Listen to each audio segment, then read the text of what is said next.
You're live. We are live. Perfect. Yes. Right. Hi, welcome everyone to day 6 of the International Archives Week, Milli Sessions 2021. My name is Dibbo, and I teach Digital Humanities, Media and Communication Studies at Indian Institute of Technology, Jodhpur, which has also started. Welcome everyone to day 6 of the International Archives Week, Milli Sessions 2021. Sorry, there was another screen. The YouTube was playing in the background. Yeah.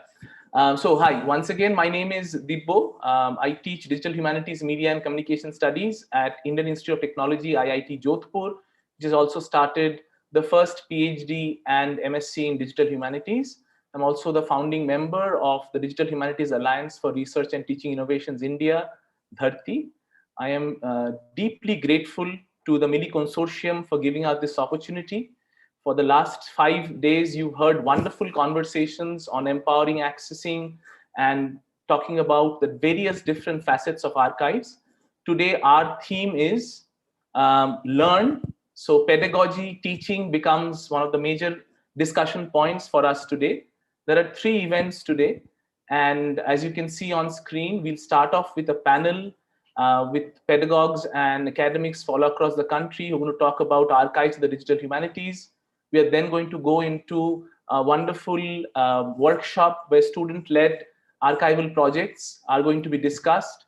And finally, we have a workshop that has been in the works for the last 12 odd days, or a little more than that, which we have a public version today. Before I move on, let me first thank Venkat and everyone from the Milli Collective for giving us this opportunity. I want to especially thank my event coordinators who are working with me, Tanishka and Ishita, and the tech leads and all the session colleagues and helpers today, Shammo, Sharonna, Sanjana, Vallabhi. So we'll have more conversations as we go through the day. For the current time, I'm just going to pass on to my tech lead, Shammo, who has a few housekeeping roles he's going to talk about. So over to you, Shammo.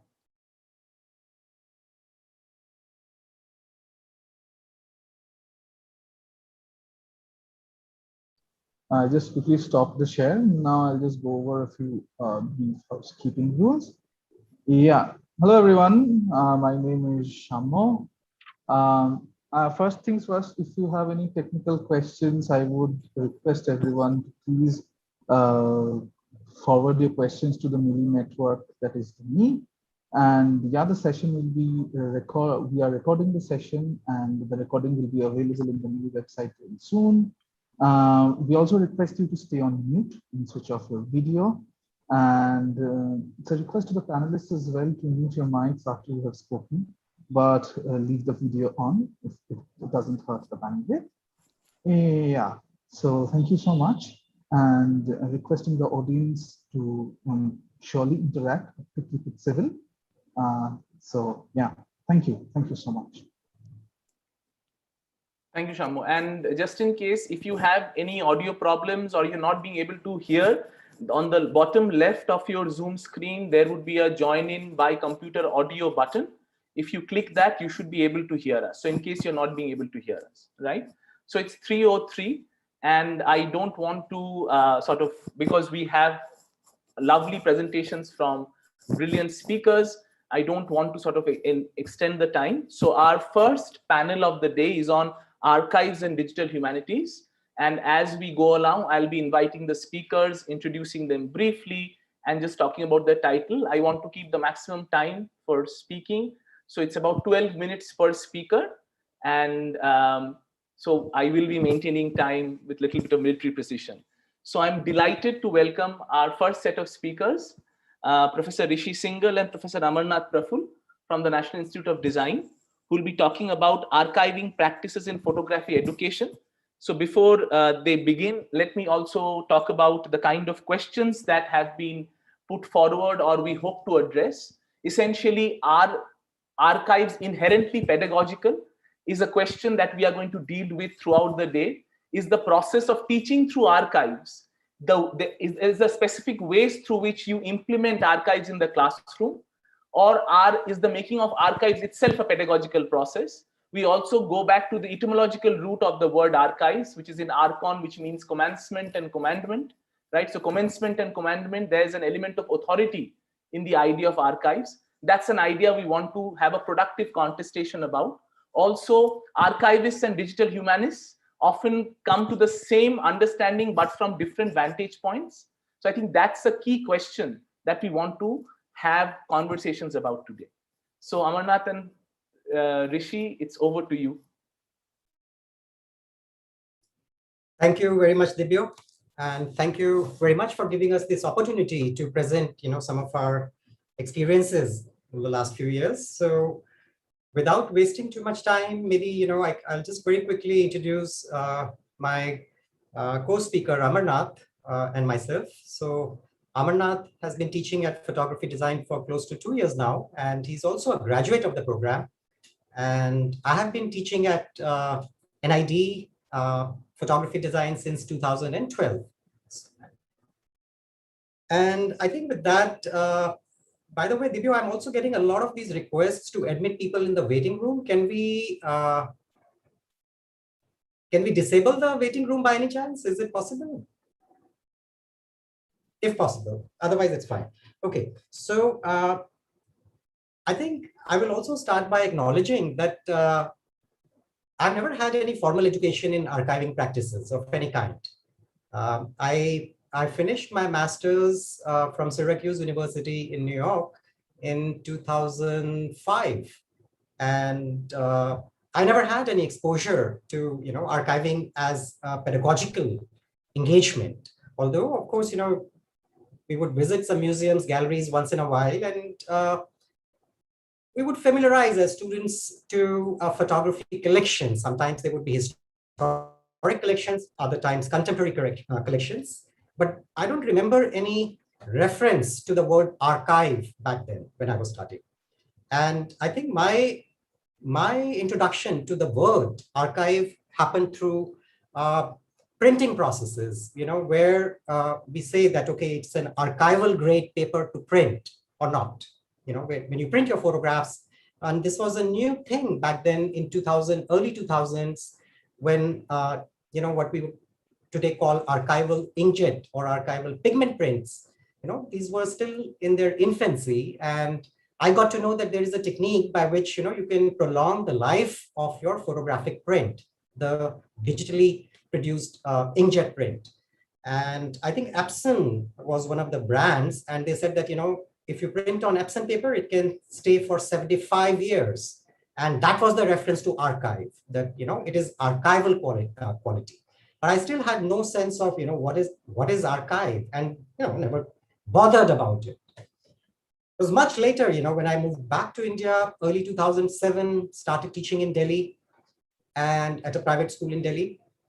And I think that was also the time when many of these activities around, a certain interest in historic collections was beginning to emerge, at least, in the milieu that I was in. And I categorically remember, Al-Qazi collection was one, Al-Qazi Foundation for Art, who were very frequently showcasing their historic collection one way or the other. I very specifically remember one exhibition that happened at the School of Art and Aesthetics at JNU, which was drawn from Al-Qazi's collection. And this was, and I was also very much interested in the history of representation, especially the history of representation in the subcontinent. And I was fascinated by the Daniels, the uncle-nephew team, who were doing watercolors across the subcontinent. And so on one side, I was looking at these records, these paintings, and, I was also beginning to delve into photographers, who, a lot of British army officers, who started photographing in India. And I started looking at these old photographs, then came people like Raja Deen Dayal, etc. And I was making these connections between watercolors and these old photographs. And I think that was perhaps where, my interest in history and historic representation got ignited.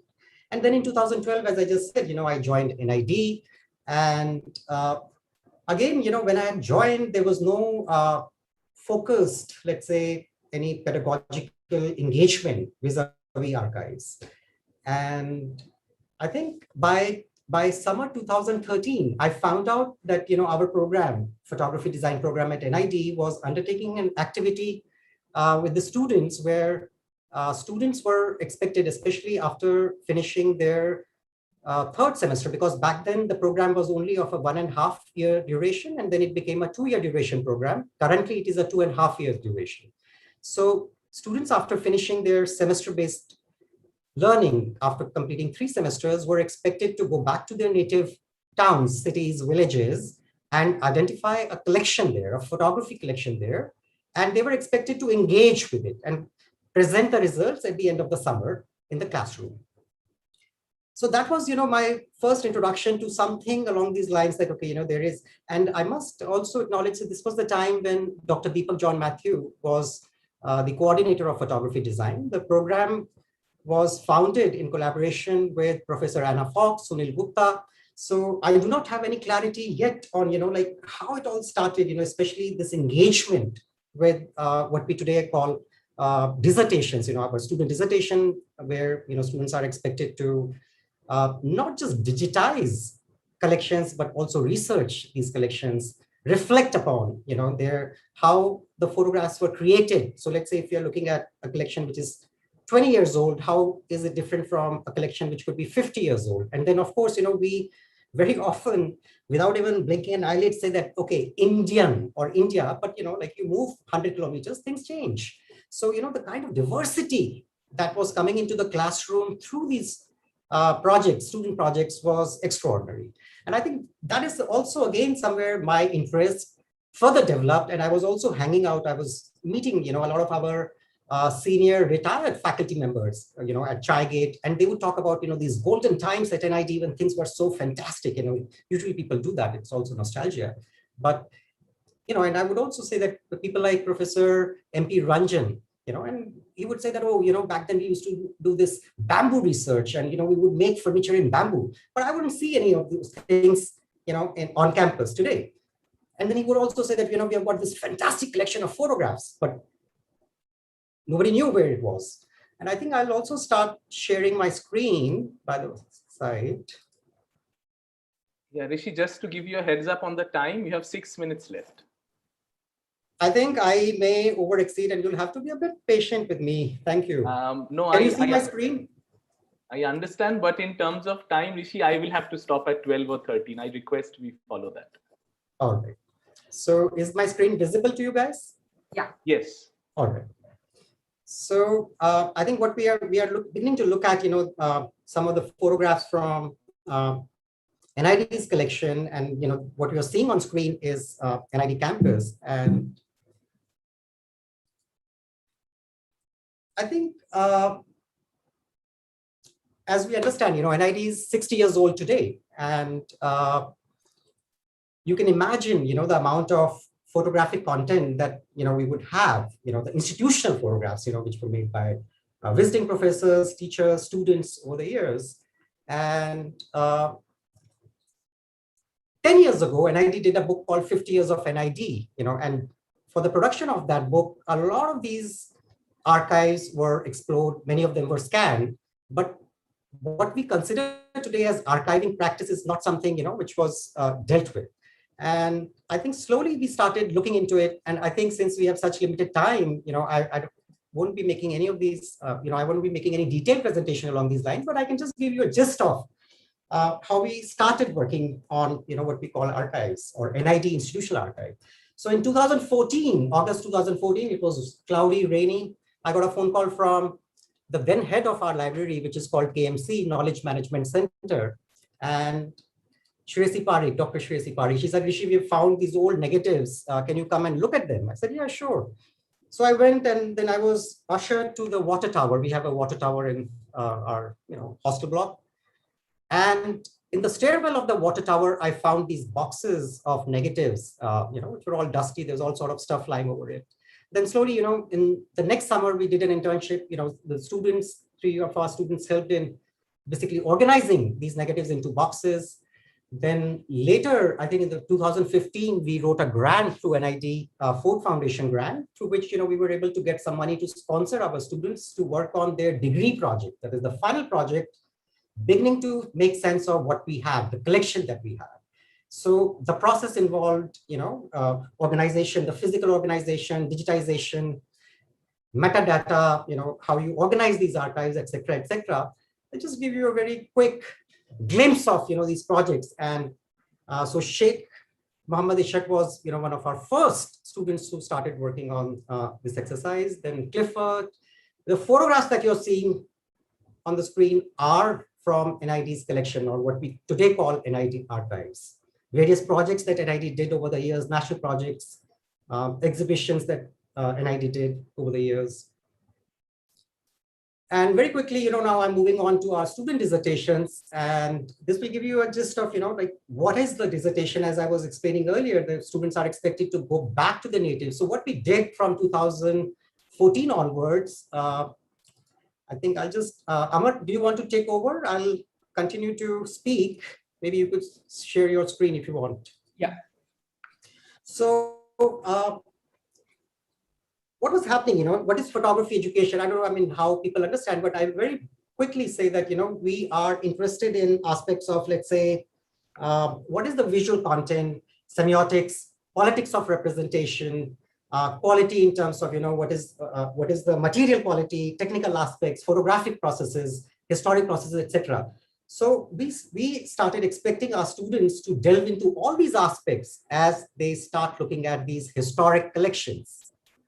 So they would go to their natives in summer, identify a collection, engage with it, and then what you're seeing at the moment on the screen are the book covers. So we have, these distinct research documents with us. Amar? Thanks, Rishi. I'll try to do justice to the time. So these dissertations, as Rishi had introduced, students have been tracing the history of Indian photography as part of their coursework since 2008. And through these dissertations, they've been looking at family archives, institutional archives, archives of personal collections from photographers, and very interesting political archives as well. And one of the sort of pedagogical or theoretical concerns that we had was that a lot of Indian photography was relegated to the canonical narrative of colonial photography and its after effects or aftermaths. Also looking at what was available in the region was also a lot of photography connected to royalty.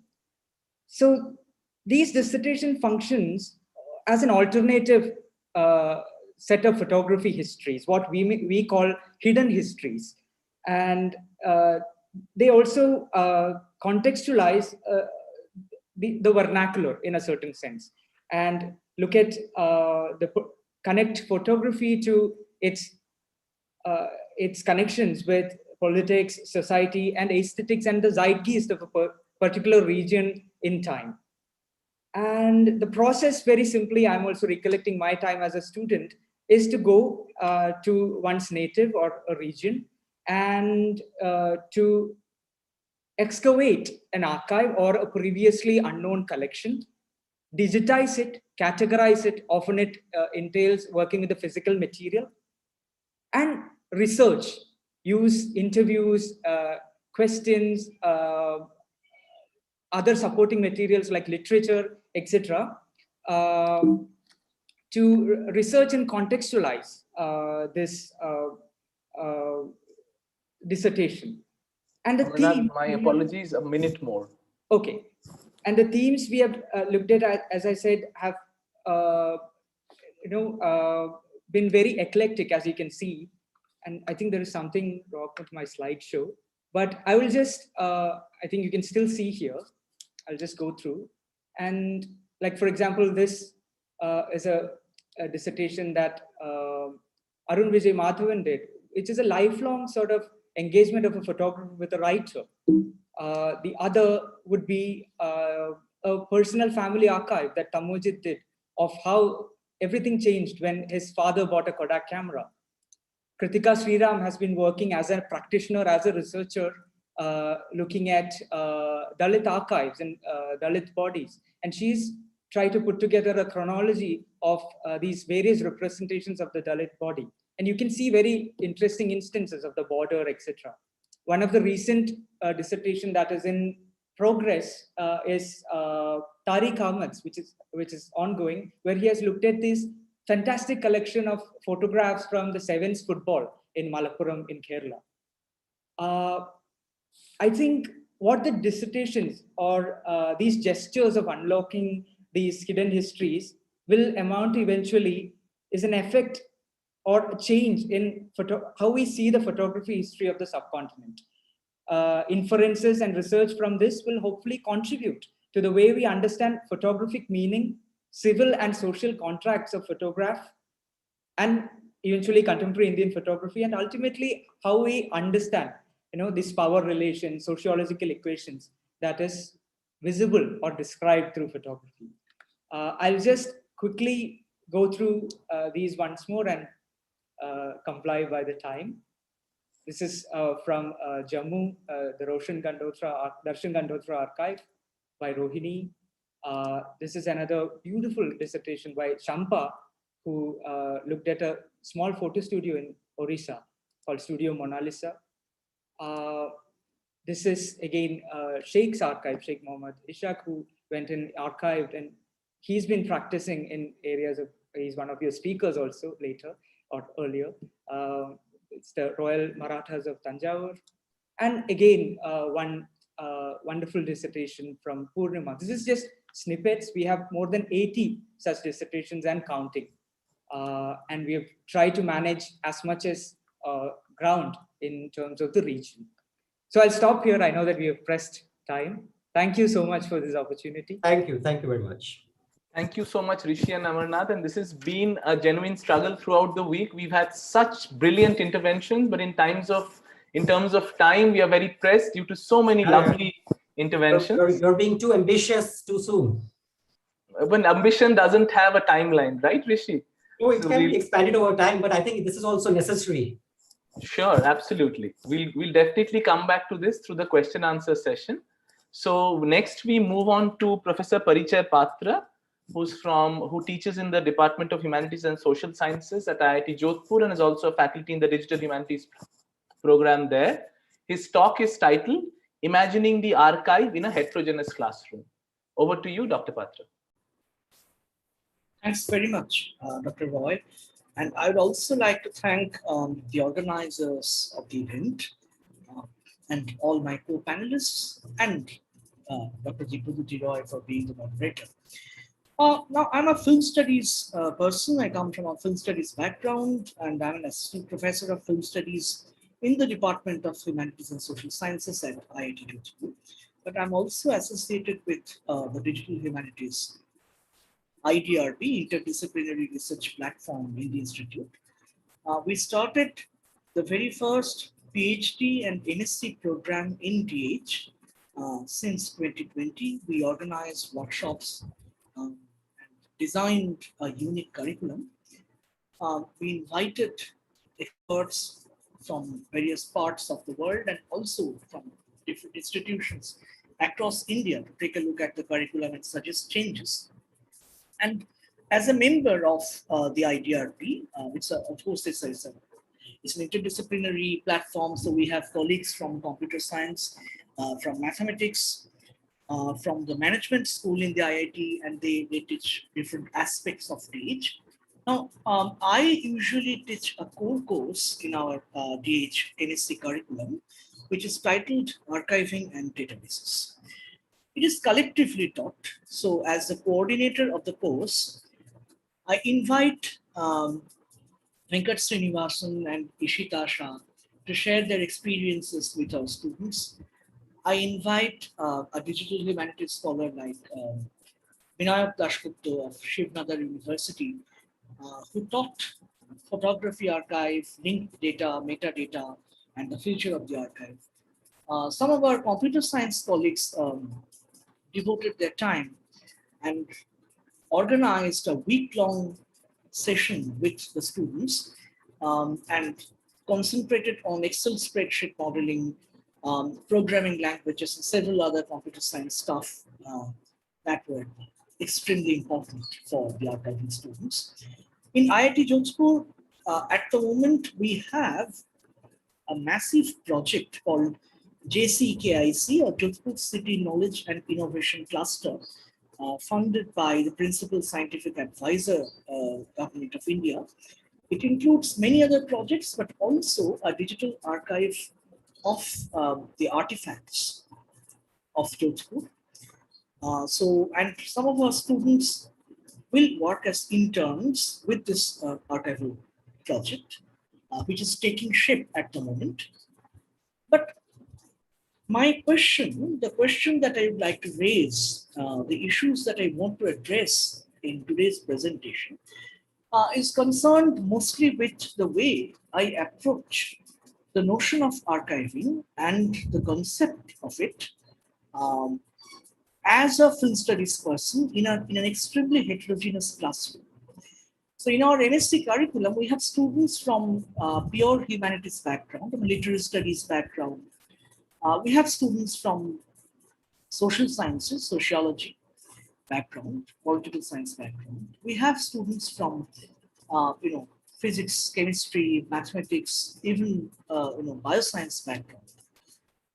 And it is quite a challenge for the instructor or the course coordinator to manage such a heterogeneous classroom and to introduce them to certain concepts. So while my computer science colleagues, my mathematics colleagues took care of other parts of the course, I focused more on the mutability of the archive and the politics of access, the process of navigation, how the viewer in the context of a contemporary digital archive can create her own archive, can guide herself through the labyrinthine paths of the archive.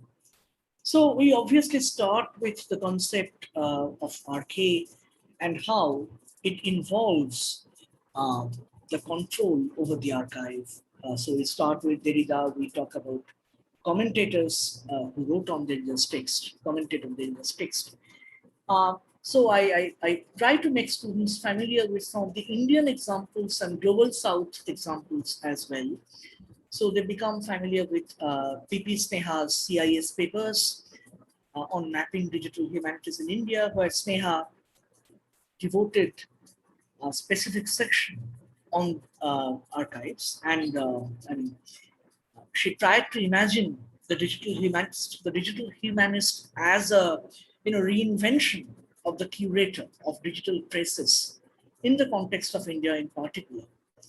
So I asked the students to go through the interview that is there in Maya Dodd's recently co-edited book, Exploring Digital Humanities in India. The interview with C.P. Lakshmi, who runs the Sparrow Archive. And there's something very, very important in that interview where she talks about the unmediated accessibility and the problem with that. How this nameless, faceless user can make use of the data that is available online, and how that data might be used in a very different location, in a very different socio-political context, and how the privacy, the question of the authenticity, the control over the data that has been preserved, and the way the women narrated their stories to the archivists, trusting them, trusting the archivist, how the trust might be broken, how it might be compromised, since it houses the name of a number of Global South women from underprivileged backgrounds, and how the unmediated accessibility might put them at risk. So I try to make my students familiar with such, broader understanding of the way archive can be used and abused, how it can be consistently, how it can shift its shape, and how it can be consistently reconfigured, and also its fluidity, its flexibility in the digital age. Now, what I did, at the moment, I have a Spark project. I'm a co-PI of a Spark project on the national emergency of 1975-77 and its cinematic and cultural implications. I organized a workshop on it with Ashish Rajadhaksha and a few others. And Ashish talked mostly about their archiving practices in the context of Indian Cine.com. So our digital humanities students in the archiving course, they attended all those sessions in that workshops and became more familiar with such Indian instances of country, them familiar with Vichitra, the Tagore Varioram. I talked about the Indian Memory Project and most importantly about Pad.ma and Indian Cine.ma because of me being a film studies person. And also certain associated issues such as contemporary art practices, installation work, how we can make use the gallery space, how we can make use of art practices and installation work in the context of an understanding of a different understanding of the image, cinematic and otherwise. Because as a cinema studies person, I believe that cinema's materiality has undergone enormous transformations because of the onslaught of the digital. Like many other art forms, but cinema itself has undergone enormous changes, as Ashish Rajadhaksha often mentions in his talks and writings, that the age of cinema, as we mean it, film, celluloid film, was intimately associated with the age of the nation state. So we can consider that statement and think of this, the advent of globalization and economic liberalization and the onslaught of the digital, and how the materiality of film itself has undergone changes, and what implications it may have in the context of archiving, especially when it comes to the film archive. So what implications it may have for post-original cinema. Cinema has always been there. Found footage films have always been there.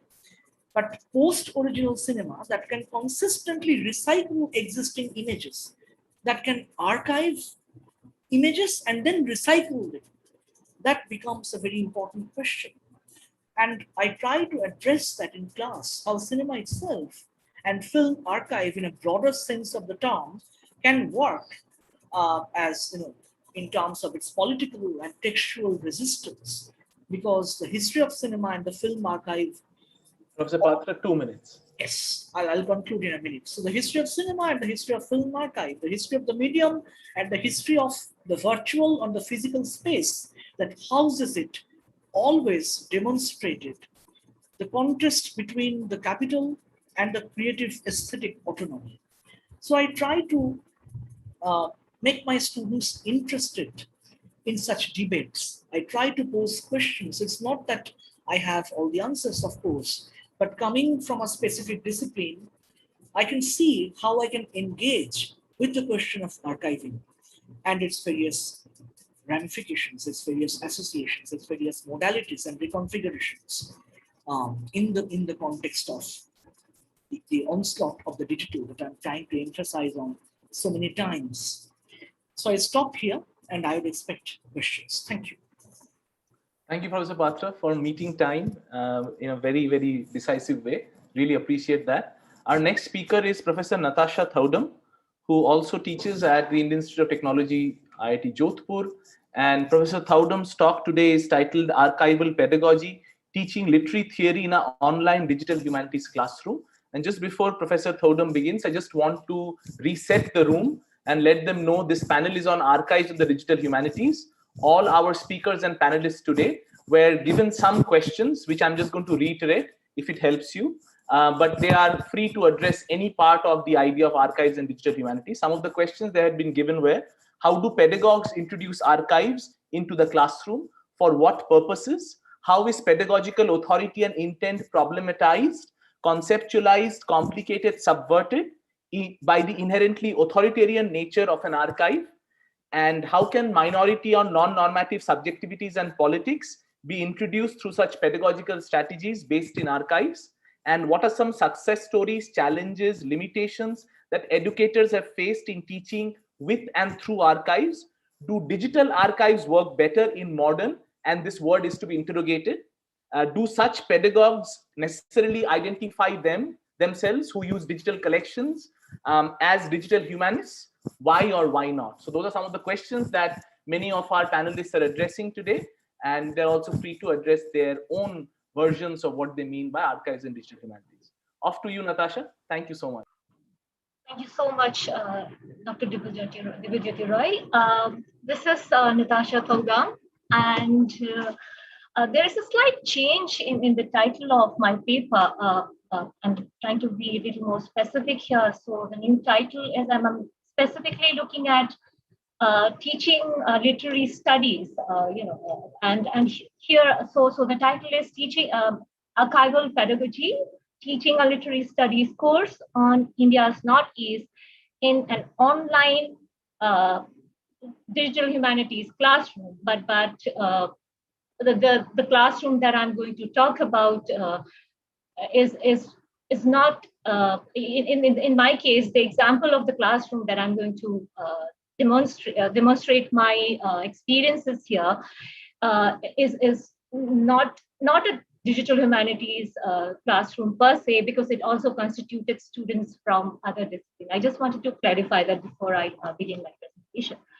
So through this very short presentation, I shall share my subjective and personalized account of entering the intersection of the two disciplines of literary studies and digital humanities as an educator or a teacher. As similar to Dr. Patra, I'm affiliated to departments at IIT Jodhpur here. I'm both affiliated to Department of Humanities and Social Sciences, and I also have a secondary affiliation in digital humanities. So in this process of sharing this personalized account of entering this intersection between two disciplines, I shall also describe my negotiations, preoccupations, and encounters with digital archives and archiving. As I'm also have recently entered the world of being a graphic artist. I have a few art practice projects. I'll be sharing it towards the end of this presentation, after my presentation. And so my encounters with archives and archiving, and which are mainly in the digital domain, as an artist, as a scholar, and as an educator. And although, yeah, I will be focusing more in this paper on my role as an educator. And so how, before doing so, let me also posit the aim of my presentation, the reason why I decided to share the story of my experiences with archives and digital humanities. And the reason is that through this entire exercise, I want to demonstrate the two ways in which the keywords that would emerge in my presentation, namely archives and pedagogy, relates to one another. So the one of the ways would be archive in pedagogy.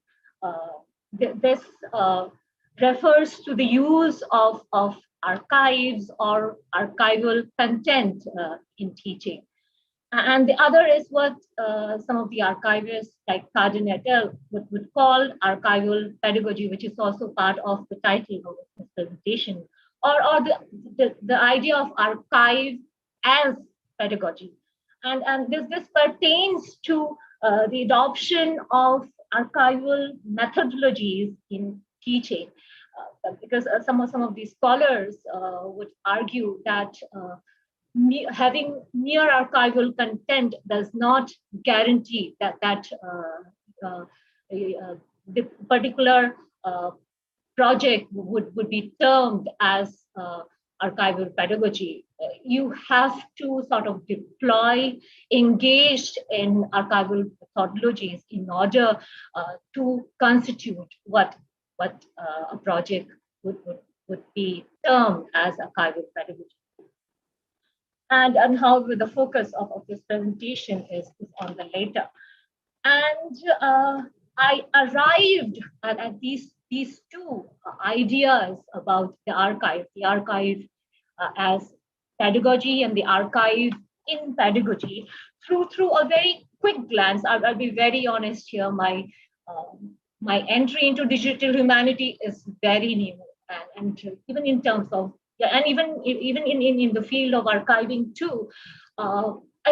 I might be engaging in an archival kind of a research, but while doing, my coursework or while doing data collection for my doctoral project, but it was not with a particular purpose that an archivist researcher would engage with.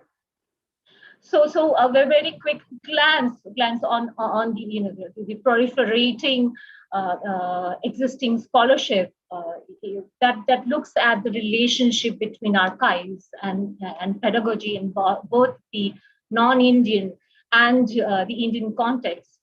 Apart from there are many comparative studies on both, I found that there were hardly any studies from the area of my research interest, that is on India's Northeast. I was so pleased to see an archive from India's Northeast in this event. I saw that in the schedule of the workshop, we have the Northeast India Archive or what you call Kalam Archive, which is based in Shillong, but unfortunately, I just found out about it after the event got over and I could not register, but that's another matter. So with this as the context, the scanty research being done in my area of research interest, I share my experiences. So as I have already said at the beginning of this presentation, at IIT Jodhpur, I'm affiliated to both the HSS department and the IGRP Digital Humanities, the interdisciplinary research platform of digital humanities. And there I was given a unique opportunity to design and introduce. This was mainly a HSS course, a course on literature from India's Northeast. And my class was constituted, it composed of a mixed group of BTech, MTech, and PhD students. And from both humanities, DH to be more specific, all the humanities students were from DH, and from technical disciplines. Now, and it's a very, another observation that I made about this particular class. I just taught it in the previous trimester. I did not have any student from students belonging to India. Not so. I'll share some problems linked with pedagogy and also maybe having some connection with archive too while teaching this. So similar to what Dr. Patra had already highlighted, and many archivists in some of the previous panels of this event, the first problem was the problem of the issue of access, and which pertains not only to the educator but also the students and vis-a-vis the archives. So I'm bringing in a very problematic category of category here, okay. But please note that I'm invoking this category for a very specific purpose of description rather than of deployment. So the so-called one main issue was of the issue of the insider and outsider. That I constantly, one of the major debate within this class, and the class ended with this debate also, was the issue of the insider and the outsider. And please know that I'm invoking these terms in a very descriptive way. It's a descriptive category here, and I'm not deploying it.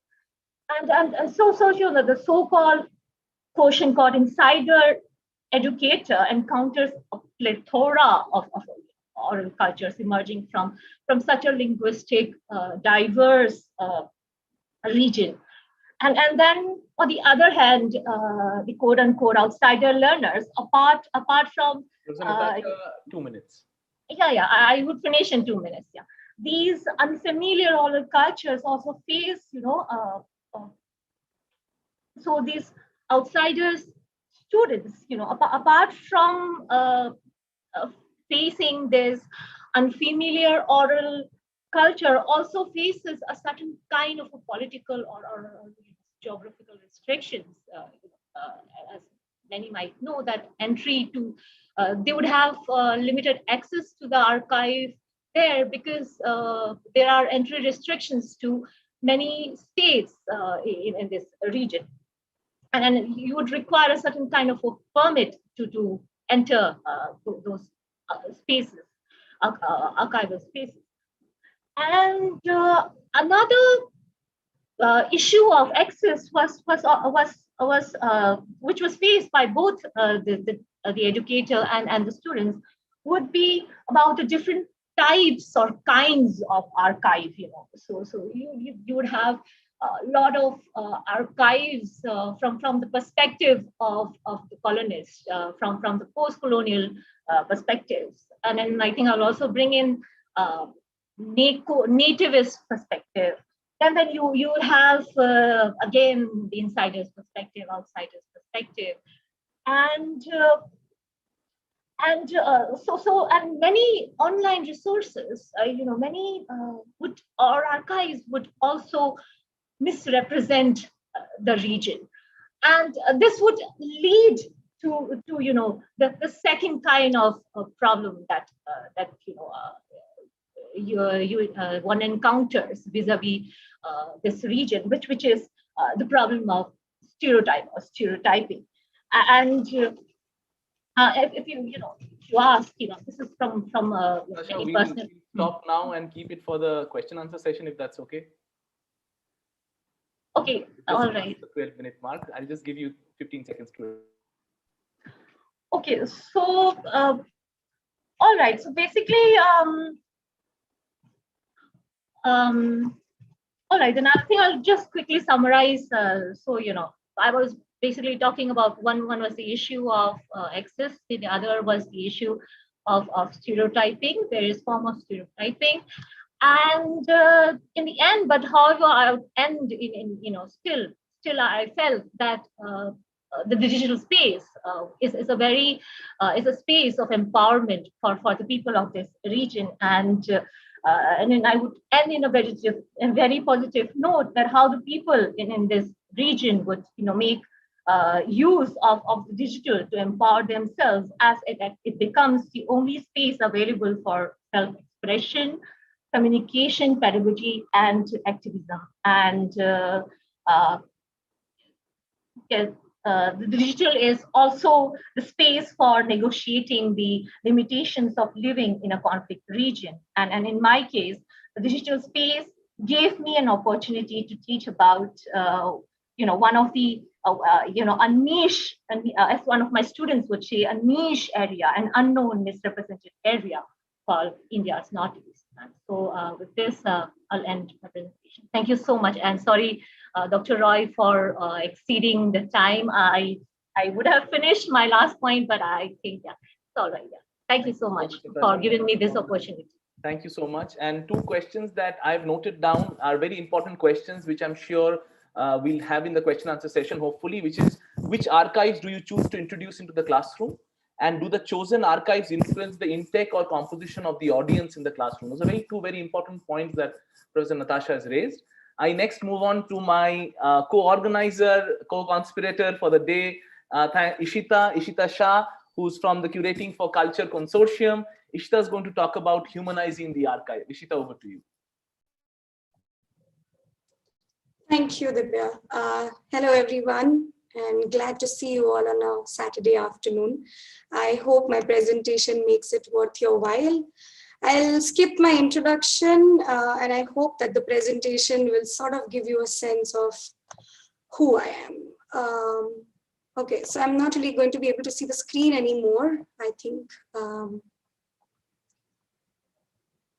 Yeah, we can see it, Ishita. Great. Okay, so I'm going to go fast because there are many slides, to be very honest, and that's because the work is quite visual. So what am I talking about is sort of explored through pedagogical explorations across places, people, and practices. What do I mean? Before I get there, credits to all these people and lot many more whom I can't mention on a slide, but anything I show henceforth is not my alone's work. I think curating for culture sort of emerged from there, where it was important to recognize collaborations and collectives. It started in Hampi very unknowingly. Hampi, as you all know, is a place of monuments, or most of us know.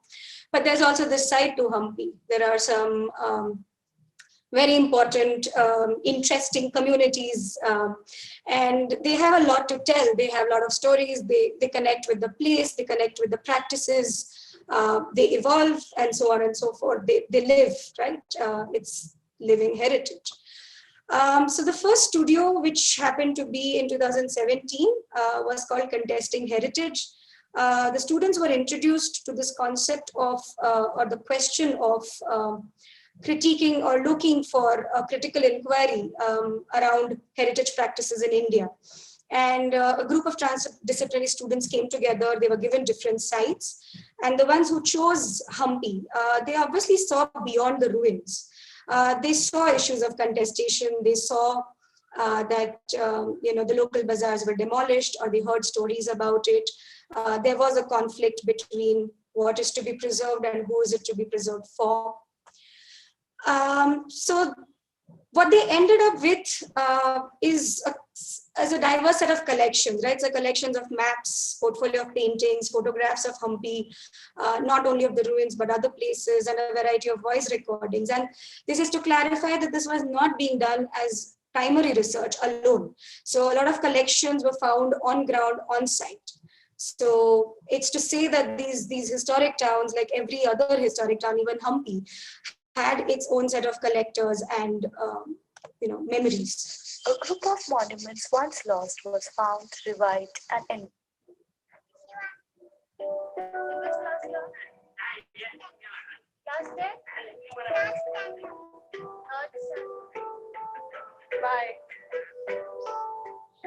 the Hampi Bazaar was once a living heritage bustling with life, a place of interaction for the tourists and the locals. Hampi में अब कुछ नहीं बचा है। 4 तारीख को सब कुछ खत्म हो जाएगा।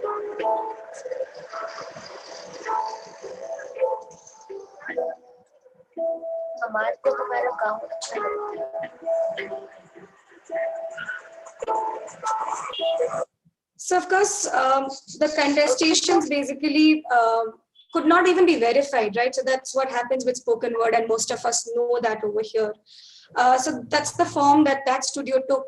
Either the student groups made films, or they enacted, or they made comic strips, best in their capacity as design students.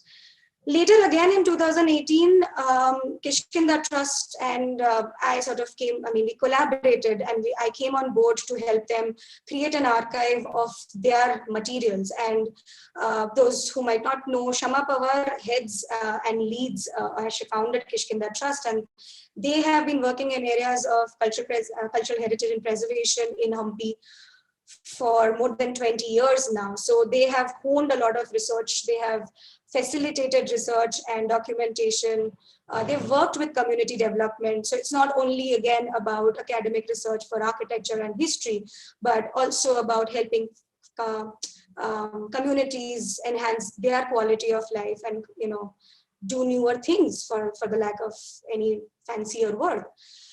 So when we started looking at this archive, and you move from organizing the physical archive into designing the information architecture, it took us about 1.5 years and 2 rounds of internship to arrive at something.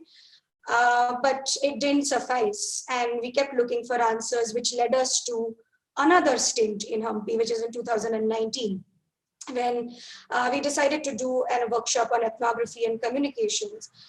Student teams reached out to different community groups. So you have agriculturalists, you had performers, you had vernacular craftsmen, and you had the Banjara communities. And again, talking to them, collecting their memory, looking at the archive and the archives or the history and heritage, all of it through their eyes became something very pivotal in our understanding of Hampi. I'm not sure if this is going to play, but let's try.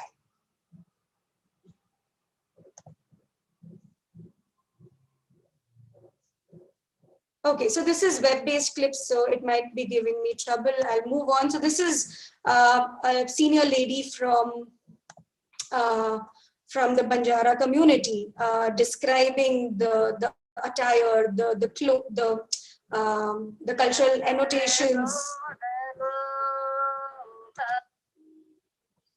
Sorry about that.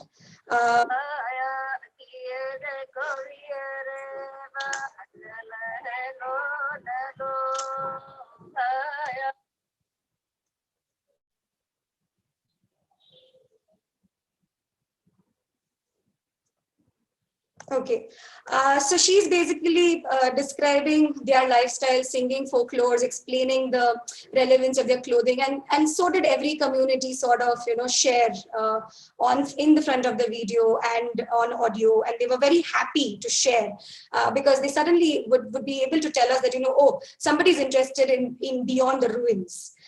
So what we are doing with this project, and right now it's work in progress, is to put this time-based archiving, which was perhaps not the primary intention, but it has led to, into a form of a digital archive for now because of COVID. And what would it mean for community members to come on board and be a part of curating such an experience? From there, just quick sort of similarity, but a reverse action when we were doing a studio in Gulbarga, which is around arts and crafts, cultural practices, cultural and creative practices. And we saw beyond the monuments again, the Deccan heritage, the Deccan Sultanate. Yes, those monuments are there as well, but there is more to Gulbarga. And Ananda Datta is one of the students taking the inquiry further who wanted to do cultural trails on arts and craft. She stumbled upon a wide variety of artists or collectors who literally had museums in their houses. That's the best way to describe what we saw. Or they were archiving their own work, but also other artists' work.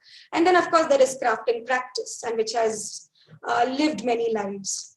It is not to say that this approach has only been limited to regional or historic towns. One has done this even with institutional archives in Bangalore, where when you're looking at the architecture of biome, you just don't want to talk to the architect, but you also want to talk to the contractor, talk to the clients. We tried talking to the women labor, but it was very difficult for her to open up and understand what ecological approaches mean to each of them. All of this manifested into a very interesting but very new kind of a program over COVID, because now site is inaccessible. So you're moving from classroom of sites and classroom of offices to classroom digital or classrooms in the home. And it was an incubation program, 4 months long, where we had participants from Sri Lanka, Pakistan, Syria, Bangalore, Mumbai, Ahmedabad, Chennai. We had about 20 participants selected from 35 proposals. What we did here is a self-initiated pedagogical model, so comments and questions welcome. But what we went through is 4 workshops over 4 months, and in parallel, open dialogues, which may complement the workshop or it might create a contestation. And it was for the participants to discover their way out. So we have Mithul talking to us about digitization, whereas Amandeep Sandhu talks to us about missing narratives and missing archives in Punjab. We have Sneha Raghavan talk to us about information management, whereas Pari team members tell us about stories from the ground, which can't be put into a certain box or a category, and how do you go about making Pari archives? Ishita, 2 minutes. And yes. And then we have Anuja Goshalkar talking to us narrative building, where we start looking at the objects and sort of make them talk. Whereas Sophia Bagamwala, who is based out of Pakistan, she tells us about the transition from an archive to museum and what are the challenges of a curator, especially in the South Asian context. We have, sorry, I've forgotten to change over here the details. Yeah, okay. So we have creative visualization workshop with Sarita Sundar, and parallelly but this open dialogue sort of got extended into January, where Rachel Lee spoke to us about habiting an archive and what it means to sort of connect with archive as a space.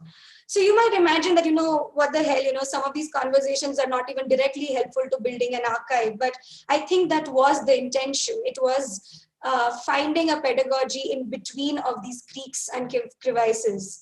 And what emerged is something that we're still trying to understand because it feels like it was just yesterday, but some very interesting thematic combinations, and which you can see here, I don't need to repeat.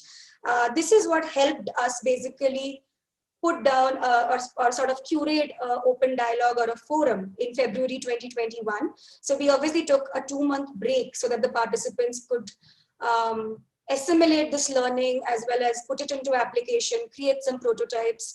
We took that time to create this compendium. So these sheets that you see are from the compendium, which happens to be a first self-published output.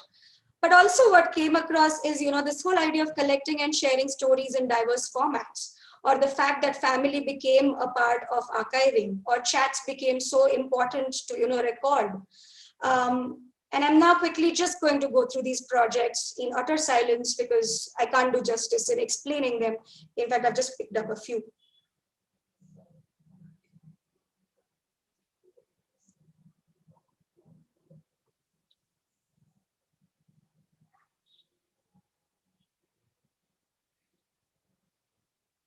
So basically each archive took its own shape. And I think what I am bringing on board here is this need to humanize the archive or take archive beyond the institutions and beyond the structures that we know of and allow for creative and personal interpretation and sort of giving people the power to curate their own histories. Having said that, what I would conclude with is what we have coming in the third session that can then, what would it be, the classroom of crisis, and then what would an archive of the pandemic be? That's it. Thank you. Thank you so much, Ishita. And that was fascinating. And in understanding a phrase that you used before I move on to my next speaker is to look beyond the ruins when you're working with non-normative or minority subjectivities. That goes back to the discussion that Ashish Biruli from Adivasi Lives Matter made earlier in the week, where he said it's very important to celebrate the successes and the individuality of these sort of non-normative or minority subjectivity. So thank you for emphasizing and bringing that back into the conversation, Ishita. So next we'll move to Dr. Arjun Ghosh from IIT Delhi, and his talk is entitled Retrieving the Ephemeral, Textual Minds in Performative Multiverse. Dr. Ghosh, off to you. Thank you, Dibbo, and thank you everybody at Milli for inviting me. One is speaking to an audience that has been served up a feast of, a very, very diverse feast of insights into archival practices and various other issues related to that over the last week, previous year. And it's a great privilege to all of us to participate in these kind of discussions. Now, what I'm going to talk about is from my vantage point of someone who was trained in performance studies and in turn now as a faculty member is responsible for training scholars for looking at performances. And what I'm going to do is I'm going to take the insights that I get from there and sort of ruminate over the implications for both archives and for digitization and the digital world. So I'm not going to be concentrating on specific archives.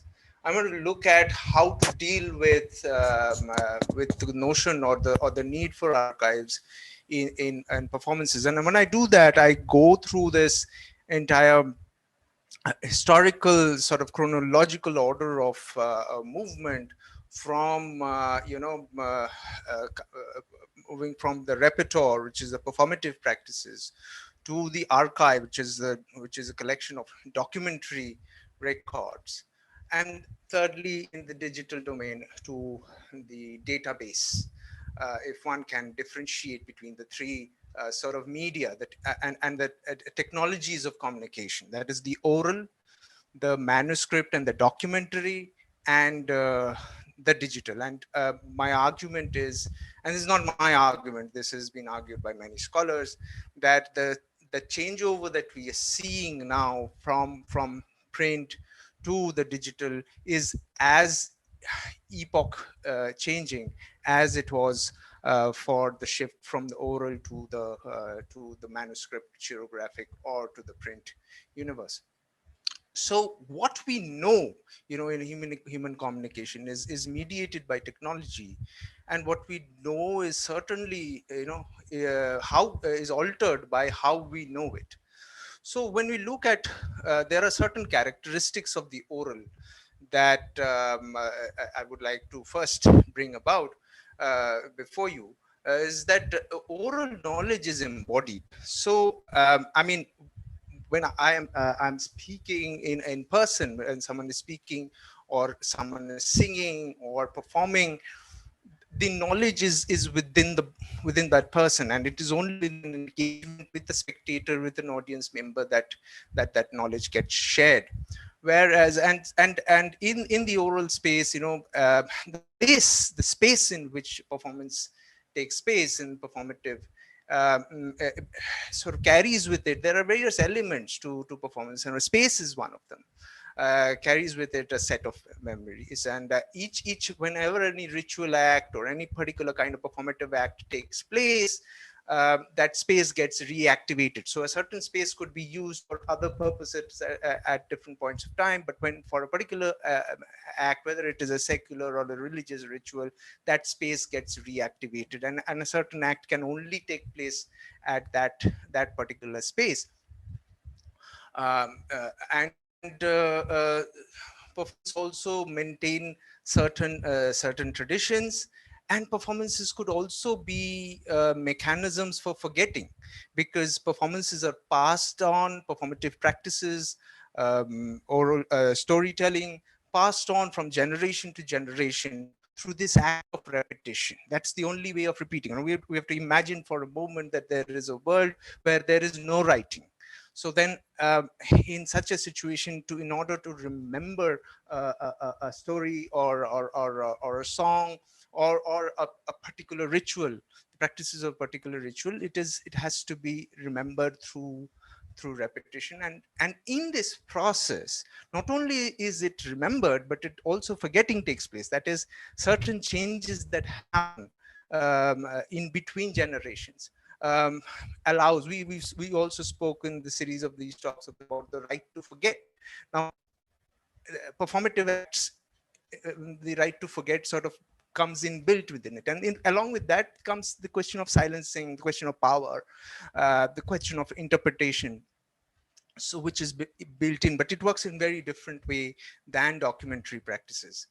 And so it is possible that there could be individual instances of certain kinds of performances or specific elements from within these performative practices which could disappear from the repertoire. And this kind of deletion is similar, one can say, not same, but just in for understanding, is a kind of a selection process and a process of power that is enacted through power, as we see this process of selection in what is archived, what kind of metadata is prepared, and everything. Now, with writing, with the manuscript, we find that knowledge gets disembodied. That is, knowledge, that is the written word, can have a life of its own, both beyond the knower, and also can move from place to place, and can change spaces, right? So and therefore it is possible to in a manuscript, and more so in a print universe, it becomes possible to place alternative sources against each other, and therefore it leads to a certain kind of verifiability, and therefore the great need for archival records, to verify and get accept or reject a certain sense of a truth. um, and another thing that happens is that writing also needs certain tools. You either need the pen, or a stylus, or you need the computer, or you need a printing machine or something. It also needs access to literacy. So this speaks of writing as a certain kind of privileged practice. So if we can look at these kind of way, um, how do you then record performances? So when students go out, they have to be aware that not everything can be reduced down to language. Not all aspects of performative practices can be reduced to language, like gestures, attitudes, tones. So there could be these multiple levels at which meanings are created, which researchers will have to be aware of, and will have to grasp some bit of it. So now, because most of our scholarship and most students who come for any kind of research come from within a textual universe where the text is fixed, whereas performance is constantly changing, constantly in flux. It is ephemeral. It ends the moment it comes into being. So print-based scholarship has built in certain blind spots or deafness, where we capture certain thing, and then within the classroom or within the academic world look upon it as the entire thing. And also what happens with this kind of text heaviness, or textocentrism, is that it sort of looks down upon the skills or the knowledge systems of subaltern people. And very often the scholar who is studying may or may not have any proximity or empathy. You're supposed to maintain that distance. So that's a big question when one is looking at performances, is to whether you participate, and or because there is no concept of being a non-participant observer in a performative practice. I mean, you by your very presence there, you are a participant, and this is something that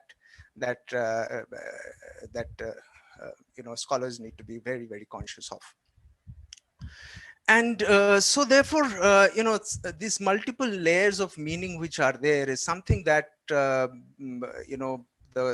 scholars need to be 2 aware minutes, of. Professor Ghosh. Yes. And see so they have to inculcate a practice of a kind of bringing these stratified and disparate ways of knowing, and kind of crisscrossing various kinds of activities. And if they are able to do that, then this form of inquiry becomes a kind of alternative struggle. Now, with the time that is remaining, I want to talk a little bit about what this sort of tells us about archival practices, and what about the digital records. First of all, I think this entire act of digitizing records can be fraught with a little bit of worry, is because even texts can be ephemeral, in the sense that there could be margin records, or there could be certain traces of it which are there in the binding or in the inside cover of manuscripts, which are not digitized, and then or not noted in the metadata. And therefore, when scholars look upon only the digitized record thereafter, they are looking at only a kind of a half truth. So what I am talking about is that the manuscript itself, the preservation of the manuscript itself, is very, very important, because those ephemeral aspects of a particular manuscript, I mean, a particular user has used it in a certain way, those need to be gone back to. Now, for the digital, what is important to note that every record, is traceable. We know platforms like Wikipedia, for example, will give you the histories of previous page of previous versions of a particular page. Now, what you're seeing on screen, a particular page is changing even as you are reading it. So there is a possibility today for in the digital world to have a scholarship of this process of the making or the constant state of flux of texts. And it's also not only true of of Wikipedia, but it also true of any kind of digital record, where forensics can go through your hard drive and even trace out various versions of that particular document that you have been writing over the last several years. So therefore, we need to develop those kind of archival practices of scholarship which look at this kind of performativity within not only archival records, but also be aware of the repertoire and also the database, and be aware of the state of flux, and constantly know that there are limits to a fixed form of a material study. Thank you. Thank you so much, Professor Ghosh. And because we are really pressed for time, there were wonderful points about technologies of manifestation, which Professor Ghosh pointed out. And he talked about how technologies of manifestation lead to the performance of archives in different ways for different subjectivities, especially for subaltern subjectivities. So directly linking to that, we move on to Professor Shobik Mukherjee from the Center for Social Sciences in Kolkata. And Professor Mukherjee's talk today is titled Archiving the Colonial Subaltern, Colonial Cemeteries in Digital Archives. Off to you, Professor Mukherjee. Thanks a lot, Dibbo, and I'm really grateful to the organizers for having me here. So I'm just going to quickly show a few slides and then kind of talk after that. So you're all familiar with post-colonial digital humanities. Rupika Risam talks about this and talks about the disruptions and within the digital cultural record. So I have been working on digital humanities since 2012 and on video games and storytelling since for the last 20 years now.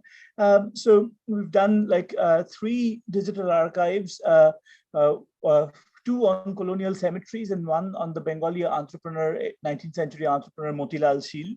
So the privately funded kind of project. So I've spoken about this in many places, but I'm going to speak about something that I've not spoken about, which is the story of the parallel digital archive that hides silently within the digital archive, the cemetery that I've worked on. And I'm often asked, how is a digital cemetery archive even possible, and how can it contribute to post-colonial DH? This is what my archives look like. This is the Scottish cemetery in Kolkata, and you can see that's the homepage, and you can see like some big data analysis of, for example, the common causes of death or the professions and things like that. And this is an example, a classic example of a record with a geotagged grave, then information about the person who's buried, then image photos of the tomb itself. And you might want to move your slide. Your deck is stuck at the first one. The slides are not moving. Thank you very much. I did move my slide, but can you see? You see the? I don't think it's in the presentation mode. Yeah, if you could put it in the presentation. Okay, can you see it now? Yeah, right now it's. Yeah. Okay, I'll just stick to this then. So this is what my this is what the Scottish Cemetery site looks like, and it's like loads of these kind of graves. We have like there were 1,100 graves. We were able to document 500 odd. Then we ran out of money, and I'll come to that a little later. But I want to show you. I don't know if this one will work, but what I'm looking at is, for example, sometimes we take up wills, and this is the will of somebody called George Chisholm. But let me see if this actually works. The slideshow. Can you see the slideshow at all? Yes, we can. Okay, so now somewhere around here, you see below that he says that I bequeath to my housekeeper Moti Khanum the sum of Sikka rupees 15,000. And reading this, one wonders why would he leave 15,000 Sikka rupees, which is a lot of money in those days, right? Quite a few 100,000 now, really, almost 100,000 now, I think, and to somebody called Moti Khanum. And this is what interests me, which is which is the stories that are hidden between the pages, really, between the pages of the will here, as it were. Because one guess is probably Moti Khanum is his wife, and we look at his son's will, and his son also leaves money to this person, but never mentions who she is. Maybe it is taboo to acknowledge that there's an Indian woman, a native woman, is his wife or the mother in this case. Or, for example, I don't know if you can see this slide, which is a grave of Reverend Thomas Jones, and this is the most visited grave in the cemetery that I've been working on. And we were wondering why. Because it regularly gets people from Meghalaya coming down and kind of really performing a ceremony at the grave. Because Thomas Jones was the person who introduced the English alphabet, the Khasi language. So if you look at the Khasi language, that's what it looks like, really. They use the English, and we were talking about the Northeast earlier. And you can see Thomas Jones has been remembered in many different ways in Cherrapunji, in this rather unique statue with the saw in his hand, because apparently he taught them how to carpentry and how to make lime and other things as well. And there are all kinds of stories, parallel stories that are going on about this man, really. For example, he's hunted in the Sundarbans by another British officer, and then he dies in Calcutta. All of these things. So I'm not going to go into all of the entire slideshow, but here is the story of vaccination. Some really angry British doctor who's talking about how people are refusing vaccination. But what I'm kind of now trying to look at is that through these stories that come out in the cemetery archive, which again is stories that come from the fissures of the fissures of the archive material, really. Arjunda, you're actually looking at. Do you want control of my screen? So I just want to show. Your slides are not moving.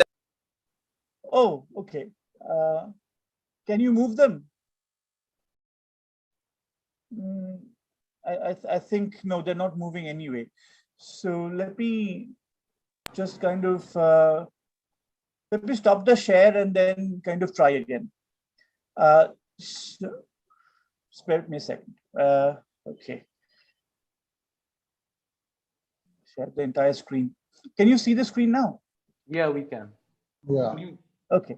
Could you just could you just keep the slides in the non-presentation mode, and maybe that because it's they're in non-presentation mode now. Yeah.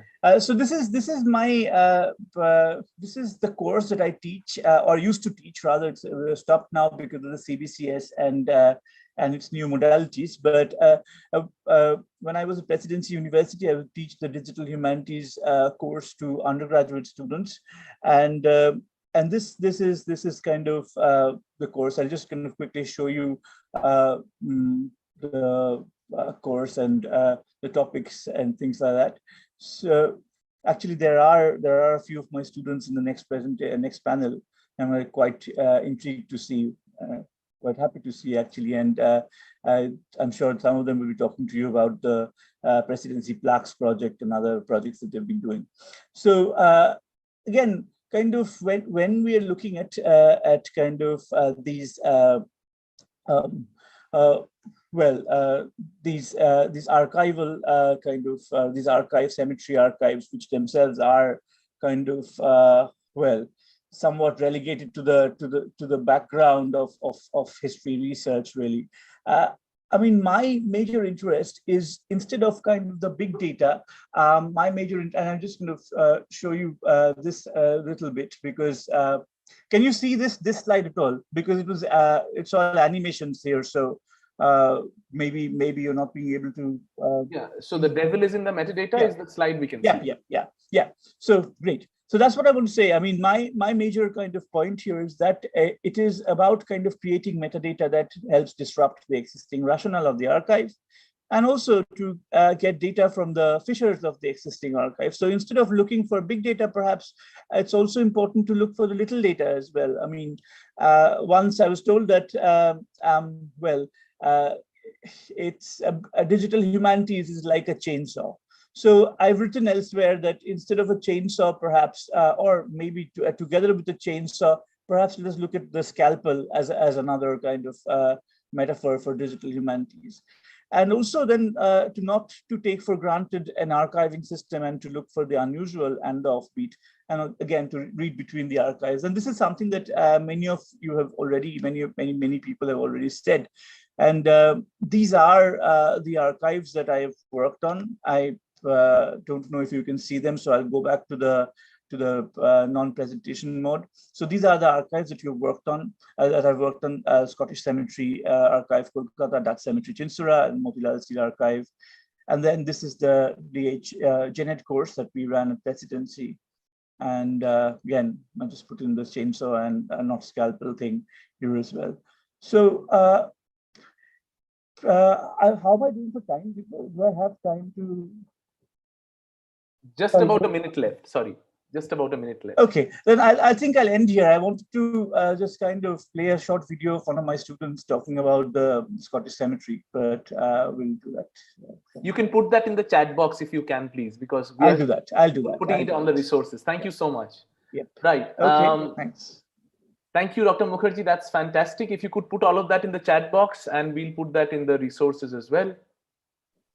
Right. So we're almost at the end of time, but we'll just keep about 10 minutes for questions. So these were fascinating introductions to digital humanities, the idea of the archives. So one quick question to start off, and if I could request panelists to switch on their videos right now and maybe take these questions. So one of the questions that has been talked about is the idea of the colonial inflection of the archive, right? So if we talk about archives in its originary sense, an archivist would say that an archive is decided by the provenance, the idea of collective control, and the original order. But a digital humanist looks at archives in a far more collection-oriented sense, right? So the idea of provenance or authenticity is very key to the archivist in general, because the context defines authenticity, right? But in a country like ours, or a post-colonial space like ours, the idea of authenticity is very problematic, because there is no authenticity which has been violently denied by both epistemic as well as physical violence. So my question to the panel, and we can go in the order of presentation, is how do you teach your students to acknowledge the colonial violence that creates this problem of provenance or authenticity for the archive, especially for maybe non-normative and minority subjectivity? So maybe we'll start with Rishi and Amarnath and go. Thank you, Divya. I think I don't just look at it as an issue of colonial and post-colonial, because in a country like ours, the caste also plays such an important role. Gender also plays such an important role. How we organize our domestic spaces, what is the hierarchy, political hierarchy of domestic spaces, workspaces also comes into the picture. So obviously, a lot of this happens organically, slowly through different courses. We have courses in theory, in history, in aspects of representation, and who gets to represent who. So these are very integral questions that our students are aware of. And also, there is an issue of authorship. Who takes the authorship of the archive? Is it the person who was responsible for creating it? In many cases, they are deceased. In many cases, it so happens that their family becomes the custodian of what was, created through photographs, let's say 50 years ago. So I think it's a very broad matrix. And I don't think that, one can be absolute about these terms. It's just a matter of how slowly, relatively, we go on massaging and polishing it. Amarnath, if you'd like to weigh in, please. Yeah, add on to Rishi, I think a certain attitude is not at all absolute or celebratory, that we look at an archive and say that, okay, this is this. Rather, trying to think of it as a contribution to a large network, of hidden and, if one may call, subaltern histories, and then creating a sort of counter narrative to the canonical, with micro archives, with a photograph, with reading of the photograph, with writing, etc. So we encourage our students to be as critical as possible, but also understand the zeitgeist of the times.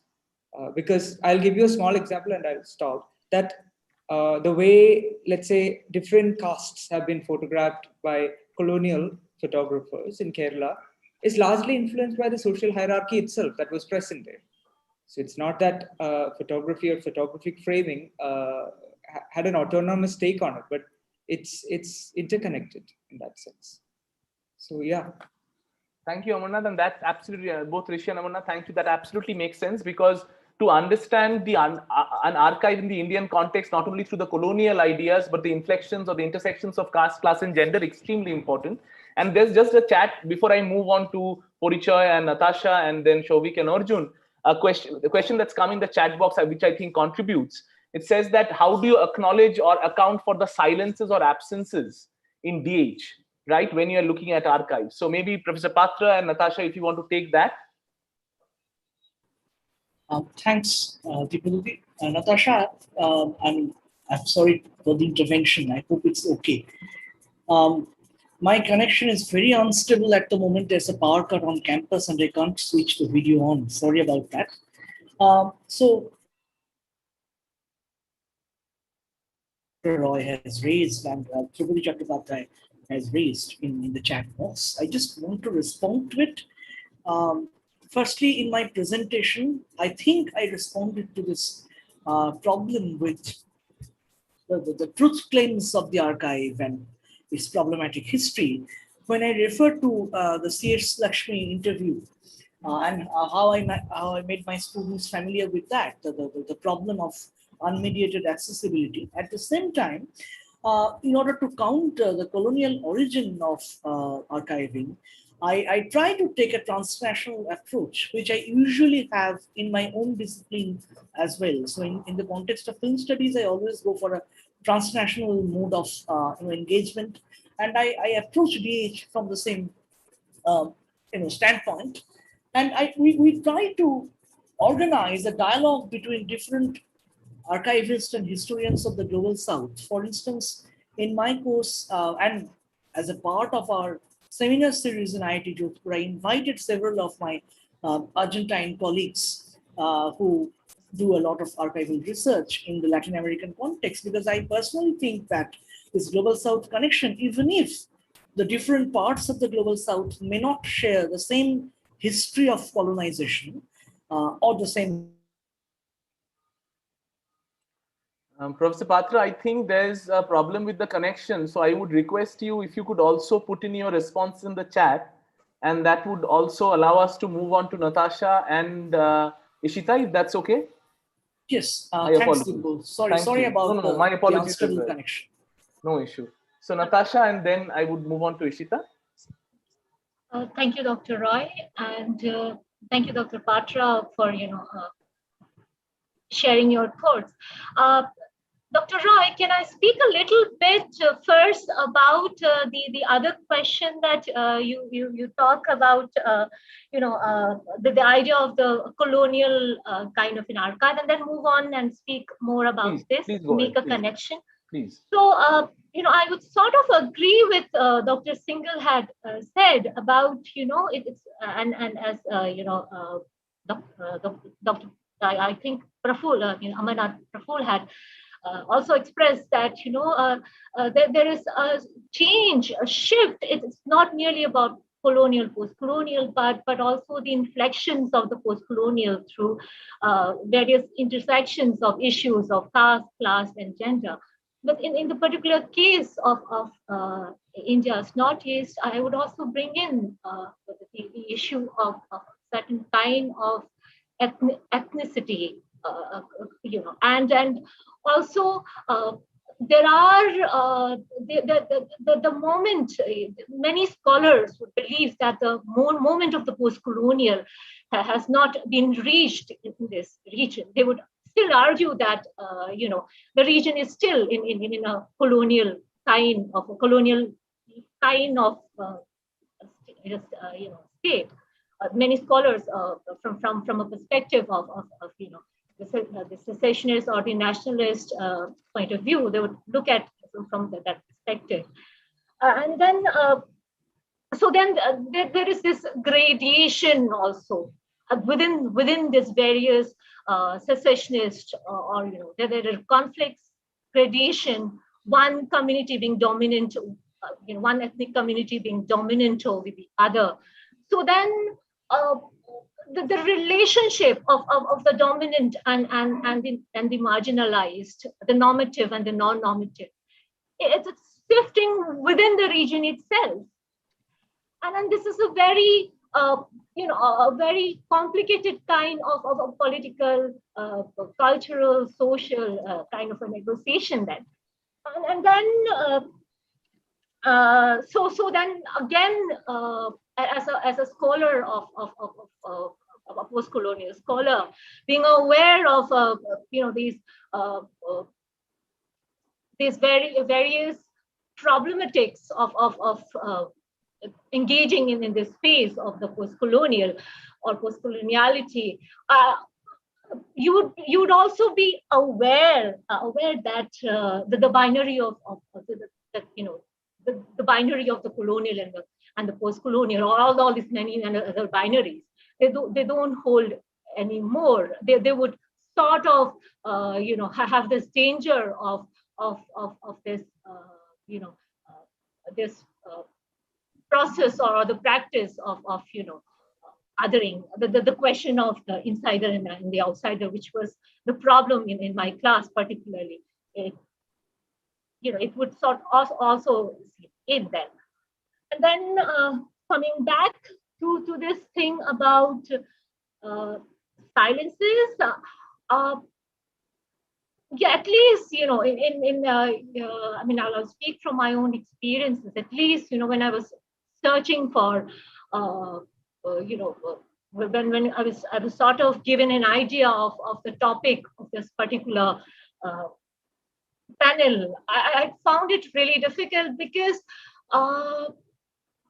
it was, I will be honest here, it was not an area. I wanted to speak from the area that I come from. And I could not find much about archives, and there are archives in the other spaces, but as an educator, as a pedagogical practices. But then, yeah, obviously, Dr. Ghosh's, I also sort of agree with Dr. Ghosh's argument about it is not always, that the various shift about, he talks about, how it is not merely, about textual practices, but you also have to look at performances and so maybe yeah, that would be a probable solution to the problem that I'm talking about. But in terms of, again, the importance of having something written down, maybe in any spaces, at least in terms of this particular region that I'm talking about, India's Northeast, I have to admit, yeah, it's informed more by absences than presence. But still, yeah, I agree. I have to say, I said it in my presentation also. The digital space indeed is very empowering, and I, as a scholar, as an artist, and then also an educator, am I absolutely agree how empowering it is for me. The fact that I'm able to share my views here is also is a testimony to this fact. And this, yeah. Thank you so much, Milli, and everybody for. Yeah, so I just have, before I move on to Ishita, I think there's one question in the chat box which you are very well equipped to answer, I believe. There's a question from Kush Patel who says that, and Dr. Kush Patel, and Kush is also a friend and co-comrade in DH conversations, that, and the first two questions have been answered in some way by Shobik and Arjunda, and I'll just come back to that question later. Kush asks, also, given that we are still in the middle of a devastating pandemic, what is this archiving labor for, and how do you see it supporting lives, disappearing, ending suffering? I think this might be answered very well in the third workshop, but would you like to, sort of put that into conversation with the existing questions, Ishita? Yeah, I mean, the only answer I have is we'll see. We want it to be an archive which heals or which helps deal with disappearance and loss.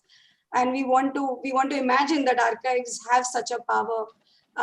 Not to say that there aren't enough already existing examples of people attempting it, or even formats like journalistic endeavors or people self-archiving or photojournalism, which are trying to do it. And perhaps what we are initiating here is giving it a more collective structure in terms of an archive. And again, I am myself very worried of using the word structure, so maybe a collective framework which is then flexible enough for people to be themselves. But yes, I mean, I'm going to keep it short because it's too early for any one of us in the pandemic archiving workshop or this initiative to say what it will mean.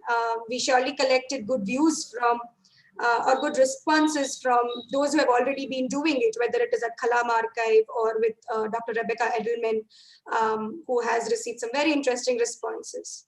But we would want to see what it means in India and South Asia. To answer the previous two questions, I mean, honestly, once you have the classroom beyond, with a classroom which is contextual, I think the pressure of the curriculum reduces on the educator. So I would basically say that these questions about, and not to take away the critical theory, of course, those readings are always are underlying, but this is to say that the data, the site, the people, the collections, they themselves start speaking to the students. So the students themselves are more equipped to be able to critique the existing normative structures and say, oh, but this doesn't make sense. And this is the hurdle I was talking about at the Kishkinda Trust Archive, where you've seen the same object having lived some 5 lives, and you can't put it in these 5 boxes of the information architecture that you built. Or we had Deepthi, who worked with the archive of Professor B.V. Srikantan. And she started with the idea of wanting to convert her father-in-law's archive into a museum for her son. And then immediately certain discussions and her own experiences sort of made her critique that wouldn't that again become static? So how could she make her son relive and engage with the stories in an interactive manner so that they again don't become these framed box spaces and remain decentralized, remain personal. There is room for different identities to play a role. Well, that's fascinating. It reminds me of the Patani family archives also, which we saw on the first day, right? So that idea of how the personal is inflected in those archives is a very important question. Because of limitations of time, I'm going to move on to my last 2 speakers and maybe just add on to the question. As you can see, one of the questions that Professor Mukherjee you addressed is how does the subaltern resist archiving beyond the colonial gaze? And I would also add to that, and maybe both of you can take it in whatever order you feel correct. How do you teach your students to be self-reflexive about the colonial archive, right? So that's a question that I want to put forward, right? How do you teach them at one point to both archive the artifacts, the time, but also to be self-reflex and keep a critical distance from it? So that's the last question You can take in whatever order you want. Okay, very quickly, first of all, I want to address this question of the pandemic, and that will probably also link with this question of the resistance of archives. You see, look at the story of the Spanish flu, and we are now getting to know the devastating effects that had on India, somewhere or the other that is not there in the history of India that as we know it.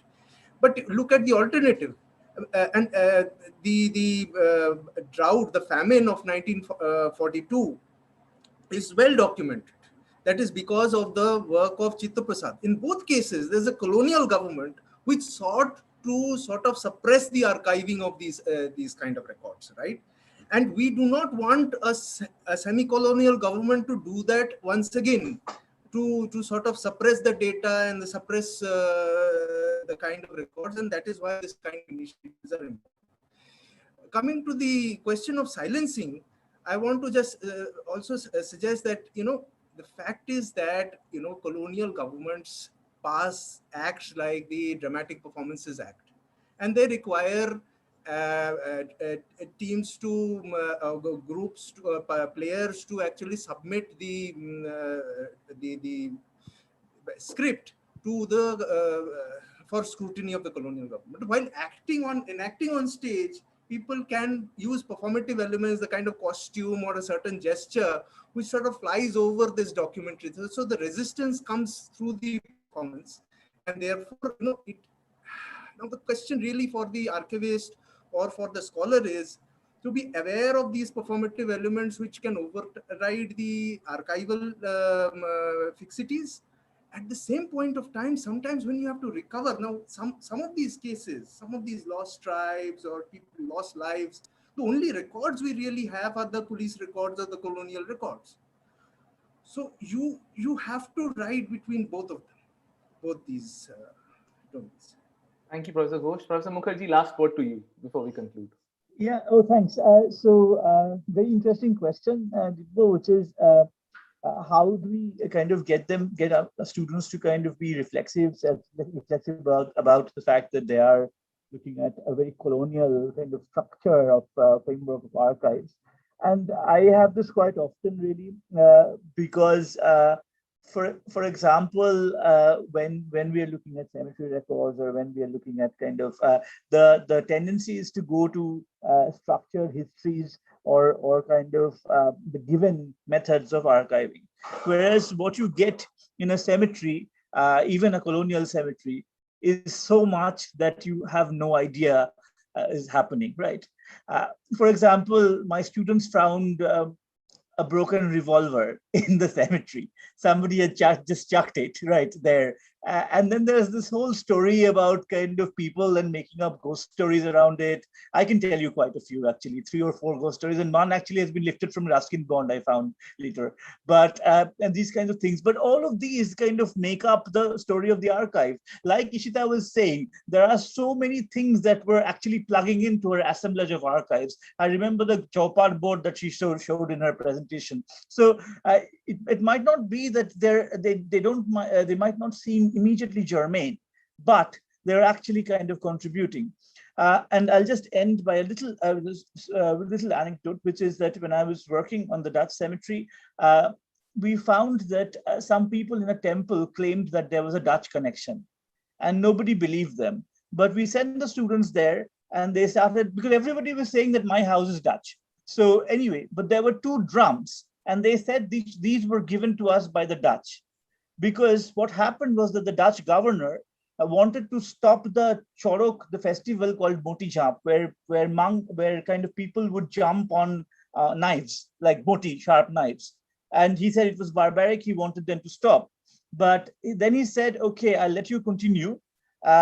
If you can jump on our cutlasses and escape unscathed. Apparently, they jumped on the naval cutlasses. They escaped unscathed. And the Dutch governor gave them these 2 drums, right? And this is the story. This is oral history.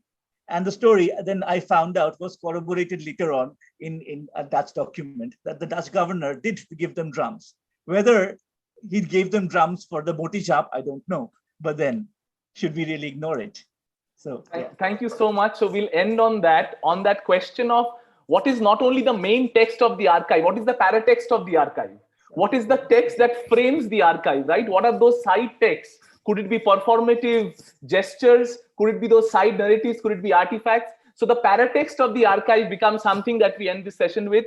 I am deeply grateful to all of my panelists, and apologies again for being a moderator who's been stringent with time. Those are my genuine apologies, but that's to encourage as much voices to come through as we can. So everyone who's joined in, thank you so much to all the panelists. Next, we have the event moderated by my colleague, Professor Tanishka Kachru from NID, and that would be student-led projects that are based in digital humanities methods or methodologies. And please stay on for that. That should be starting in the next 5 to 7 minutes. Thank you again, everyone. Thanks, Divya. So I just request all our presenters in the student showcase to sort of turn on their videos so we can make sure you're all here.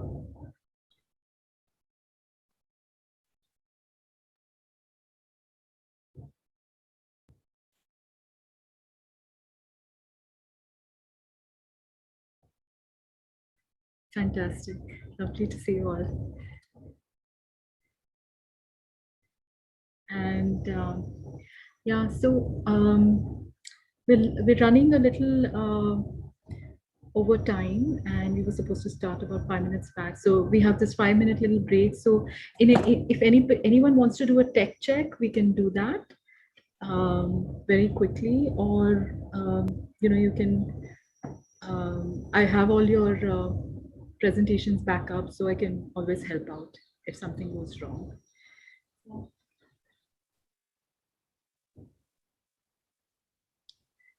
So, would you like me to run over the sequence again, or everybody is clear about that?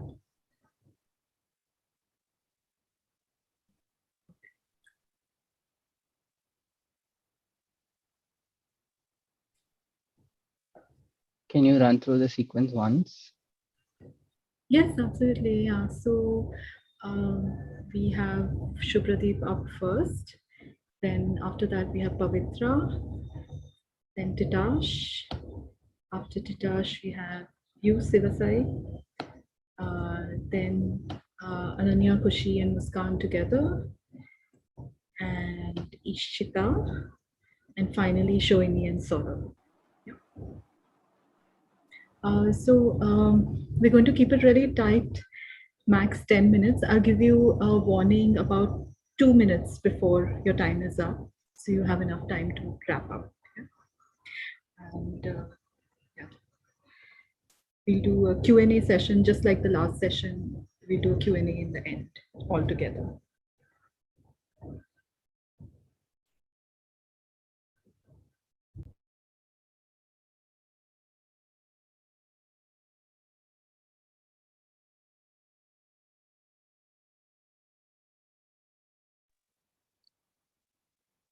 Anyone wants to do a tech check, just in case. If I could just kind of, since we are first moving to the website and then to our presentation, I'd just like to see if I can transition smoothly, if that is okay, by just sharing my screen for a second. Yeah, go ahead. Thank you.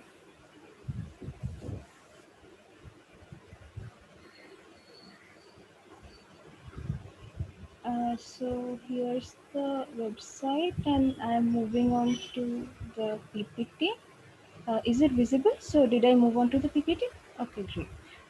I'm just presenting for a second to see if it's going into the presentation mode. Okay, I think that's fine. That should be good. Thank you.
Right, it's been a really fabulous day. I think this is the 6th day of the Milli Archives Week, and we are just about to start with the second session for the day.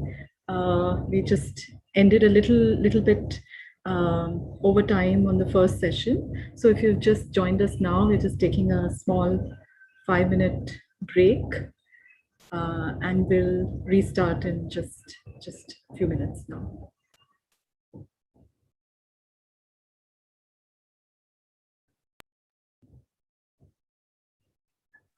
Tanishka, just let me know when you want to stop sharing, and then I can do that.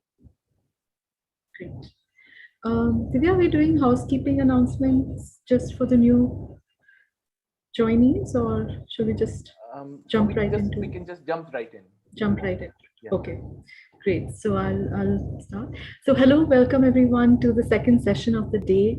My name is Tanishka Kachru. I am a faculty member at the National Institute of Design in Ahmedabad, which is India's first modern design institution.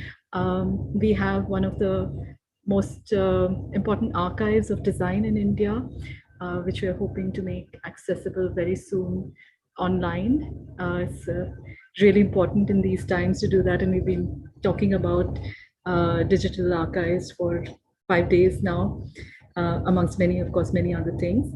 So today's theme around archives and pedagogy, we had in the first session, we had amazing pedagogues from around the country talk about archives in the digital humanities. And in the second session, we have curated a fabulous group of student showcase projects. We have students from many different institutions across the country who are presenting their work. It's going to be a set of rapid fire presentations, and we'll of course be taking question answers in the end, and that's going to be the most fun part. So invite you all to make sure that you have your questions in the chat box already as we go along. So we invite the students to sort of reflect on what it means as a student to encounter archives both within and outside the classroom, and how they value this experiential learning. And they're going to be doing this through the presentation of their work. First up, we have Subhradeep Chatterjee presenting the Ephemerate project. He's founder and curator of this project, and recently completed his master's in English literature from Jadavpur University. Welcome, Subhradeep. The screen is yours. Hello, everyone. Good morning, afternoon, evening, and night, as applicable for your time zones. I am Subhradeep Chatterjee, and I'll be speaking about the Ephemerate project. I launched the project back in October 2020, and the website is located at www.ephemerate.com. So I had originally had an idea of having an archive, an online archive, where people could upload images of antiques that they have at their homes, and that could be archived there along with their personal microhistories, along with details about how the artifacts were procured, or what their history is and what they pertain to and everything. But I didn't really launch the project back then because I was bogged down with academic and other engagements, and I was also trying to have a better plan of launching it so that it actually worked out better than a simple website that one may just create on Blogger or something. So that was the plan. And so it was more of a people's museum sort of a thing that I wanted to make. And after that, I refined the idea. So in 2019, I was working on my MA dissertation on ephemera, and that's when I decided to move my focus to ephemera. I also had this course on disability studies taught by Sri Ishan Chakraborty, which focused on accessibility issues. And that's when I decided to integrate accessibility into my project. And so it was in October 2020 that I finally launched the project. The project uses a three-pronged approach, if I may. The first one is to make the ephemera accessible to everyone. It uses an open access platform, so everyone can access the ephemera. So that's for cultural interest. The second aspect is to add scholarly resources so that anyone can do research on those ephemera. I try to include as much information as possible, but there are certain things which cannot be included, and for those, I add links and resources so that people can actually go there and do further research. So it's basically to encourage research on ephemera. And the third aspect, which is one of the most important ones for the project, is to ensure accessibility for the visually disabled by means of extensive textual descriptions so that they can read them using the screen reading software. So I try to write text descriptions which are very clear, which are very vivid, as vivid as possible as one can create, even though it's a very tough job. I try to do that, and it can be read using screen reading software, and they can try to understand what the ephemera contains. So this has two purposes. The first one is that the Rights of Persons Rights of Persons with Disabilities Act of 2016 has this particular clause about encouraging cultural entertainment being made accessible for the visually disabled. So this does that. Apart from that, it also encourages them to use visual content such as ephemera in their research should they want to. So this is the third aspect of the project. So why ephemera? Why did I choose to work on ephemera? The first reason is that ephemera are transient materials. They can be print materials, or they can even be non-print materials as well. So they have their own microhistories, their own blocks of history that they inhabit by being there. They are stuff that were not meant to be permanent. They were meant to be temporary, and by being temporary, they require themselves to be made permanent. So what I have tried to do is archive those and make sure that one can go back to those times, to those transient materials, and see if something can be salvaged from them for research. So that is the reason I work on ephemera. Some examples of ephemera that I have uploaded till now would be matchbox labels. Actually, that post is still in the works. I've uploaded tobacco labels, membership badges of the Royal Calcutta Turf Club, and then there are theater pamphlets and Savoy camera stores, act for color negatives, which were available in Kolkata during that time. So these are some of the ephemera objects that I have uploaded till now. So one of the reasons that I was a bit hesitant about launching it at that point of time was because it was a very daunting prospect to work with other people's data. Because I was storing their data, I have to work with them, and there comes the all the issues of privacy and everything. So I have tried to frame a very user-friendly and contributor-friendly privacy policy so that they can upload their content and own the rights to their own images. I just host them. So I'm just the host. I'm not owning their images. I'm just showcasing their images and giving them a platform so that they can show what they own, their ephemera, to the world, and researchers can come in. So there will be this particular confluence of researchers and the providers. So that is one of the aims of the project. I also contingency protocols for the website. I understand that forever is a very slippery concept, and the website and I can cease to be any moment. So for that, I usually and regularly archive the content of the website on archive.is and the Wayback Machine of the Internet Archive. So that way, the content will probably live on as long as possible. So that's there. I do have plans for including antiques and other objects very soon. I'll also be uploading audio descriptions so that people don't have to rely on screen reading software, and they can access the audio recordings of the images, image, descriptions and everything as they want to without using any software. That is one of the plans. The website is currently open to contributions, and we are open to accepting materials which can be in any language, say English, Hindi, Bengali, Urdu, Persian, and Arabic. These are the languages that I can read and write now, so I can handle this. But we are open to contributions in other languages, and we'll try to collaborate with the contributors and other persons to translate them as and when needed. I'll also be adding PGP signatures to the website so that people who are very conscious about privacy can contact us without having the fear of their communication being intercepted or something. So we'll be adding PGP signatures. We'll be adding a lot of security protocols very soon. It is already secure, but we'll be making it more secure. And well, this is more or less about the project. I have a very short video about the project, which I'll play at the end of my presentation. And well, these are the more or less the facts about the project. I'm very happy to announce that it has received very good response. It was recently listed as a research resource by the Princeton University Library and has been covered by several media outlets. And I'm still planning on expanding the project to beyond ephemera and to see how it works out. So my aim is not just limited to ephemera, even though the starting point was. So I'll be expanding it more in the coming times. I'll end with a very short video about the project. And I would like to thank the Milli Archives Consortium for giving me a platform to share my idea and my project. I would also like to thank Dr. Roy for giving me the opportunity for being in this session. Thank you very much. So I'll just play the video now. So, okay.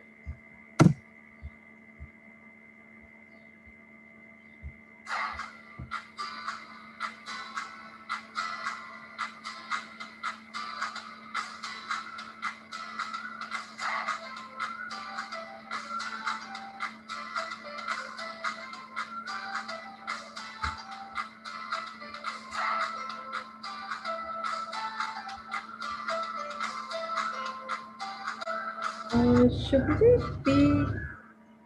Nothing is visible yet. I'm already sharing the video. It should be there. Okay, my screen sharing is paused due to some reason. It says started, but we can't see anything. Okay, I'll do something. I'll try to reshare it again. Share screen. All right.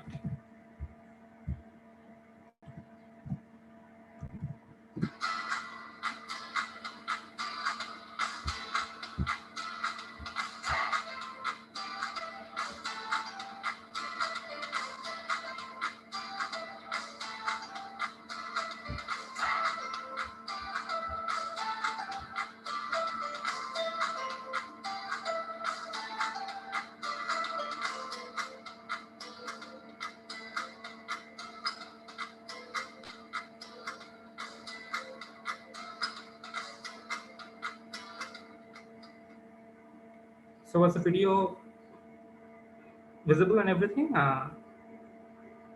Okay, great. So I'll stop You could hear sharing. the sound as well. Yeah. You have 2 minutes to. Yeah, sure. Thank you. Okay. You still have 2 minutes, but. Well, technically, I'm done with the presentation and everything, and I have shown the video. In case the video was not visible or something, I can share a link to that later. So that's about it for my project. Okay, thank you, Shubhadeep. That's really quite a tough thing to archive ephemera. It's where do you even start? I mean, but you've sort of clearly developed an interesting methodology, and amazing that you are able to handle so many languages. So thank you. And next we move to Pavitra Ramanujam, who will be presenting her project 3 Knots and a Lot of Turmeric. Pavitra is a graphic designer and photographer. She likes to work across mediums and is interested in enhancing the materiality of the image. Her works initiate dialogues around environmental sustainability, ecosystems, and language politics. She's a graduate of photography design at the NID, and her works have been shown at the Chennai Photo Biennale and Serendipity Arts Festival 2019. Over to you, Pavitra. Thank you, Kanushka. So I'm going to be talking about this project that I did as a part of my dissertation at NID. So it's about weddings that my father photographed in the 70s and 80s. So like he entered photography through his friend. So this is my dad. His name is Ramanujam. In the 70s, so after he finished school, he was hanging out in the studio opposite his house. So his friend Kannapal was the one who got him interested in photography. So this was in the 70s. Around 76, when he had finished his schooling and college, Kannappan had started his own photography studio in Chennai. And by then my dad has also learned a lot about photography, and he used to get, like, he could photograph in the unexposed film that Kannappan had. So that's how he picked up photography. So he was mostly photographing the city, his family, and he also had a friend who was the sub-editor of a magazine. So he would get short-term assignments for magazines, and he also started shooting weddings around then. So out of his archives, why I chose to digitize his wedding photographs, because I had also briefly done wedding photography when like before I joined NID. So I was very curious about how weddings were shot back then on film, and how they would like cover the entire wedding in just 2 or 3 rolls of film. So that was my curiosity. And also he had a lot of weddings compared to the other photographs, so I decided to focus on weddings. Yeah, so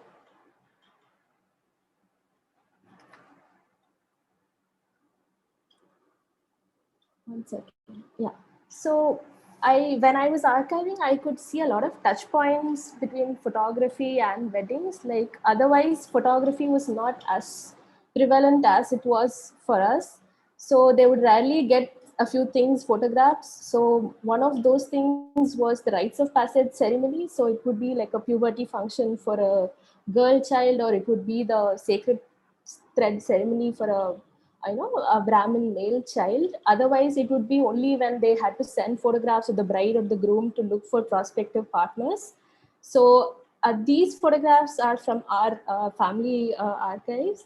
So when the photographs had to be sent to find prospective partners, they had to be done in like a close-up portrait and a full session. So like the family would look for all aspects of they generally want to see the entire physique. If everything was normal, they could walk. If they had long hair, if they were fair, and they like wanted to evaluate the prospective bride or groom on multiple levels.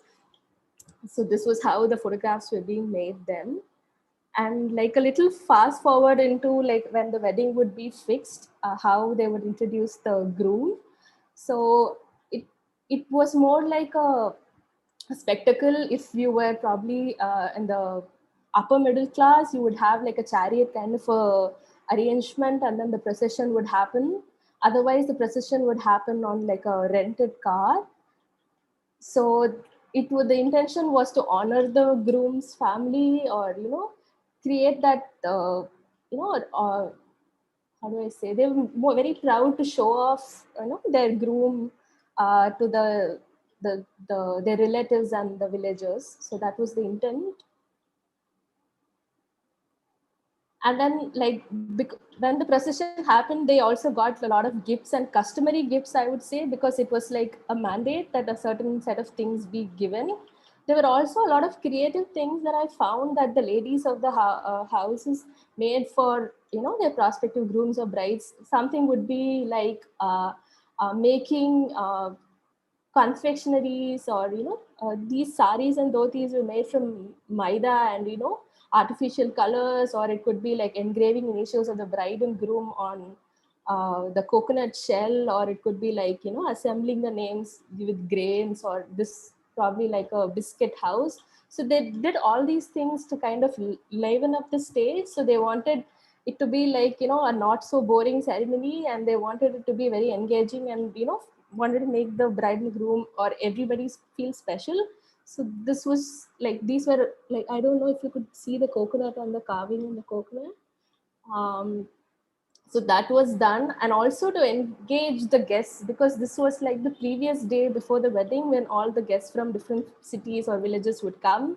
So like the evening was just for them to meet each other, and then like they wouldn't have a lot of responsibilities then. So they probably had like a Carnatic kacheri in the context of a Brahmin wedding, or later towards the 80s, it also started becoming light music concerts. So there were a lot of light music troupes that started emerging, like Uday Ragam, or and there were a lot of movies also based on these light music troupes or characters. So when I was working on this project, since we didn't know directly, like we didn't know who the families that were photographed, and I only had access to the negatives, and my dad had probably forgotten a lot of these.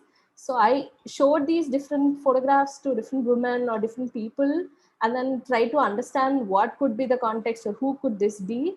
And that's how I have gathered information, because on a fact basis, I could not figure out whether this was the community, or whether the location also was not so evident in a lot of photographs.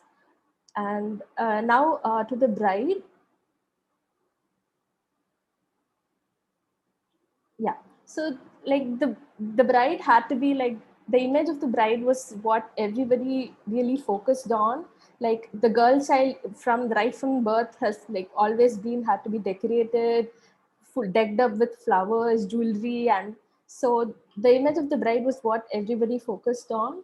So since women did have access to a lot of education, but they were still mostly indoors and they did not have access to a lot of beauty parlors and stuff then. So a lot of women that I spoke to from that period said they self-groomed themselves. So even on their own weddings, it was someone from their neighbors or the close family or themselves who dressed themselves up and did their makeup. So their inspiration or ideas mostly came from printed magazines, like images of probably Wahida Rahman or Sridevi that they've seen. And that's how they learned to, dress themselves up or present themselves. This was like the classic bridal portrait that was done back then, like how the mirror in the dressing room would be used to show off their pony and the flowers, and just to give like a 360 view of how the bride or how marvelous she looked. And also here, one thing that's very evident is that the wedding photographer, or generally the photographer, was someone who was a very, he was a stranger to this family, and very rarely it was someone from their family or friend circle who would photograph. So this distance in like photographing the bride was very evident. Like it was always done from a distance, and most often like on the image on the left, this person, she was my dad's friend's sister, so she kind of knew him, so she was able to kind of look in the eye. But on many images I could find that the bride was like very shy and was not even looking at the photographer. And on the contrary, like the men or the groom, they were like looked straight in the camera and the lens, like, but they were mostly like expressionless, because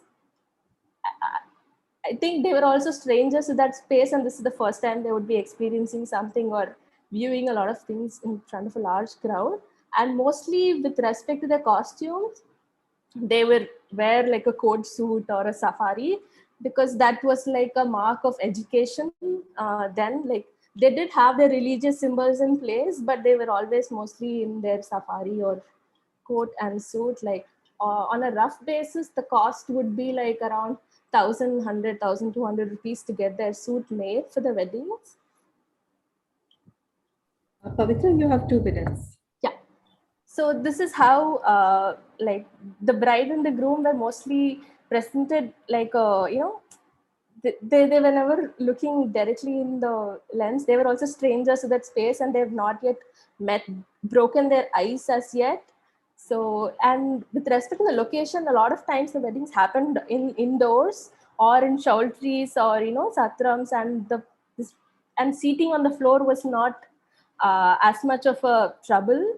And if you see all the cutlery and everything was reusable like back then. And yet another interesting thing that I observed was the adaptation of Brahminical traditions in non-Brahmin weddings. Though these men did not have their sacred thread ceremonies done, but it was kind of adapted into their wedding ceremonies. And this is like the tying of the knot, of the most crucial moment.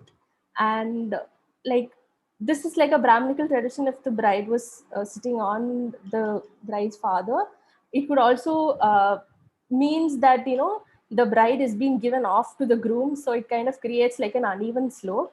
But what was more interesting here was the self-respect wedding, or the introduction of self-respect wedding, where there were no expenditure involved. There was just an oath-taking ceremony that would happen between the bride and the groom, and in the presence of a lot of important people, and the wedding ritual would get done very quickly. So this was spearheaded by Periyar and became legal in 1968.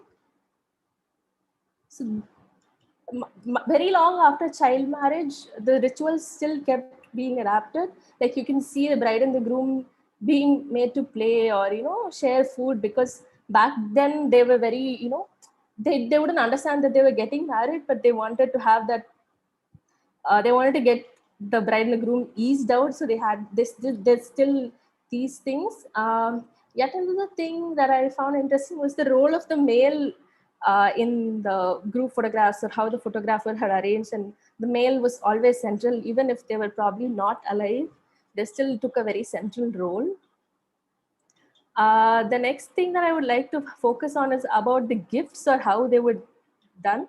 So physical gifts were a little later, but before then they started collecting money, because it felt like a loan. And since a lot of religious, like the weddings with rituals had a lot of expenses, so these money would be like an immediate solution to their problems, and it was usually noted down in a notebook, so that the same family could repay it when their chance of attending someone else's marriage would come. And in most of the photographs, what I liked is how, or what I noticed a lot about, is how the middle class, it sings of middle class, the background, the wedding photography or photography took a backseat, and actually the ritual was given more importance to, or the actual event was given more importance to. And it also felt like, since a lot of things were rituals, and the photographer actually felt like he was just documenting, or it was a fly on the wall and just documenting. That was like the role of the photographer. And wedding photography was still not like a genre by itself then. These same photographers photographed multiple other things. So by the end of late 80s, what happened was color film took over, so printing became easier, and a lot of things were automated, and still film was also taken over by video. So a lot of studios didn't upgrade. So and so the cost of photography also went down. So that's how my dad also kind of quit photography and started taking his full-time work at the bank. So that's how this archive ends. So that's my presentation. Thanks, Pavitra. Thank you. Wow, such an amazing journey into intimate spaces and celebratory spaces. Next up, we have Titash Bose, who's going to be talking about Delic Archives. Titash is a PhD student at University of Chicago, working on post-independent Indian children's fiction in post-colonial India. She's also the editor of the Delic Archives, the archival wing of the Delic Foundation. Welcome. Thank you so much. I'm really grateful to be here and showcasing this archive, which was started last year. So I'm just gonna share my screen. Hopefully is my screen visible? Okay. Yes. Oh, great. And the slides are also visible, right? I mean, the presentation mode. Okay. Yeah, it's in good. So I'm just going to start by speaking a little bit about the Delic Education Foundation, which is basically the organization under which the archives is hosted. The foundation was established in 2019 by two Ashoka University Young India Fellows, Rajshri Behera and Bhashwar Faisal Khan, with a view to make an intervention in the field of school children's access to books and readership outside their syllabus. So the organization aims to build a network of free community libraries and develop a curriculum of reading programs and activity workshops. The Community Library Noida, and these photographs are all from there, is the first initiative which is taken by Delic. This library is located in the girls' hostel of the Mahamaya Balika Inter College in Noida. It's a government school in Noida, and I mean, in my interaction with the children, I volunteered for the library as well. It has given me the sense that the children feel that they are living with books because the library is housed within their hostel, right, in a hostel room, and which is very different from having a library in the school premises. So here the library is run by them. They have storytelling sessions, they have different kinds of workshops, they have discussion sessions where they voice their demands, and they do demand a lot of different books that they want to read. Romance and horror are very, very popular, by the way. And older children also get career counseling and mentorship sessions by members of the Delic team, right? So this partly through these kind of different interactions that the idea for the archives began in 2020. It's also when the schools, I mean, we couldn't physically meet the children anymore, which was such a pity. And so, yeah, the idea behind the archives is that, education, like every other sort of area of life, is filled with inequalities and injustice and inequities.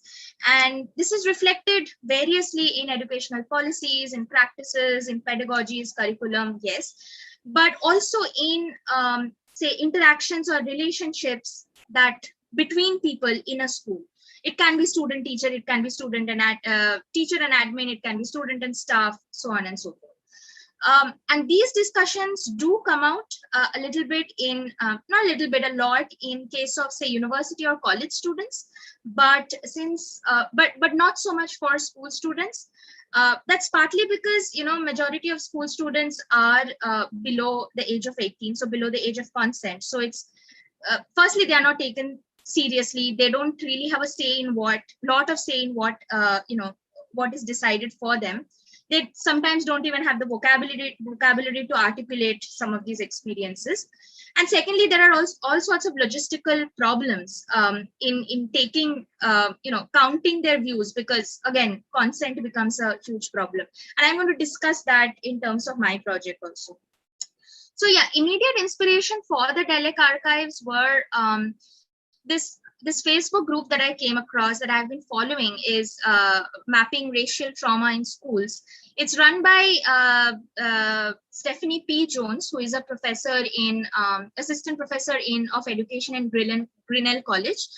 And she has been documenting different kinds of, how racism works in US schools across different domains, not just say curriculum, but also in terms of policies, in terms of explicit violence, in terms of everyday sort of casual racism and stuff like that. That's one of the main sort of inspiration. The other inspiration, of course, was Nirantar Trust, which some of you know probably. It's also a very interesting organization working in the field of women empowerment and education. And they have done a lot of research and textbook analysis work. Finally, I'm also very sort of inspired by Instagram groups that spread awareness through infographics. For example, this one, Caste Crime Watch, they basically document weekly number of caste-related crimes that take place in India. And it's kind of mind-boggling how extremely pervasive and everyday and normalized this is. Anyway, but the idea, of the DELEC archives was inspired from these websites and these Instagram, these social media handles, but we went beyond. We developed our own methodology and stuff for our archives.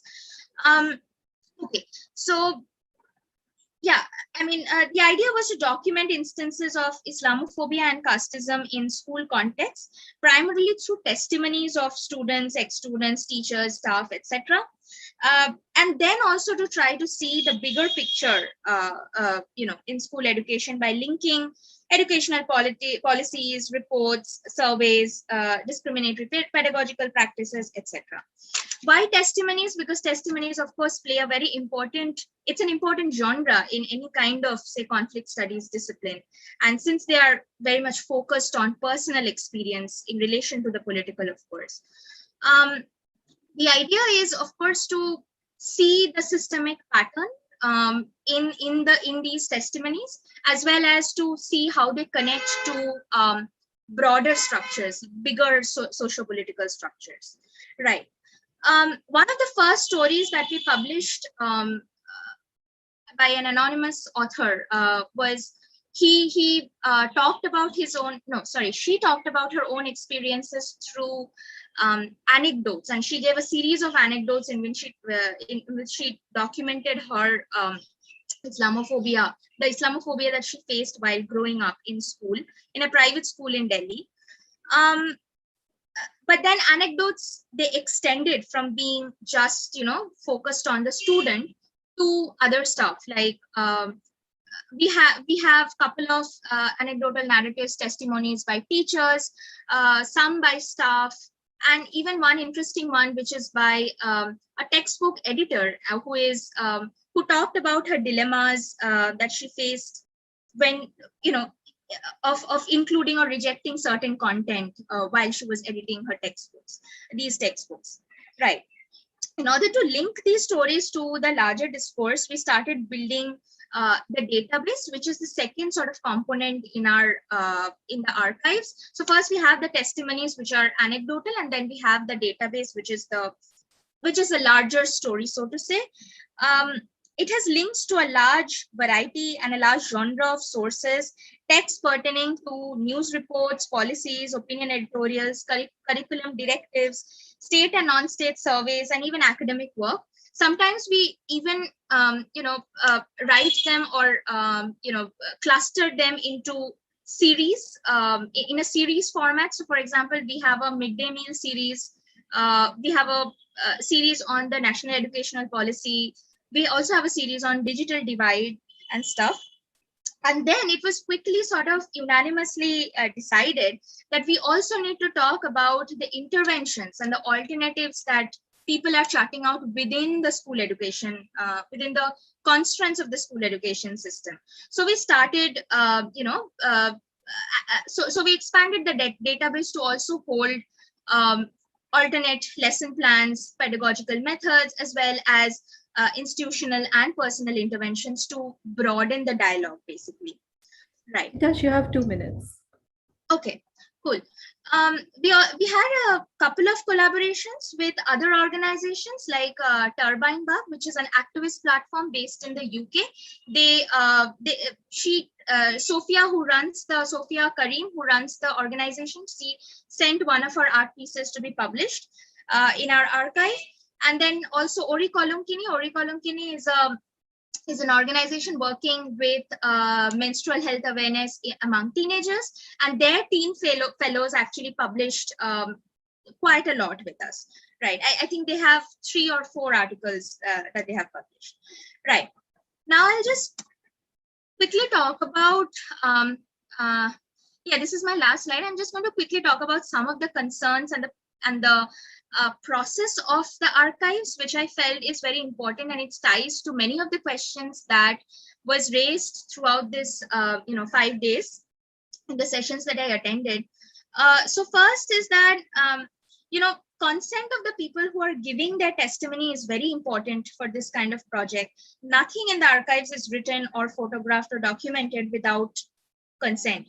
It's always a collaboration. The process is that usually one of us from the team establishes contact over phone or email or social media, and then we have a chat with that person, whether how they would want to represent, whether they want to be anonymous, whether they want to write it themselves, whether they would like to write in regional language.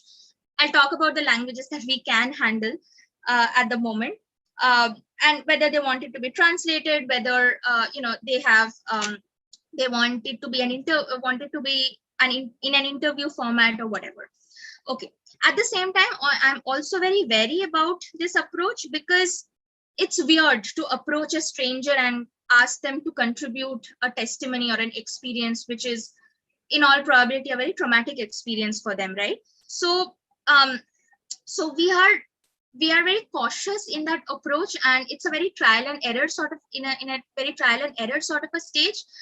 Usually, we have a contact person within the team, or like a friend of a friend or of a friend through whom we approach. So there's some context to where we are coming from, right? And needless to say, we have had many rejections. Then people have backed out even after committing, even after sending their first draft, and that is okay, and that is how it's supposed to be, because I realize that these are testimonies, these are these are personal things, and but I think I have learned a lot. And unlearned a lot from these interactions that I've had. That said, if anybody in the audience now or want to or know anybody who would want to collaborate or write something or contribute to the archives, please do reach out to us. Finally, our social media pages in Facebook and Instagram, they are not just there to publicize the archives, but also to amplify and support other platforms, similar platforms. For example, this first one that's there in the presentation is a call by Dalit Camera, which is a web-based platform, and they had a sort of they were basically documenting at one point Manuvadi ideals in textbooks that are taught to children. And we sort of amplified that because it linked with our project.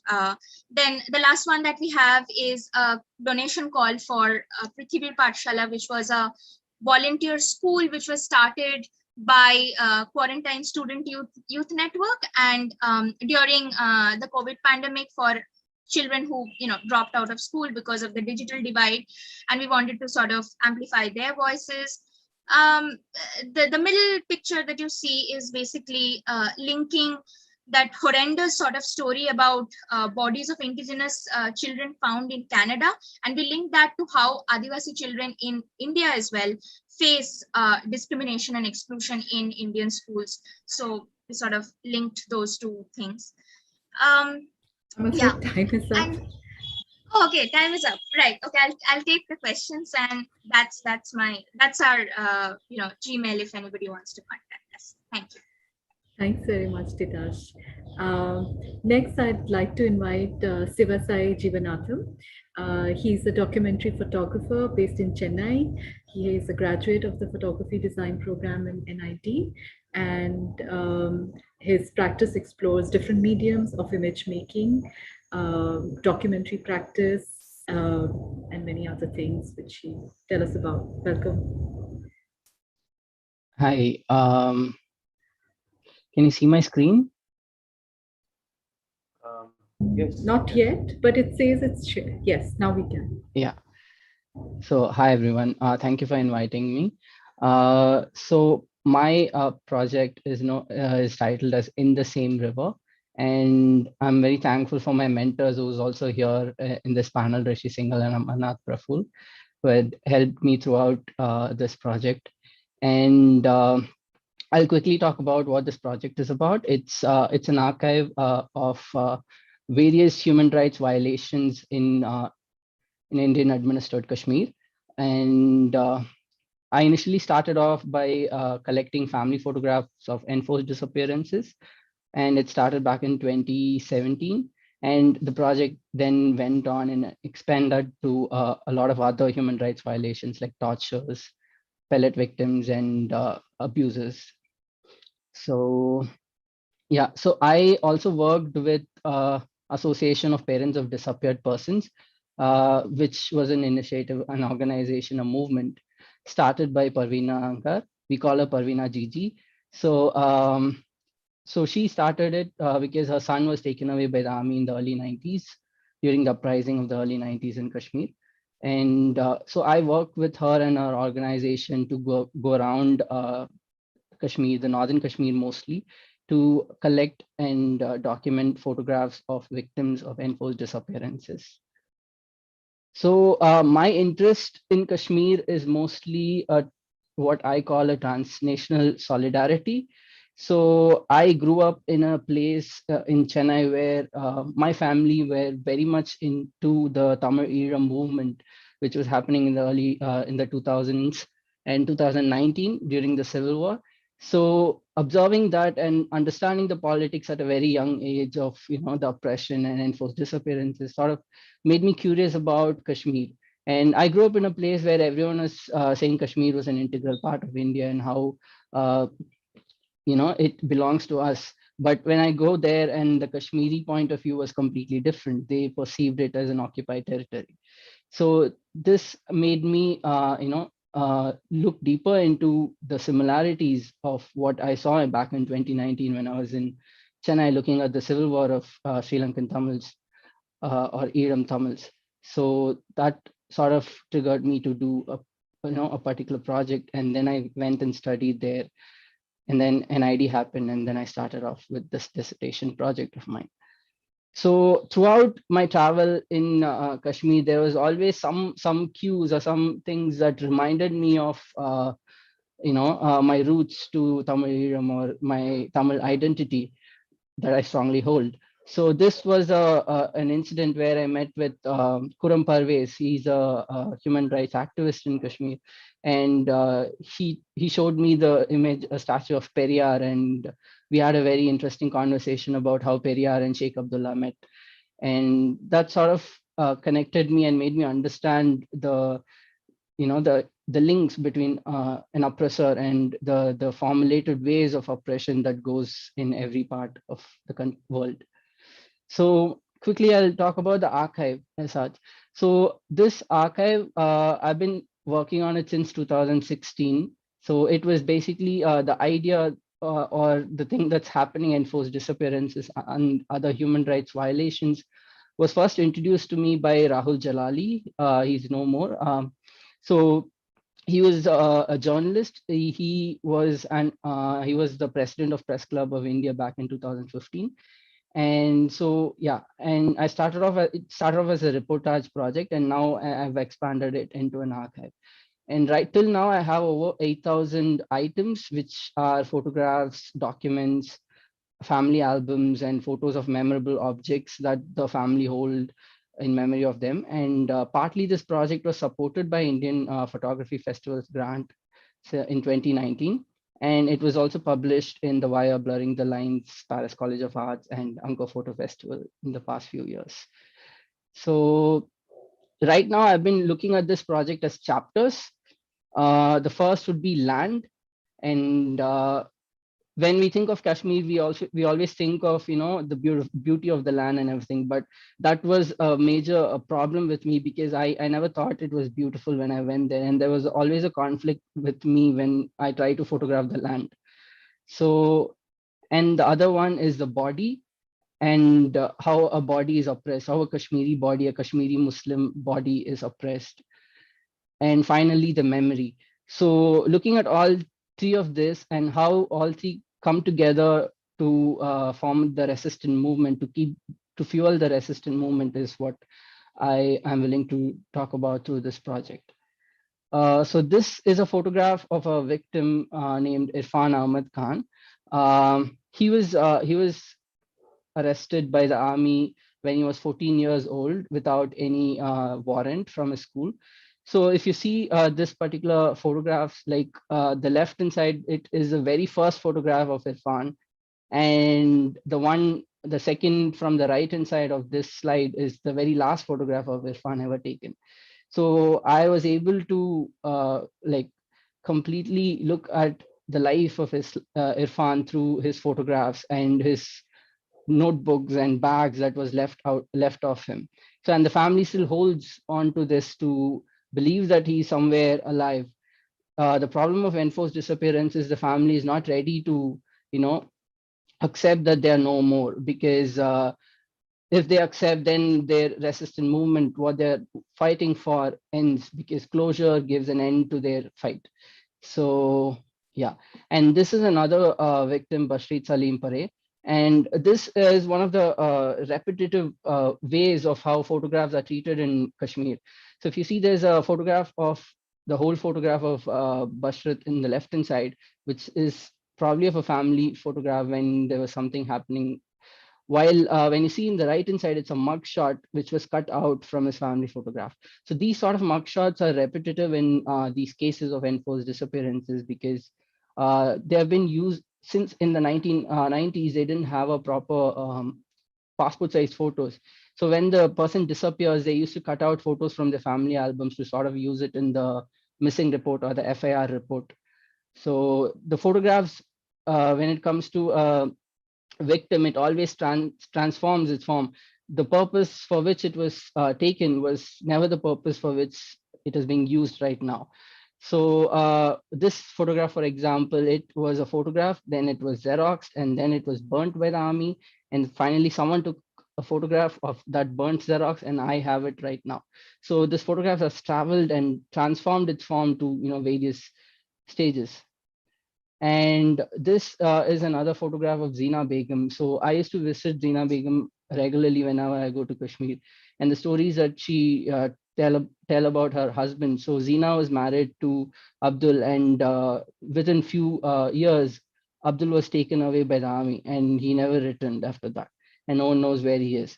So when I went through her album, there was these scribblings of Zina. When you look behind the photographs. So this was something that I learned when I was photographing, that we also write a lot of things behind the photographs as memories. So I saw this text where she had written, "I love you," in behind the photograph of their first honeymoon that happened in the early 90s. And I also started photographing the space and how the victims and the victims' families are making use of the space around their home. So this was a sketch of Abdul Rashid's brother. Abdul Rashid is a victim who was made to disappear, and his brother was psychologically affected, and he started scribbling these sketches. So he was a physics professor in the college next to their district, and he started scribbling these sort of crazy sketches. And this is a map of India through his perspective of how he sees India right now. Yeah, and this is another interesting thing to look at when we talk about Kashmir, is that there's a contradiction, there's a contrast between the ways they saved the photographs. So there was this album called Lovely Moments and Love Moments. And when I went through the album, I found this photograph of the victim's brother, who's no more right now. So this is a his dead body lying in the photograph, and that was kept inside this Love Moments. And I have other photographs from this album, which I've not included in this presentation, but that involves weddings, birthdays that happened after his death. So everything is put into this one compilation, and they called, and in it, it was Love Moments. And so you have 2 minutes. Yeah. So this is another photograph of a victim where, so ex gratia amount is an amount, relief amount given by the government to the family. So this is a photograph. This is the only family photograph that is left of the family, and the officials have circled their faces and numbered them to identify their their names. And this is Rahmat. Rahmat's father was recently arrested after the abrogation of Article 370. And this was the last photograph of her with her father. Now, recently, Rahmat's father has been released. So when I talked to Rahmat about where your father is, she never told me where her father is. She always told me like, my father is in Agra selling vegetables and all this stuff. But as we got together and we became good friends later in time, and then she told me like, my father is arrested and he is right now in Agra jail. So don't tell this to anyone. So this was how the mentality, the mind of a child was. And I also photographed her books and bags and everything that she could. And yeah. And this is another interesting book of a 10th standard pellet victim. So I went through this science book, and then I found a word called resistance in the book. So I asked him like, which resistance are you talking about here? And then he just gave me a smile, and then it was like, which resistance I'm talking about, sort of a smile. And after a point, I sort of felt like I'm being, as a photographer, I'm taking everyone's image. So I sort of gave away my camera to the kids in the household, and they started making photographs, which itself became a part of my archive. So I just juxtaposed all the photographs that took by me and the kid. So there's also another victim who was very recently abducted by the army, and he's subjected to enforced disappearances. And this is his clothes that I was able to photograph. And the image on the left-hand side is the last Facebook post that he made wearing the clothes. After 2-3 days, he went out, and then he was not found anymore. And this is a pellet victim. And another important thing that I wanted to talk about are the file bags that these victims hold. So these file bags always say very nice words like welcome, thank you, and all these things, which was very contradictory to the content which is inside the bag. So I just wanted to show you the last image. It could be slightly triggering, so I thought I'll just warn everyone. So this was a testimonial by a victim's son. So I'll just read it out quickly. As soon as I entered the police station, one of the cops directed me by his hand towards a bathroom-sized room and told me that my father is there. I entered the room and I found my father dead in a miserable bad position. I was terrified and shocked to come to terms. I couldn't understand what happened to him as he had no health issues at home. Nobody there told me about the cause of his death. I saw him in the same clothes and I saw him last time in the police post. His body was kept in a very bad shape, as if some animal carcass was lying on the roadside. He had been worn like the same sweater as a small child.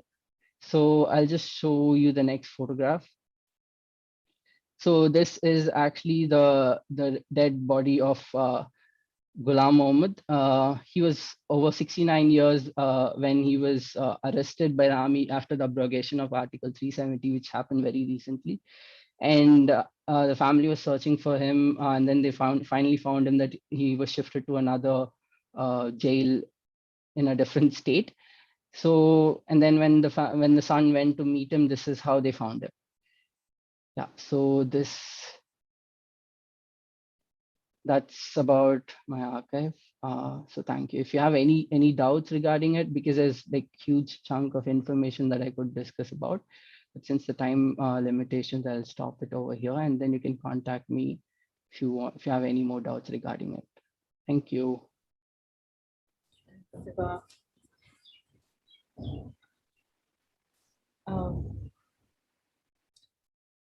After this sort of amazing,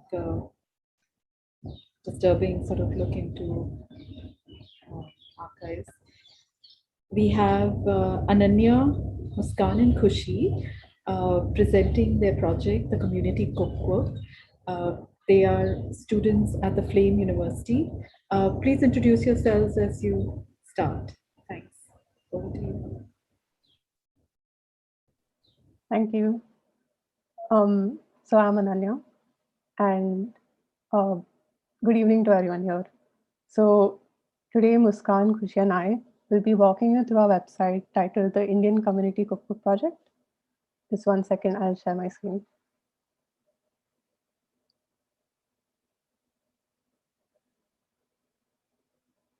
Can you see it? Yes. Yes, we can see it. Okay. So it is essentially an open access archive of cookbooks and recipes from various parts of the subcontinent. We believe that cookbooks are more than just a collection of recipes. They are cultural artifacts that can document large-scale historical events such as migration and globalization. Additionally, the project aims to preserve memories related to traditional food in an attempt to humanize them. Our website has 3 main sections: archives, timelines, and the modern cookbook story. Now I'll be talking a bit more about the archive section. So we realize that oral food traditions form an essential part of several Indian communities, and that there is a collective fear of losing them over time because they lack concrete documentation. Furthermore, a survey on published Indian cookbooks revealed that the author and the target audience tended to be from upper or middle classes. Over the past few decades, Indian cuisine has also become more nationalized, as observed by anthropologist Arjun Appadurai. So certain popular cuisines are being documented more than others, misrepresenting Indian cuisine as a whole. Thus, this archive section aims to be home to cookbooks and recipes from underrepresented cuisines in various regional languages and formats, such as printed, handwritten, or audiovisual. Most of the recipes in this section have been passed down through generations, like Zara Asad's printed Indo-Pakistani cuisine cookbook. And another one is S.M. Joshua's handwritten collection of recipes from Bangalore and Mumbai. We also collect audiovisual archives like this Bagara Bengan recipe by Mrs. Shakila Begum and Mr. Arif Hussain. It includes an instructional video of the dish being prepared. Another notable archive in our collection is this collection of Nagaland recipes, namely dried akuni pork and rosop. We were lucky to receive them from the cast of the Netflix film Akuni. So we began by collecting these archives from friends and family using the snowball sampling technique. Now, due to the ongoing pandemic, we largely collect archives through our website and social media. And the increasing media coverage on our website has helped us reach more people and crowdsource even more archives, like this collection of recipes from the Odia cuisine by Dr. Nivedita Das. Now, Khushi will be talking more about the food memory section.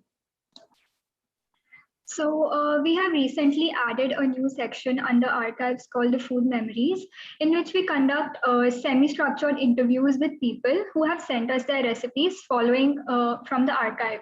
So for example, recently we conducted an interview with Mrs. Mitani, who belongs to the Khoja community. And we learned that Khoja food is a mix of Gujarati and Mughlai cuisine, and Khojas are spread all over the world, and the food habits are pretty much the same, but they have their own little variation according to the place they reside in. We also got to know that certain dishes are cooked for certain days and for certain special occasions. Like on Fridays, they make Dudi Wali Dal Chawal, which is a fixed menu for them. And when they celebrate Chandrat or the New Moon Day, they prepare kheer puri batata, and festivals like Navroj, egg-based dishes are made. She also spoke about how she went from not knowing how to cook before her marriage and to how she learned cooking from her sister-in-law and mother-in-law, and in 2020 she published her own cookbook. So she also shared some of her childhood memories, like how she loved chaats. And during the mango season, there used to be an entire room full of mangoes at her home, and Amras Puri Batata was an important part of her childhood during the mango season. So through this section, we hope to capture people's relationship with food, their communities, and any associated food memories that they may have. These nuances will help us better understand the impact the community cuisines have in people's everyday routine. Further, in the light of globalization and nationalization of the Indian cuisine and others, it is interesting to see how community food cultures adapt to these changes, simultaneously preserving age-old traditions. Now, coming to the next section, which is the timelines. So these timelines help in understanding the chronological order of the published cookbooks. The main motive behind creating timelines was to have a single repository for all cookbooks. Timelines that we have are created using the NightLab timeline software. And currently we have 4 timelines in our website: Anglo-Indian, Bengali, Goan, and Tamil. Now, for example, and Ananya will show more about Tamil cuisine timeline. So here we have mentioned the year of the publication, the name of the author, and a little write-up about the cookbook. And also, if there is an online version of the entire cookbook available, then that is also being linked with the respective cookbooks. The timelines also track external influences on cuisine over time. We have personally observed that there is a trend of accumulating macro community cuisines rather than accumulating micro community cuisines. Our main sources for the timelines are the secondary data sources like blogs, internet archives, Pinterest, and some purchase sites like Amazon and Flipkart. Now, Muskan will be talking about spatial mapping. Thank you, Kishi. So for our final component of the project, we've used spatial mapping tools to essentially document contemporary community cookbooks in India that have been published post-1990s industrialization. And for this, we use ArcGIS's online mapping software. So as you can see in the map, we have yellow clusters that represent cookbooks from macro communities, which can be states like Rajasthan. So you have the cookbook of Rajasthan or classic cooking of Rajasthan. And then you also have red clusters that represent specific location-wise cookbooks. For example, the Chettinad cookbook. Chettinad being a region in Tamil Nadu's Shivaganga district. So for this, we have mainly relied on snowball sampling to increase our range of cookbooks. And this corroboration mainly emerges from a variety of online sources ranging from museum archives and media coverage. all the way till cookbook purchase sites like Amazon, much like the case with timelines. And we have tried to systematically go about our online search using keywords like contemporary Indian cookbooks or cookbooks post-1990s, for example. And essentially, this tool aims to ask the question of which cuisines are more prominently featured in cookbooks and by how much, right? And so we hope that this map gives us a richer insight into the representation of communities as discrete culinary identities in contemporary cookbooks today. And that marks a wrap on our project. We hope that our project, the Indian Community Cookbook Project, becomes a resource for learning and further research in Indian food histories, and that it is based on a thriving community platform that believes in sharing and celebrating community food as not only a mark of heritage, but also a living tradition. Of course, we are well aware that our project has its limitations, be it language barriers or the fact that we are almost entirely dependent on an online interface to both collect and interact with people from other communities. But still, we wish for it to eventually reach a stage where the repository itself is self-sufficient and self-growing, such that the collection of the archive is facilitated by members of the community that constitute the project.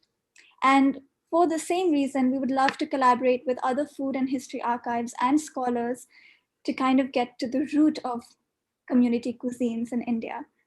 So in the case that you're interested in getting to know more about us, or you'd like to suggest resources that you think might be of use to us, you can always get in touch with us through our social media pages and our email address.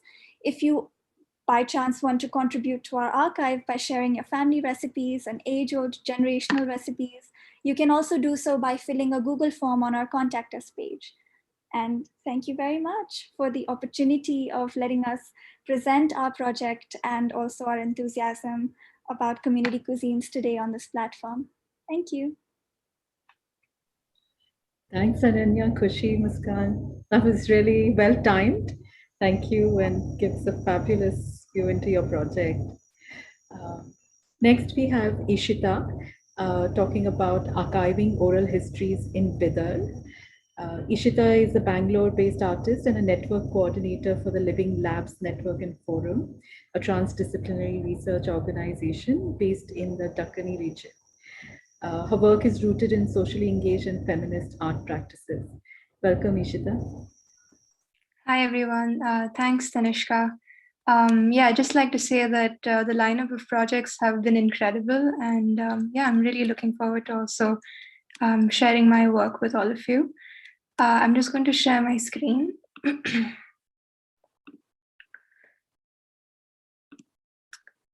So yeah, I just would like to start by saying that I'm an artist based in Bangalore, and I began my first official tryst with archiving as part of the Bidar Heritage Center and Archiving Project, which was initiated by a faculty member at the Srishti Institute of Art Design Technology, Shreyas Srivatsa, who is also my mentor.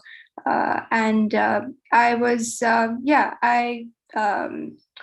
I'm a bit nervous, so I'm just going blank. But yeah, I started this project in 2017, and the BHC archive basically was looking at documenting oral and personal histories in Bidar. And the purpose of the archive was to set up a police history museum and a heritage center in Bidar, with the purpose of also connecting people with their inherited legacies and documenting some their own social histories. So this project is also very much rooted in a place-based practice. And Bidar is a small city in North Karnataka, sharing its borders with Telangana and Maharashtra. And what's unique about Bidar is that while it was under the British rule, while the country was under the British rule, it was part of the princely state of Hyderabad under the Nizam rule. And therefore, the police force also was called the Nizam Police Force. And it has its own unique police history, which is also what we were looking to document. So here are some, these are some pictures that the Bidar police station had also sourced and have up on their website. And they're pictures of constables from the Nizam police force in uniform. And they're called Jamadhars. So while looking at the police history, upon like a chance conversation with the SP at the time in Bidar, we were introduced to someone called Narsappa Dalpati, and we were just asked to meet him. Not knowing exactly what Dalpati meant, we later learned that he's the village policeman, and the word Dalpati literally translates to village head. So we set about to meet him, and we were very intrigued by the stories he had to share.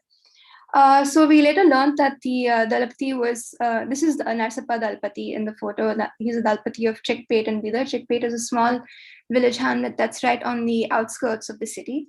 And Narsappa was appointed as Dalpati in 1964 under the Karnataka Village Defense Parties Act. And he acted as a police informant for the police at the time, and would just keep an eye out for any unusual activities that were happening in Bidar. And under this act, he also had the liberty to appoint 5 to 10 members to form the village defense party. So this Dalpati system was essentially set up as a community policing model. And so Dalpati and his VDP members were all essentially volunteers. This act was repealed in 2004, and the system has been abolished.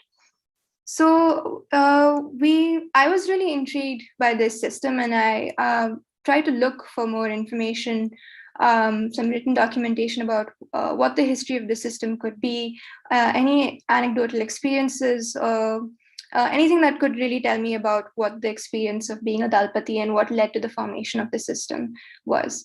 So I found out I couldn't find anything. So I decided to just take on an oral history approach, and I asked villagers, police officials, and many other Dalpatis about their own experiences. A lot of the times I was also asked, why are you documenting this system? It's dead. And I also did ask myself this question. But Narsappa Dalpati was an intriguing man. He is an intriguing man, and he had a lot of stories to tell. He lived a long life of solving crime, catching thieves. He is a respected man in his community, and he comes from humble beginnings. So I decided to document this system through his voice. Along the way, I also came across artifacts that were associated with a lot of the stories that Narsappa Dalpati was sharing. On the left is a letter that was written by him to the Deputy Superintendent of Police in 1999, and it loosely translates to, and he wrote this on behalf of Dalpatis in Bidar. And it loosely translates to him asking the Superintendent of Police for a small weapon, a torch, and a raincoat, because the monsoons have come and robbery has increased, and also asks for a small payment for 24 years of service. On the right is a torch that we found in possession of a Dalpati in Malgapur village in Bidar. And this is the very torch that was given by the police in response to this letter. So was a lathi, and so was a raincoat, but the payment was never really made to the Dalpatis. This is a beat report that belongs to Narsappa Dalpati, something he's been maintaining since the 1970s. We don't have any exact dates, but the beat report was basically a book in which the Dalpatis were required to maintain any untoward incidents that had happened in the village, like fights, deaths, or unusual activities. And the beat constable would come every 8 to 10 days on his rounds in all the villages, and he would check this book and then sign across these reports acknowledging all of these activities. So something, I'm just going to read the text on the slide. Narsappa Dalpati's point book or beat report was maintained since his appointment in 1976. I cannot read and write. The entries are not written by me. Police write it. They come on the beat and write down the date and time of the visit, says Narsappa Dalpati. So these artifacts also sort of helped visualize an intangible experience, helped us understand also what were the socioeconomic conditions of these Dalpatis, what were the circumstances that they came from, and what led them to make the choices that they did. Oops. Sorry. Okay. So along the way, I also realized that it was really sometimes hard to gather a timeline of events because Narsappa Dalpati couldn't always remember the time or place or the date of a certain incident. And oftentimes I realized we would be talking in circles. So this whole notion of interviewing was challenged during this point. And I realized that a linear question and answer way of documenting this oral history was not conducive to his way of remembering. So I noticed that he would also use photographs to assist his memories. He had piles and piles of like photo albums in his home. And what was interesting was also that Mr. Narsappa Dalpati never really owned a camera. And yet he had photographs of him with most of the ministers, public officials that had visited Bidar with, and also like festivals and family functions. And he also had a collection of photographs of his own heroes, past superintendents of police, past police officers that he had a relationship with. You have 1 minute. So yeah, this was interesting because it sort of helped raise new questions about what do these stories, do these photographs tell? What do they mean to them?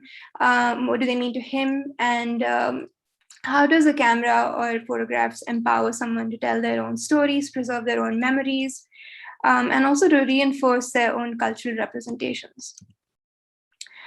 Here's an example of one other such photograph that is in possession of Narsappa Dalpati, where it's also where Veer Shetty Kushnur came to Bidar, and the photograph is not dated, but it is assumed that it is probably from when Veer Shetty Kushnur came to Bidar to when he was elected as the president of the All India States Cooperative in 1976. Here's another photo that we found in his photo albums, attached to like the hard shell of the photo album right at the back, slightly in a tattered state. And he's here on the right, as you can see. I'm just going to read the text on the slide. Sorry, I can't. Basically, yes, so there's a group of men in the center of the photograph. They're officials from the State Bank of Hyderabad, and the board behind them reads, "Checkmate adopted by State Bank of Hyderabad." And this photo is not dated either. I'm going to skip this because I don't have time. But basically, we also documented these video clips and put together a video documentary to just give a small glimpse into Narsappa Dalpati's life. I'm just gonna, yeah. So since 2018, the project, the Bidar Heritage Center Archive, is ongoing, and since 2018, we've documented the stories of several communities in Bidar, including the Kumbaras, where we documented their skill-based practice, also their own personal photographs, had conversations on their personal aspirations, and even documented some of their rituals. Similarly, this is a picture of someone from the Rangare community who were historically like print and textile traders, and also printed on textiles. And these are some, and they no longer are in that, no longer practice that, but still hold on to some of these wooden carves, and they're part of their other religious rituals. Yeah, I just also wanted to say that this project continues to be a space for co-learning, and it's built by many members of the community in Bidar itself, students as well, and designers. And it's built networks of care and trust and long-term relationships in Bidar. And that was very apparent also during the pandemic, as a lot of these members organized and offered support in the form of COVID relief to a lot of the communities that we worked with and are a part of this archiving project. So yeah, thank you. Thanks, Ishita. Very inspiring project. Thank you. Okay, before we have our final presenters for this showcase, I just want to invite everybody here to send us, any questions that you have in particular. We won't have a very long question answer session, but if there is anything particular you want to ask any of them, drop it in the chat box. We'll try to take it up, or even if you have a general question addressing to all of them. So finally, our last presentation in this showcase is Shohini and Saurav, who will be presenting their project, Plaques of Presidency. Welcome. Thank you, Professor Kasru, and thank you to the organizers for having us here today. Hello, everyone. We'll begin our presentation by just taking you across on a quick walkthrough of our project. Right. So, by ways of introduction, the Presidency Plaques Project is a digital archive of the memorial statues and plaques at the Presidency University campus, College Street, Kolkata. The Presidency College, now University, initially named Hindu College, was founded in 1817, was witness to many historical changes during the colonial and post-colonial times. But while the college itself becomes a site of history, many narratives of history themselves weave through the campus, encased in the various statues and plaques that we see there. This archive attempts to remedy the peculiar invisibility of these monuments, that is, they are seen and yet unobserved. So this marks the reception of these monuments within the campus by allowing or offering an open access virtual tour of the monuments, among other things.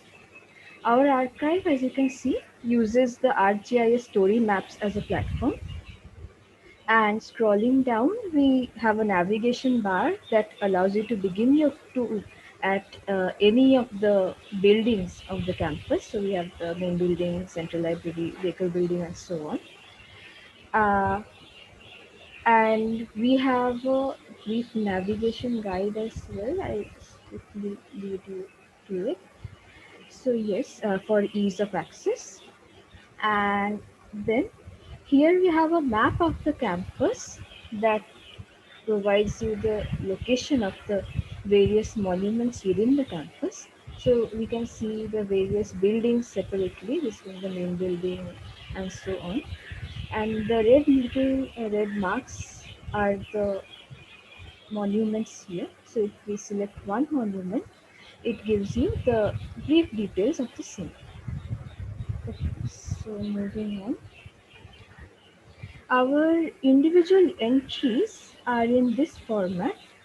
So here we have a photograph of the monument in question, a description of the same on the left, giving you the details of the person or event being commemorated, this one being the commemoration of an event. And then we have little maps alongside the entries, which I just show. Okay. So here you see, let the map load. So these maps show the location of something, a place that the person or event was in question was associated with. So in case of the person, largely in terms of their education or service. These movements, so if we scroll down, the map moves to adjust to these locations. So the movement across the maps allow us to determine a larger global network, which can be read as a significant aspect of the intellectual trajectory of colonial Kolkata and of the college itself, of course. Our project also has a section devoted to plaques displaced, that is, various statues or plaques which have been displaced through the history of the institution for various reasons. So this allows us to gain insight on what continues to be maintained and represented and what has been done away with by or in the institution itself. And finally, we have a section for notes and bibliography, where you can see our archive in other formats. So you have a basic database as well as a mirror site, as well as you can take a look at the numerous repositories, volumes, and magazines that were indispensable for our project. So this was a very quick look through our project website itself, and now I'll request Shora to take over to talk more about our project. Right. Thank you, Shohini. So could you please, full screen mode? Yeah, thank you for showing the website. So now that we are acquainted with this project, we would like to take a few minutes to speak around and about it. So the Presidency Flux project was, in a way, a direct product of the digital humanities education at Presidency University, brought together by engagements on the subject both inside and outside of the classroom. Our team, for example, in the preliminary period of data collection, included students who were attending the course in DH offered as a general elective by the Department of English, Presidency University. So major inspirations to this project were the Scottish Cemetery of Bengal and the Dutch Cemetery in Chinsura, digital archival projects led and directed by Dr. Shobhik Mukherjee, who was also the designer, instructor, and coordinator of the DHG course at Presidency, and of course a constant support to our project. So in the previous panel, Dr. Mukherjee discussed these two projects. Next slide, please, Shohini. The objectives of the Presidency Flux project included, firstly, as Shohini just showed, photographing the statues and plaques at the Presidency University campus, and second, transcribing the inscriptions on them and inserting metadata. And then linking the often fragmented information available on the individuals commemorated, and then cataloging the above data in a flexible and open access digital database. And lastly, creating an open access website facilitating a guided tour of the memorials at the college campus and thereby tracing the global connections in the history of the institution. So while thinking about its curation, we had two key intentions in our mind. First, that it can serve on its own as a history of the monuments of the institution in its own right, and second, that it can invite further research perspectives, that may contribute to the scholarships on the history of the institution.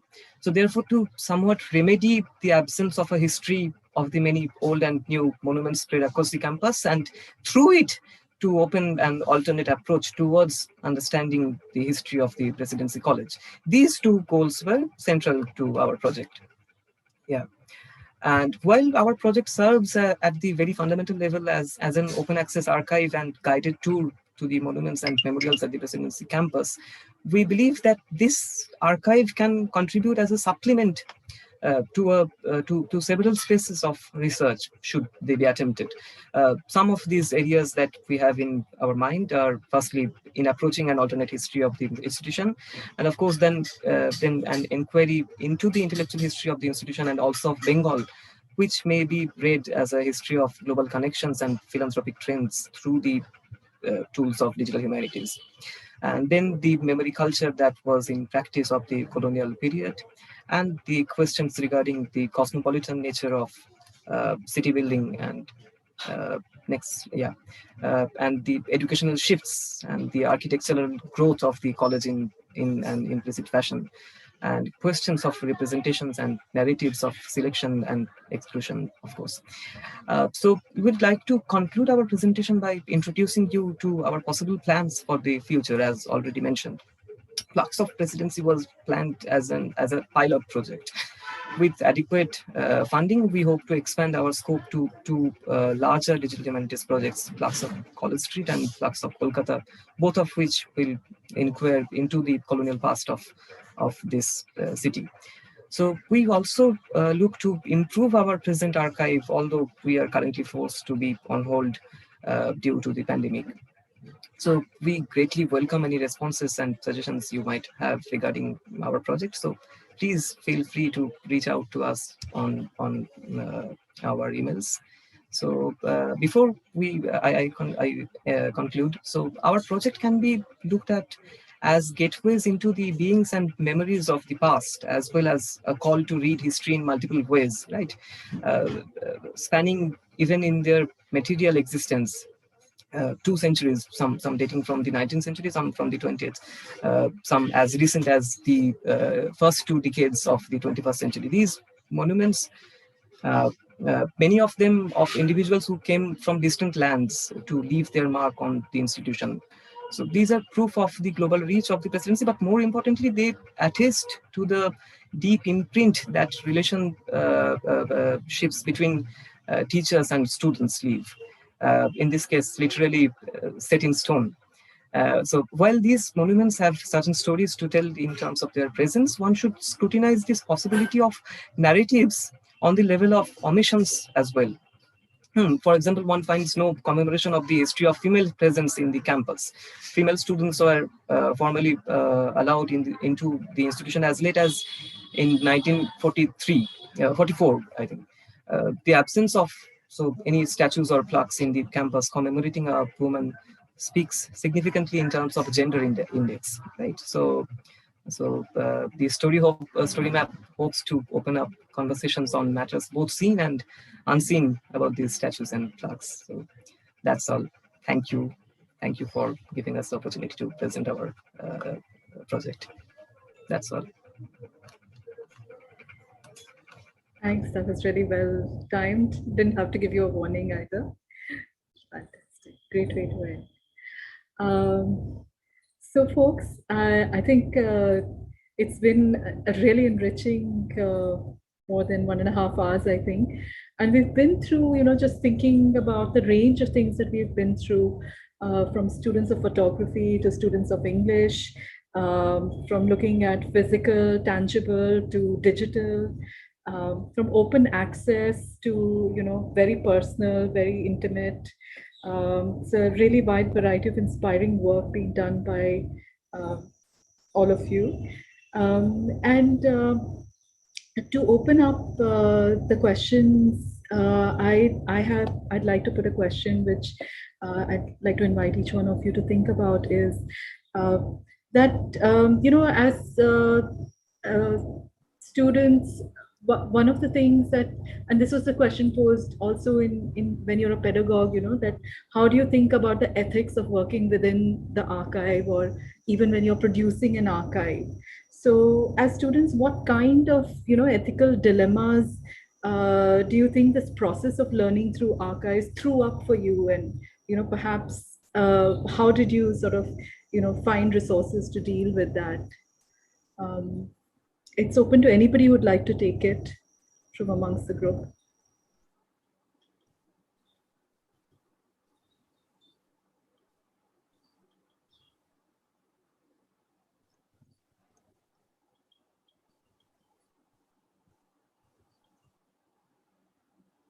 Shall we start with the first presenter, Shupradeep? Would you like to? He's here actually.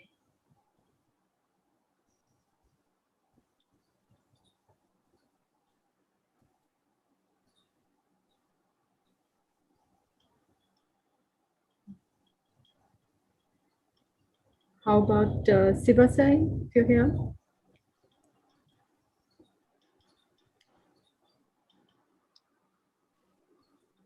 Sorry, can you repeat the question? I was just thinking about this, this idea of, learning, when the archive becomes a space for learning, and producing the archive as part of your learning process. What are the kind of ethical dilemmas that you come up with, and how do you sort of process them? For me, the recent ethical dilemma was to, whether to make this an accessible archive to everyone or to have a very close control of it. Because there was an incident when I was in a family's house, and then they were giving me photographs, and then we were just talking, and then he said, the brother of the in the family said that, this is our amanat. So I sort of didn't understand the word amanat because I'm not very good with Urdu. So had to ask my people who were around me, who were helping me translate, asked what is amanat. So I realized that it's a very prized possession for them. So the current ethical dilemma that I'm in is to whether make this archive accessible to everyone, or just because they know me personally and I've been visiting them regularly, so should I have control of this archive with APDP? So this is something that I'm currently conflicted with.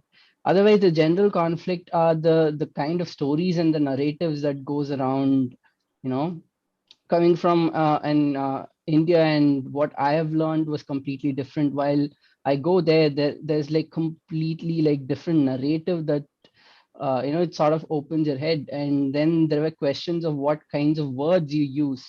Words like security forces are seen as a very oppressive word, while because the Kashmiris believe they are not actually providing security to them. So the kind of words that I had to use was also very, I had the ethical dilemma of what to use. Yeah. No, thanks. I was just, yeah, language plays a huge role in how we sort of frame and, produce certain kind of ideas about what we're working with. Titash, I wonder if you had any thoughts about this. You're also dealing with very sensitive material. Yeah.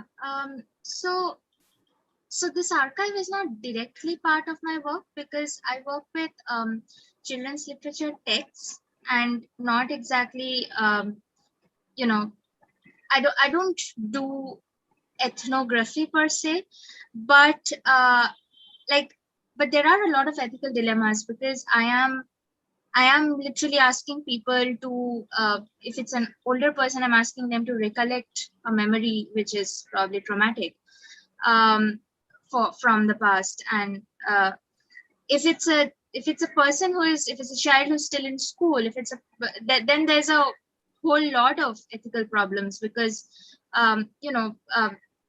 are they giving consent? Can they give consent to have their voice represented because they are below the age of 18, right? So usually with children, I try to go through an organization, like I've had collaborations with other organizations. So these children are their teen fellows and they have given the consent for their voices to be represented. And I'm just the channel where I just publish their work and not, I'm not asking for that consent. I'm not in that place to ask for that consent. I am basically just a channel for them to publish their work. Um, yeah, I think language, of course, definitely plays a very big role because many people want to talk in their native languages, and we don't have the resources. I myself, and even with all the team members involved, we don't have the resources to represent all languages. So then translation becomes a problem, and we are still grappling with that, and we are trying to find ways to deal with that. uh, I don't exactly have the solution right now, except maybe think about having more team members or finding translators to do the job for us. But for that, of course, we need funding. We can't just ask somebody to do free labor for us. So yeah. Very true. I think in the chat box, we had some suggestions about funding that might be of interest to all of you.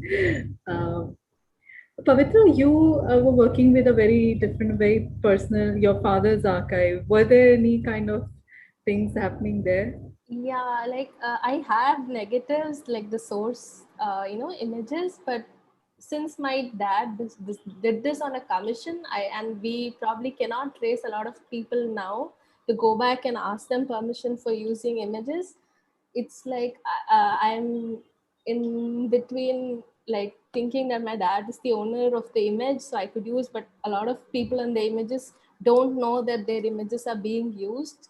So if it had to be published, like for my dissertation, I made a photo book, but I would not know if it's totally ethical to publish images where 80% of the people have not really actively said, this is my photograph and you could use it. So that's where I am. So I do not really have permission to use, because it was done for their wedding, and a lot of couples probably, a lot of people in the photographs are not even alive probably. So it's very difficult to, trace back and use those images. So probably will remain a private thing. Yes, of course, Divya. Please go ahead. So we have a question from Divya. Thank you, Tanishka. And firstly, I'm really grateful to all of you for being part of this. It's absolutely inspiring, the range of projects. And yeah, I think the conversations have gone on. I have one question for Shohini and Saurav. So one of the things we've seen today is projects that talk about, the lost voices, right? Multiple projects I've talked today. I was thinking of the boys' common room in presidency. That's a gendered space, right? The boys' common room in presidency has the plaques of all of those students who died during the Nakshal movement. So I was wondering if you have thought about that, or given that, or is it part of the presidency plaques project? Is there any reason you chose not to, or to document those voices? No, ironically, the boys' common room doesn't exist anymore here. So there is no. It doesn't. No. I had no idea. So Yeah.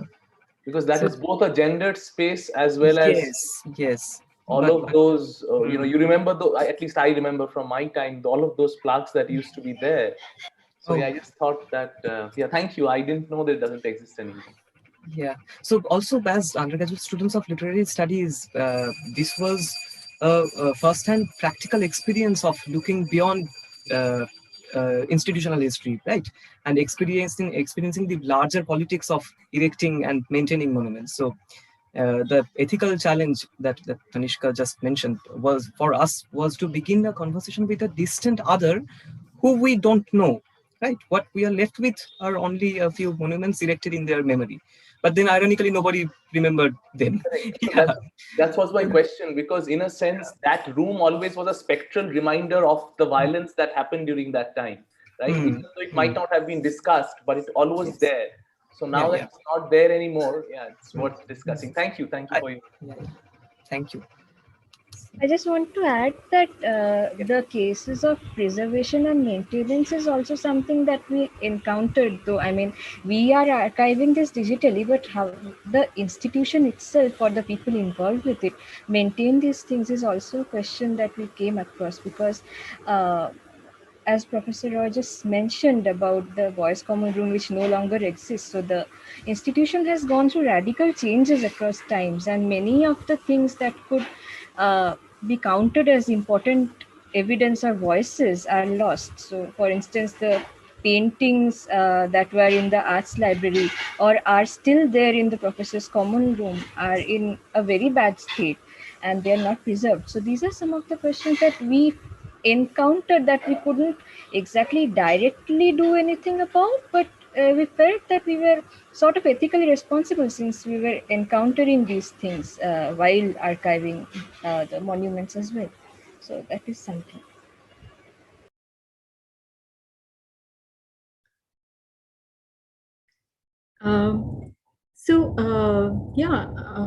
What about the community cookbook project, Muskan and Anya? What kind of, you were working mostly in the digital realm, right? And were there certain kind of dilemmas there about, things that you face thinking? I think I'll start, and if anyone wants to add on. So I think the question of ethics really comes into play when we're looking at the archive section, because that's when we're actually going out to talk to people, sort of include their recipes, their stories. So I think in the beginning of our project, like we mainly collected them from like families and friends. So we already had that established connection. So they were comfortable with sharing their recipes with us. But now I think we're very conscious of like getting people's consent before posting anything on our website, even pictures or like anything about the cookbook. Yeah. Muskan, if you want to add anything. Muskan, Shubhradeep, anybody else wants to add anything?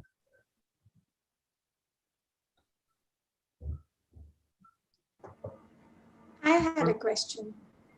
If there's time. Yeah, go ahead, Ishita. All right. So, I mean, thank you again.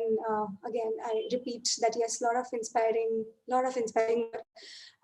I'm just going to contextualize this question because I think we all enjoy seeing creative interpretations of historical and archival subjects. But I think having been on the other side, I also know the difficulties. So would anybody want to sort of reflect onto what happens when you try to creatively transform what you have found, whether it's the choice of the form, whether it's colors, compositions, fonts, your head over these nitty-gritties to make the project say what it has to say, and not dilute the intentions, but still keep the archive or the historicity in place.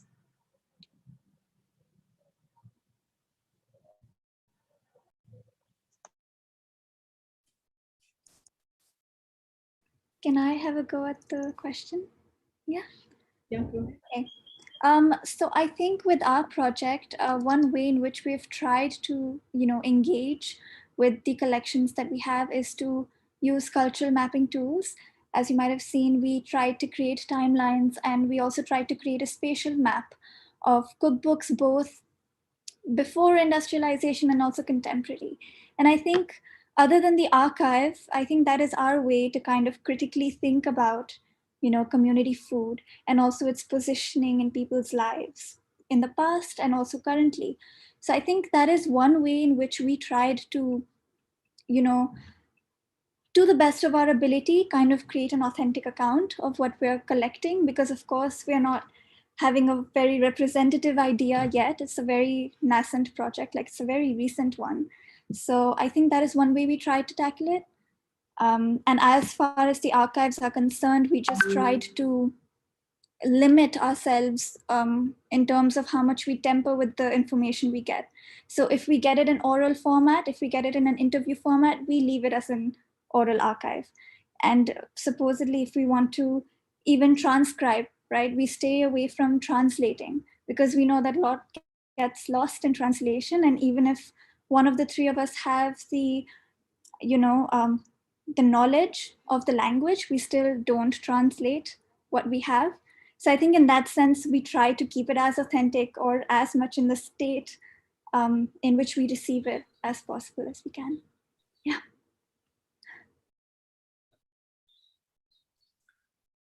Thanks, Muskan.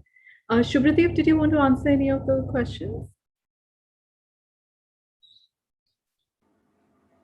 Actually, I think I have already covered most of the stuff that I wanted to say in my talk, but as for the creative aspects and everything, well, while working on ephemera, it's difficult to come up with creative aspects because we are dealing directly with history. But I have tried to add creative avenues where one can actually recount their experiences with the ephemera and everything and how they came about it, their own version of it, their own history of it. So that is one of the aspects that I have tried to incorporate into my work. Great. Thank you all. Fabulous session. Really amazing contributions. And we've got a lot of interesting things happening in the chat box with links. And if you want to drop any more links about your work and articles, please do that. And look forward to seeing you join us for the next session as well. So I'm going to hand it over back to Divya now. Right. Thank you so much, Tanishka. Thank you so much for coordinating that wonderful, wonderful event. And we're again very grateful to all of our student colleagues and peers. And I think sometimes better than peers, right? So you're doing more inspiring work than we are. So I'm so glad that you chose to come in today and talk. So for the next, we're going to move on to my third event coordinator for the day, which is Ishita. Ishita, if you're ready, do we want to begin? I think it's already 6:44, so I think it's in terms of time. I think it's good to begin. We will need 2 minutes to just Sure. check, and then Sure. I think we can Sure. for sure So, start. so Sanjana and Vallavi are going to be the moderators. I'm also going to Ishita, I've lost your voice a little bit. yes, that's correct.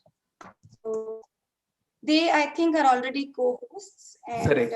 Correct. I'm just going to share the other names for them to be made to co-hosts. Sure. Let me try and quickly share the detail of the events for everyone who's here and resetting the room. So just resetting the room. Today the theme is Learn and Pedagogy and Learning through Archives. The first panel was on Archives and Digital Humanities. The second event was a showcase of projects which was titled Learning Through the Archives. And as you can see, the last sort of event of the evening is going to be this COVID-19 pandemic India. Let's create an archive that cares. It's going to be moderated by Vallavi and Sanjana.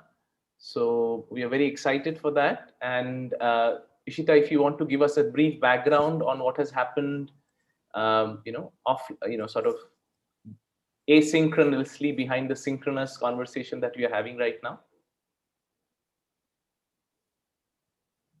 So they actually, Vallavi and Sanjana will set the context for all of us. Sure, sure. So I will not eat into their space. I think Okay. we'll just help with getting the tech started. Sure. I've sent the co-host request.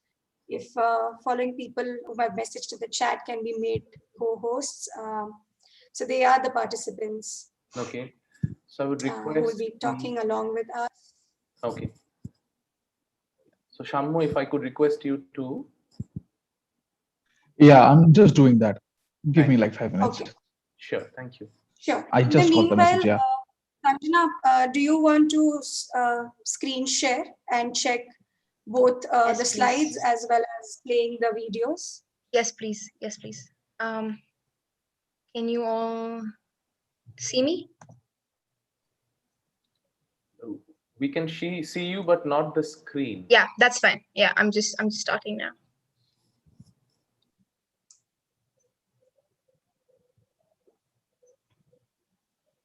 Just give me a minute.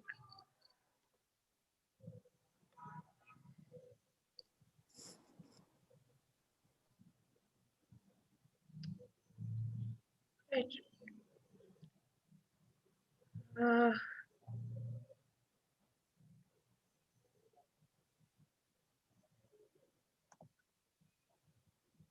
All right. Can you see the slides? Yep. All right. And Yes, we now can. can you just confirm that you can hear and see the videos, please? Yes, we can see the folder. And Can you hear? Not yet. Okay, no. Just give me a minute. Give me a minute. So when Sanjana, you need to. Yeah. I figured. I did that again.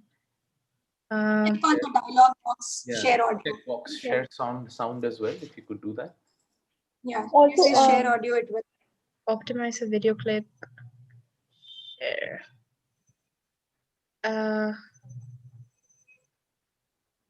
Now? Good evening, everyone. I'm Debankita Yeah. Das, and Yeah. I'm a researcher in history at University. Sound is fine, but somehow the video is a little blurred. That's for my side. Is it the same for you, Shita? Actually, I can't even see the video. Of archiving.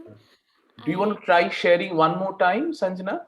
Enriching. So Sanjana, if you keep it on play and you share it, it will not happen. So close the video, share your screen, and then pull the video onto play. So my screen is shared now, right? You can see my screen. Good. But it's no, so blurred. that is not how it will work. Just close everything. Close screen sharing. Go out from Zoom's stop screen sharing. Yeah. Just Okay. now go to screen share without keeping your video on. Just take it to the PowerPoint the way you had done it before. With the dialog box, it has audio on. Yeah, the box says audio on. This is the PowerPoint. Yeah, but I think No, we're not able to see. I'm not able to see the PowerPoint. To optimize the video. Yeah, so that there's an option. So share sound and optimize video. I've clicked both. Both are enabled. Yeah, so I think now it's better. So I've clicked share sound and optimize, and I've shared it now. But you can see my PowerPoint now, right? The presentation. It's very blurry. That's the only thing. The presentation.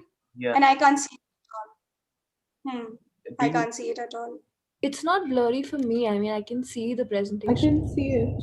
Can everyone else see it? I can see the presentation though. Yeah, it's fine. Okay. I can also see the presentation. Oh God, Yeah, thank it was you. fine. Okay, okay. Can you just confirm that you can see the video as well, please? Good evening, everyone. Yeah, I can see the video. Yeah, I can see the video. Okay, okay. But the sound is a little low. I can see this video, but the first one had a very low sound and a very low resolution. I sincerely hope Yeah, to now it's contribute something meaningful and take away much more. Okay, to start with my own journey, I think I have this habit of being it. Okay. Okay, are we sorted? Please say yes. We're good. Yes, we are. Okay. Yes. I will stop sharing for now. Just to wait for everyone to come in. Let me just mute my. Sanjana. Hi. Hi. Who am I speaking to? Hello. Valabio. I think that you. Oh, Wallaby. Okay. Huh. So the last video is also on the drive. If you would just download. Yeah. Just yeah. Give me 2 minutes. I should be able to do that. Yeah. And it's okay. I mean, that one we can play right at the end, right? So we'll have time in between. I can also download it. Don't bother, Sanjana. Yeah, if don't you're all worry set about it. right If now. you have any link, you can send it to either of us. We can share from our screen as well. Don't worry about it. Yeah, because that's right at the end, guys. So that one Okay. should not bother you. Okay. Yeah. Okay. Yeah. I will mention the appeal though. I have written a little bit for it. So at that point in time, if you could start sharing it, then that would be amazing. Is that okay, Ishita? Right. Yes. Okay. Thank you. Okay. Amazing. Okay, so before you guys start, so we're going to take our 1 hour, 30 minutes. I think we're starting at 7:55 almost. So I think everyone, we're already telling you sorry for the delays, and hope you can stay with us till 8:30. All right, over to you, Sanjana and Vallavi. Thank you. Okay. Let me share my screen.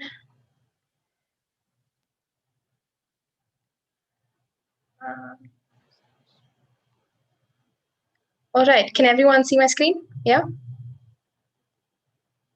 Yes. Yep. Okay. Amazing. So good evening to one and all present here.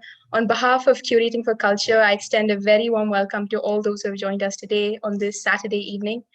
I am Sanjana Girish Yechreddy, and I am joined by my colleagues today, Vallabi Jalan, who is my co-moderator for the evening, and of course, Ishita Shah. So Curating for Culture has emerged out of collaborations and initiatives explored by Ishita Shah around various cities and projects ranging across disciplines. So Curating for Culture is a collective of many diverse individuals who are all passionate about cultural issues. We have had 23 participants join us for a series of workshops this week that we will talk about in this presentation. And we have with us today 12 participants who are very eager to present their insights from these workshops.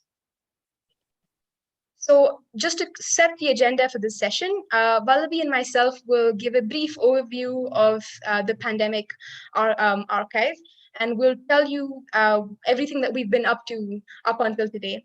Then we will have presentations by participants for 3 minutes each.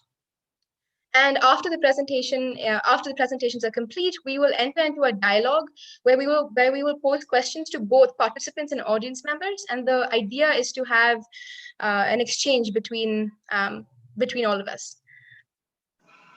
Over to you, Vallavi. Thank you, Sanjana. Good evening, everyone. I'm Pallavi. Taking things forward from here. हो जाएगी So, मैं बताता हूँ in the month of April, we felt that announcing any new call for proposals wouldn't be fair because all of us were together going through very troubled phase. Uh, in May, Sanjana, next, please.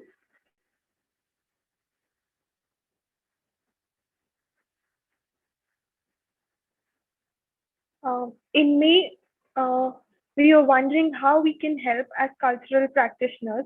After much deliberation, we wish to channelize our care and concern into an open access public archive.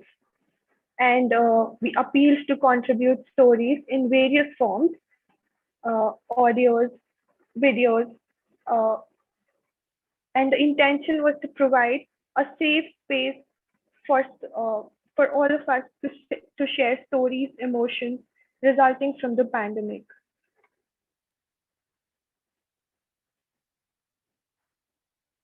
Through our social media posts, we aim to encourage the audience to think about and question the importance of archiving the pandemic.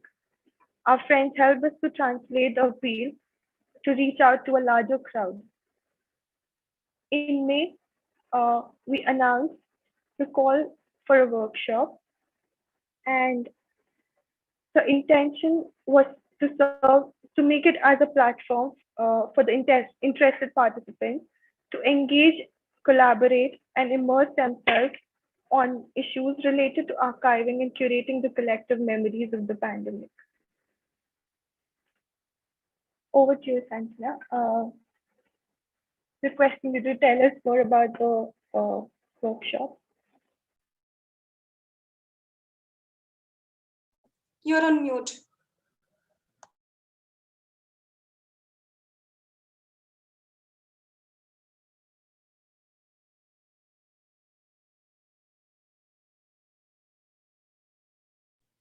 Sorry. So over the past week, we've had a series of 4 workshops led by different facilitators who we invited to lead these conversations. So our first workshop was with photographer and bookmaker Dayanata Singh. Dayanata Singh really encouraged us to think about the intentions behind archiving the pandemic, and she also led participants through exercises using newspaper clippings. Our second workshop, for our second session, we welcomed Dr. Rebecca A. Adelman from the University of Maryland. So Dr. Adelman is the founder of the Coronavirus Lost and Found Project, an archive that holds people's stories of the pandemic. And she really shared insights on how to construct this archive. And for the session, participants engaged in exercises involving how to think about collecting stories of other people.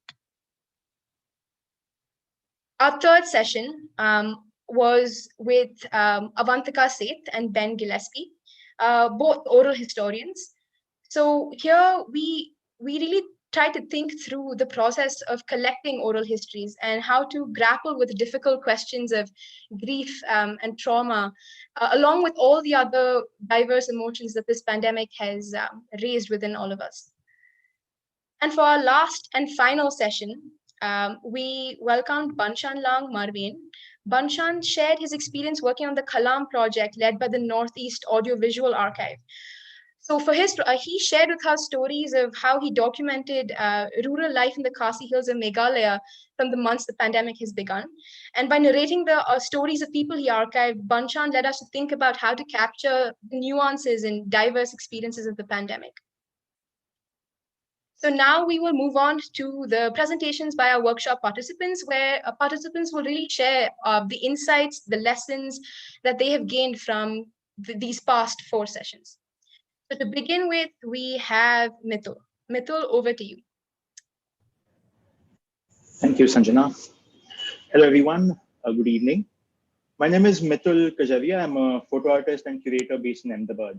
I work with an institution called Navjeevan Trust, which is a Gandhi Institute, a press he began in the early 20th century. My work up until now with archives has been in 2 forms. A part of my art practice, where archives is something I use to look inwards more than outwards, and more in the form of a work in a formal position working with institutional archives, one of which is Navjeevan Archives. I got involved in this workshop with the intention of learning more about inclusive public archives in the context of the pandemic. There were stories I had accumulated over time which I needed to share, and I thought this was a good first step to figure out how to do that. But during the course of the workshop, I noticed I was taking a step back from the role of a contributor and began engaging more from the position of an archivist. I came to notice certain aspects about an archive documenting the pandemic that didn't necessarily hold true for other archives that we usually come across. A general understanding of an archive is a collection of historical documents or records. But in case of a pandemic archive, what does it mean to gather experiences, stories, and narratives that often would be very personal in nature, still have a universal relatability to them, but doing all of that while we, the archivists, contributors, viewers, readers, listeners, are still living through the crisis, are still living through the pandemic. One of the exercises during the workshop was to record and collect stories from our family members, from community around. And to be honest, in the beginning, I didn't feel very comfortable doing that. I didn't feel comfortable asking someone to dig into their memory, to recount an experience which they might not want to. Narrating or verbalizing something that has been difficult in the past often means having to relive that memory. And again, in this case, what happens if the memory is not entirely formed, if it's too fresh? This chain of thought concretized the importance and the responsibility of an archivist who's working, towards a pandemic archive, of an archivist towards the contributor of a pandemic archive. There was another session where we went through the Edelman session, I think, where we went through public archives that were present around the pandemic. And it was intense going through those stories, through listening to those stories. And I started questioning myself if I was ready to, if I was in the right mind space as an audience to listen, I would read through those stories, which further led to another question of whether the care and the empathy we offer the contributor, does it need to be extended towards the audience? Does it make sense to add trigger warnings when we put up pieces that we've collected, just so that the viewer or listener can take an informed call whether which, either if they want to get engaged with it or which of the pieces would they want to get engaged with. These are the few questions I came across. I don't have answers to them yet. I'm not even sure if these are questions which can be resolved with a one answer fits all solution. But they felt to me as important questions I need to ask myself if I'm planning on working on this project. And I hope that makes sense to you or whoever intends to work on creating a public archive around the pandemic. Thank you. Thank you, Mithil. So next we have Debankita, who is currently unable to join us this evening. So we will be playing a short video for her with her recorded presentation.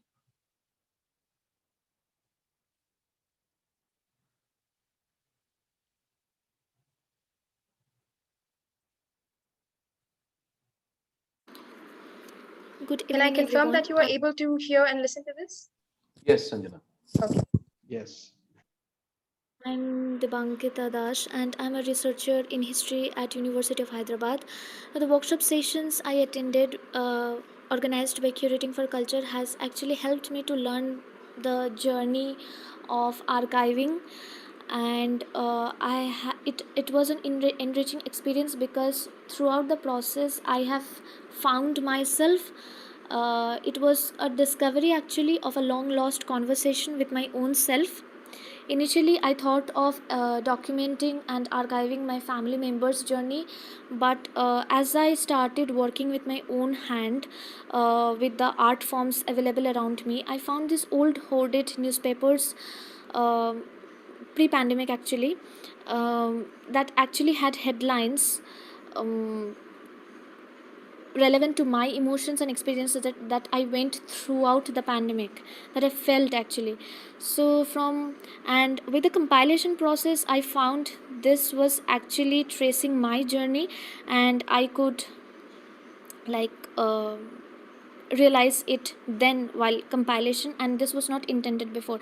So from homecoming, that felt empty, to have gone through the season of fear, pain, trauma, to the death, collective grief, and personal losses, as well as making health the biggest priority, to have gone into deep silence, as well as embracing after a certain point of time to the elements of change, that is through recognizing and being empathetic to different kind of voices, sound, and it made the sense of a beginning of my like away from the pandemic. So I tried to write, I practiced music, and this actually became the site of my resistance against the chaos, uh, in against the chaos that my mind was creating. So yeah, and with the realization of taking one day at a time and making it a matter of faith, I believed in like myself. I started believing in myself, and this actually resulted in finding a space of solidarity for my emotions that would otherwise have been suppressed forever. Now I would like to end my presentation with the sounds of rain and splashing water that I had documented, uh, that felt very close to me. And but I could not document other kinds of sounds, since the elements of sounds, voice and face is tough to remember and difficult to compile, and also it is overwhelming sometimes. So here it is.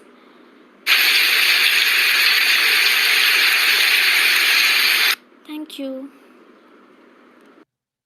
So I think what we have here is both, as both Debankita and Mithul have raised, very personal questions that archivists have faced when dealing with the pandemic. And as Debankita beautifully put it, she found doing this, going through these practices, a form of resistance against the chaos she was facing. So we're going to return back to these slides. If you can give me 1 minute. All right. So after Debankita, we have Ansi. Ansi, over to you.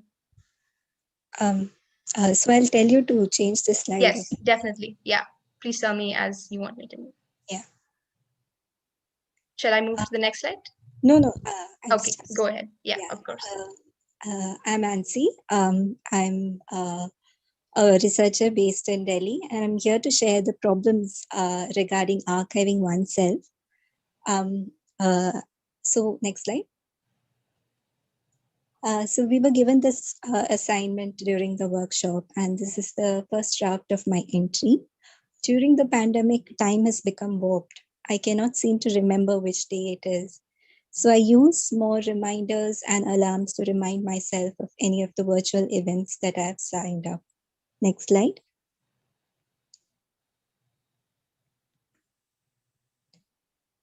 So the problems that I've been facing while archiving myself is due to me being an overthinking introvert. So the Anita Singh in her session told us that if you're an overthinker, you should just follow your intuition while archiving, just follow your heart and things would be all right.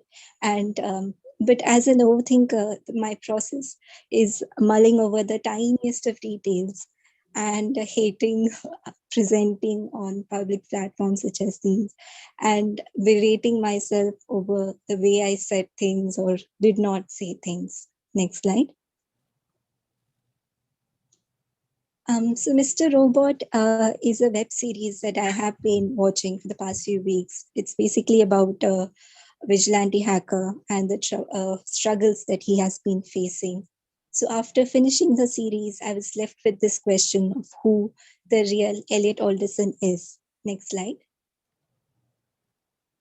And I'm relating it to my problems that I was facing while building an archive, that I will never know the real person with just a conversation, and the problem of a sanitized version of documentation. And I'm also facing the dilemma of being versus doing while documenting, and asking the question, who am I really documenting myself for? Next slide. So in conclusion, I feel that it is way easier to document others than to document myself.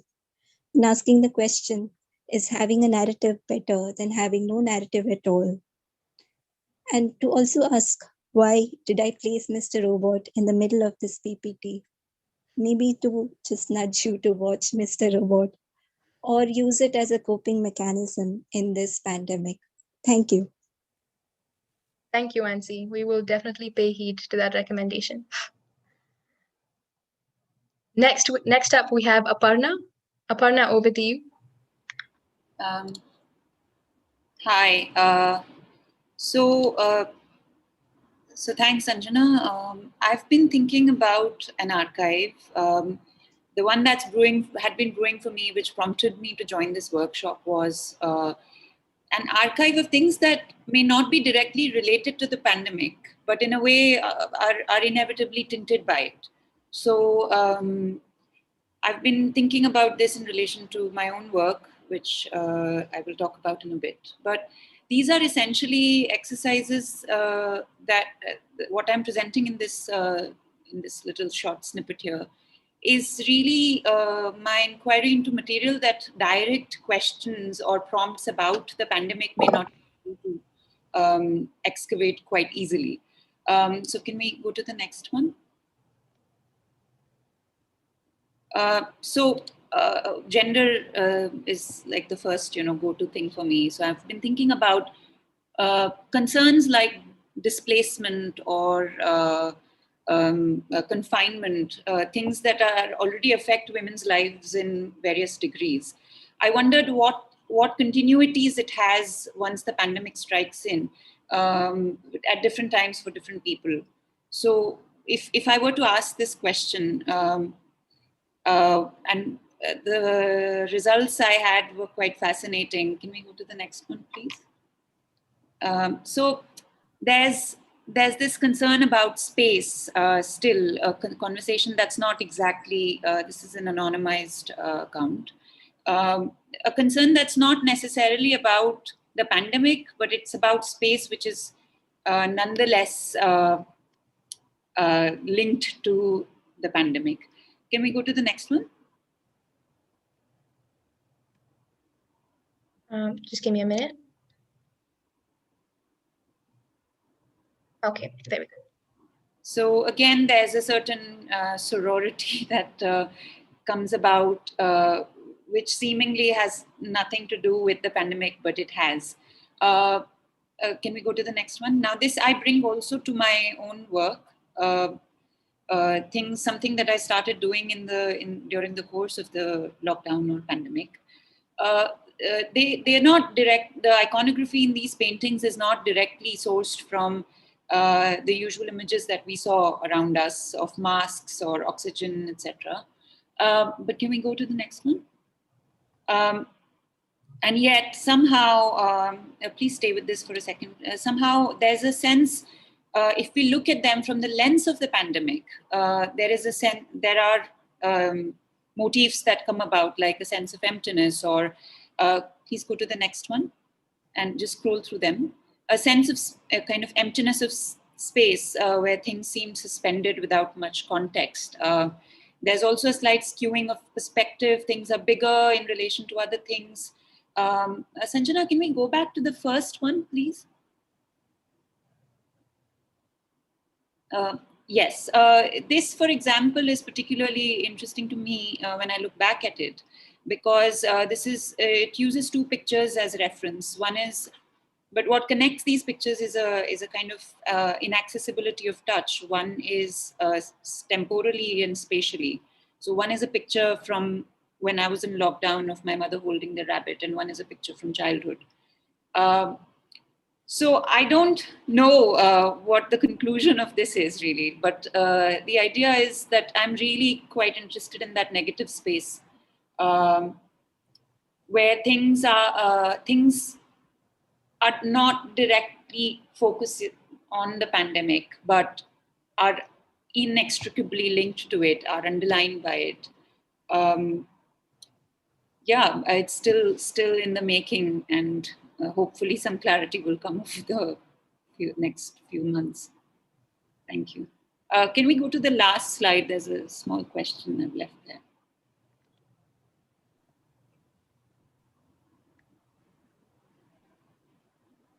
This one, right? Yeah, thank you. Yeah, I'll leave you with that. Thank you, Aparna, for raising this very important question. Next up, we have Saloni. Over to you, Saloni. Yeah. Thank you, Sanjana. Hello, I am Saloni Mahajan. I'm a recent interior design graduate. And through this workshop, I wanted to understand the process and need of archiving, and also get a sense of self, find connections in the material that I've created over the past 1.5 years, which were responses to the pandemic, but not directly related to them. So two kind of questions that kept coming back to me while I was trying to ideate the archive. One was, how does my archive help others? Like, what does it inform others? Not just right now, but also 100 or 1,000 years from now. Can you go to the next slide?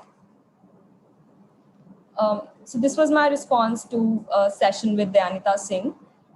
So through this session, I found the two parallel stories with a contradictory content in them. And as the session progressed, I found myself intuitively making patterns and forms in these clippings. And the question I was left with after the session was, what is the sort of form that I can sustain through an archive? Can you go to the next slide? So I went through my personal documentation, and I tried to find a sustainable subject or a form. And I found faces to be kind of a link. And it led me to think, why are there faces coming up again and again? So maybe it was because that we were feeling this sort of disconnect, and faces are familiar to us and we feel comfort in them. And initially they were extremely derivative, and they were preconceived ideas of people that I saw around me. But gradually the semblance of faces as human faces, they started to fade away. Can you go to the next slide? And they became more emotive and bleak, and this sense of continuity started to emerge from them. And it made me question that if this continuity reflected human connections in any sort, and this disconnect that I was feeling from everybody else.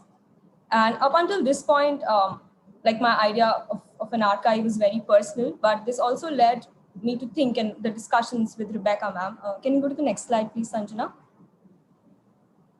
And the discussions with Rebecca ma'am also kind of instilled in me an idea of a public experience archive, and maybe this idea of disconnect, maybe I'm not just the one who's feeling it, and others are also feeling it. And if this experience could be extended to the public, and we could question the ideas of familiarity and unfamiliarity through an exercise of parallels. Also, we talked about triggers during the workshop, and how a simple word, a simple image can trigger the audience in different ways. So these are just some images which can have different responses by different people, and elicit a sense of maybe a familiar response or an unfamiliar response. So yeah, the question still remains, how am I going, like, how does this help others? And if at all it does. But yeah, like, it does not directly talk about the pandemic, but it stems from it. Thank you. Thank you, Saloni. I think the patterns between your artwork and the connection between the questions of familiarity and disconnect are very fascinating. Thank you. Next up, we have Mehwish, who is joining us from Lahore this evening. Mehwish, over to you. Thank you. Hi. I'm an architect and an academic. I teach architectural history, architecture design, and architecture journalism. And I'm also an aspiring doctoral student. My past experience with archives is setting up a very small archive at the Institute for Art and Culture in Lahore, and also my experience with the CPA. And this was this experience was to, still keeping on that relationship that I had with CPA, and also to document and experience the pandemic that is here and how we are viewing it, that is happening in India also. Next slide, please. First and foremost, I'd just let you know that what does this archive would contain. It would contain WhatsApp conversations, which will be a result, which was a result from the search of the keywords that I did in my phone. And those keywords were like pandemic, COVID-19, and Corona.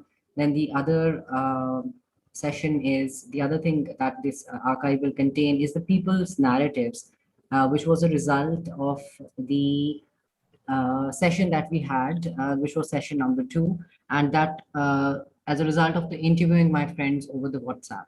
And the third thing is my own artistic practice and response to an exhibit, which sort of resulted as a call for creating a process or showing a process towards the quarantine and towards the lockdown by the method of art making as a public archive.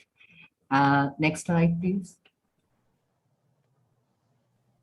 This archive is for academics, archivists, artists, theorists, visual artists, and researchers, change maker, research methodology innovators. Next slide, please. So as a point number 1, that what this archive would contain are these WhatsApp conversations, which have inherently become a part of our conversations and our WhatsApp messages. And what I did was to sort of look into the archive that WhatsApp contains in itself by searching the keywords like COVID vaccine, Corona, and pandemic. And all those conversations that we've had for the one last year would pop up. Next slide, please. The next bit was for me as a outcome of the session number 2 that I had with the workshop, in which we were asked to sort of ask questions and have interviews with our friends, and pose questions. Then I sort of also mapped what kind of people that I'm talking to, and what are their backgrounds, which are highlighted on the screen. And those are the questions that I posed. Next slide, please. So in doing so, I also tried to keep on changing the questions. The questions ranged from how did you feel in the pandemic? What clothes were you wearing? Since you were working in the from home, how did you feel? What are the keywords? And these kind of things. Next slide, please. The larger questions were that especially from one of my friends who is based in Bombay. My question was that what is your day like in pandemic in contrast to your day before as an architect in Bombay? And that is the kind of narrative that I received. Next slide, please. Yeah, we can go ahead. Next slide, please. The third bit is rather something, which I sort of went back to as a response to the session 3 that I had with the workshop, creating pandemic archives. And it was as a response to a call for exhibition by a curator which is based in Islamabad for exhibiting the process of meaning-making art practice. And you can just run through, Sanjana, all the, I can read it out. You can just run through the slides. Okay. So I exhibited the piece that actually originated from my thoughts in my journals from 23rd March 2020 to March 2021. And this work is dedicated to my four-legged baby whom I lost just last December. This work also explores the creation of the ethnographical field through a participative approach that engages with the visitor, creating a moment, a text, and an action that all ends. It is an endeavor to create a public archive, which is done in an instant, in a moment, a process of art making. This work explores the ideas of manipulation of ethnographical fields through the process of exhibition, the interaction of the visitor with the art piece, and the notions of loss, grief, and the cyclical motion of thoughts, and they reach closure if they do. The installation investigated symbols, signs, and treads very carefully on ideas of public art and archive. And this, as a response to the third session, is something that I thought that responds to the point of creating an archive and what should go into an archive, and how archives could be probably decolonized and how archives could be probably rethought. That's it. Thank you. Thank you, Mehvish. I think similar to Aparna, you showed us how these everyday conversations happening over social media have so much insight to offer us about the pandemic. And I think your presentation really brought out the interaction between the textual and the visual as well. Thank you. Next up, we have Namita. Namita, are you here? Hello. Hello. Hi, over to you. Yes. Hi. Hello, everyone. Good evening. I'm Namita Kalve. I currently work as a museum researcher and I have engaged with the archives at NID at an institutional level. I'm going to take you through how I arrived from a personal archive to a public archive during my engagement with the Curating for Culture workshop. In 2018, I had started working towards documenting stories of personal Polaroid photographs and writing about them. In my conversations with others, I noticed how some stories kept coming back. These stories were nice. I wanted to put them up for people to read and for me to go back to. As a repository of connecting anecdotes, I started with another page called Stories. I wanted these anecdotes to connect back to a larger narrative existing before the coming of the COVID-19 pandemic.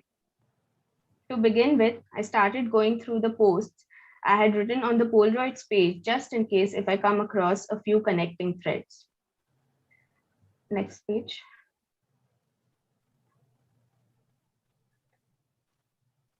After every workshop, when I went back to the activity that we did, I got more and more sure about the idea of building a pandemic public archive. The purpose and intention, I realized, will keep constantly evolving with every person who has shared that experience that I've written or has read about it.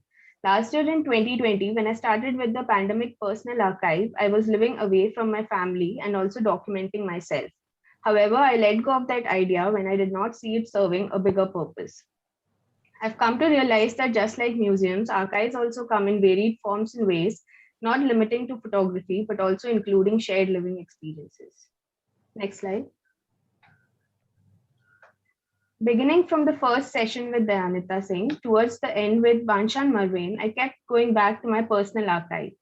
The process brought me to questions like where does an archive stop and in what detail does one go while putting together an archive? As a response to create a pandemic public archive, questions like how do you define the content of an archive from a public to a private archive, or how do you disengage from a personal archive kept coming up. Next slide. The Curating for Culture workshop has collectively helped me look a step ahead of the process I was in and helped me build a temporary form to what I was doing. For developing the public archives on pandemic in India, I intend to document the experiences under a sub-theme called senses. It is a response to the situation around me through the 5 human senses when the COVID-19 pandemic began, continued, and remains. Thank you. Thank you so much, Namita. Up next, we have Rukmini. Hi, can you hear me? Yes. Yeah. Hi, I'm Rukmini. I come from an art history and visual culture background. I am currently I'm currently doing a lot of textile research, and over this past year, I've been also exploring a lot with sound, especially recording the sounds of one particular bus route in Bangalore.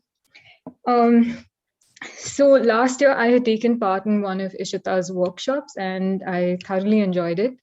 And when I saw this call, I immediately decided to take part and see what it was all about. Could you go to the next slide, please? Yeah. So in one of the exercises we were told to do was to interview other people. And I think this was the second exercise. And I found this extremely hard because most people said that they had nothing to share. Of course, this comes from most people say, oh, who am I and what's my story? That's one part. But the other thing is, I think it's also very linked to the pandemic and many things that we're all experiencing nowadays is that a sense of numbness. And I think the lack of something special, which makes you feel like you have nothing to share. So I decided to just ask some simple questions to people, and starting with their daily surroundings and how they spend their day. And I myself did this exercise for myself. And could you go to the next slide, please? Do you want me to play the? Oh, okay. Oh, yeah. I didn't see the sound thing here. So I recorded the sounds of a couple of parts of my house. And since I spent so much time at home, like most people, I became a lot more aware of my surroundings and started listening, I guess, compared to hearing. And so I've recorded a couple of sounds that are here, which one is stitching, the other one is of my kitchen. Yeah. Could you play them? No, you don't have to play them for too long. Yeah.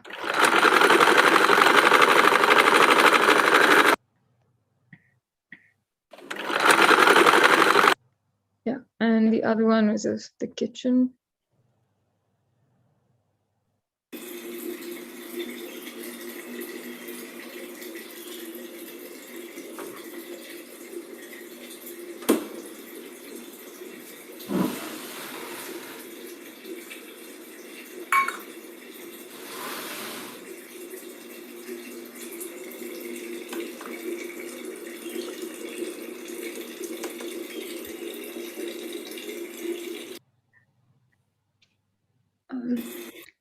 Yeah, I just wanted to say that maybe something that the pandemic has taught all of us is that since our everyday is so different now, that perhaps even archiving our everyday is as exceptional in these times. And I think somewhere during the course of our workshop, one of the speakers, I think Ben, in his workshop, he was asking people how they'd like to be remembered in another 100 years. And when I heard this, I could feel the weight of it. And which brings us to many questions about how we would like to be remembered and who gets to decide that. And yeah, that's all. Thank you. Thank you, Rukmini, for leaving us with those questions to ponder on. Next up, we have a video by one of our participants, Ridhima. Ridhima has recorded a presentation for us, which I will play now. Please tell me if you are able to listen. Good evening, everyone. Today I'm going to play the role of movie character Mr. India in an attempt to be a part of this event. Firstly, much gratitude to all of you for pairing up with me for the next 3 minutes. I sincerely hope to contribute something meaningful and take away much more. To start with my own journey, I think I have this habit of being in the wrong place at the wrong time. So from being in New York back when it was the epicenter of this pandemic to arriving in Delhi at the very hour of chaos, I did document some parts of my journey and my experiences. But when I came to this workshop, I was very reluctant on whether we should be collecting these stories, mostly of grief and trauma. It was during our second session at the workshop that Dr. Rebecca's words helped me ease my reluctance, I would say, when she talked about the risk of erasing all the grief. And so it started making sense for me. In our second session, we were asked to interview 2 or more persons, whether family or friends or anyone, which made me think who I wanted to speak to. So the questions then led me to choose to document the emotions and narratives of children aged between 8 to 16. I remember there was a reporter barging his mic on the face of a child around 11 years old to showcase his grief or mental status. There was no empathy or even the courtesy to tackle this subject of asking a child questions about his situation with care or diligence, but rather a nerve wracking experience as if they were not presenting news but some kind of cheap soap opera. So, in my opinion, when we work upon creating this archive for posterity, it becomes critically crucial to account their thoughts, mental processes, ideas, notions, musings at this particular point as the world acclimates to this watershed moment for good and for bad. As we move along, there are still several challenges and doubts and self doubts on how to approach these children. Should I be even doing this? What could it would it do? But so far, I've been surprised to know that my 9-year-old and 16-year-old cousins have so much to share, so much which we wouldn't usually be asking in normal day conversations. So, with this project, I just hope to bring these voices to a platform where people can acknowledge, people can know these stories and what's going inside the mind of these children. That's all. Thank you. I must add here that Ridhima, despite her difficult circumstances, has managed to send us something, and we're grateful for her insights as well. I'm going to return back to our slides and proceed.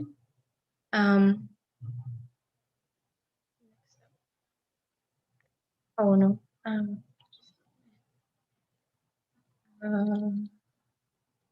think next up we have Palak, if I'm not wrong. Need 2 seconds to get right. Okay. Palak, over Hi to everyone. Palak, Thanks, just to Anjana. remind you that we've embedded Yeah. your clips in the slide itself. So just tell me when to play. Go ahead, Okay, Palak. perfect. Okay, thank you so much for giving this opportunity. So I come from a background of creative content strategy, working with in a typical agency environment. And this exercise was a little different for me as it required a different kind of documentation of experiences. And I did not use the visual form that I usually use.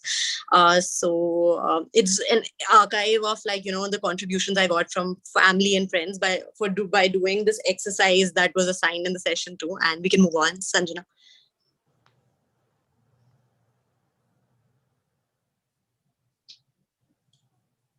Sanjana, next slide, please.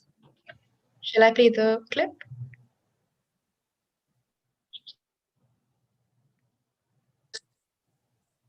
No, actually, this prompt was not showing to me at that point. Okay, sorry. Can we go back to the prompt? Sorry. Yeah, sorry.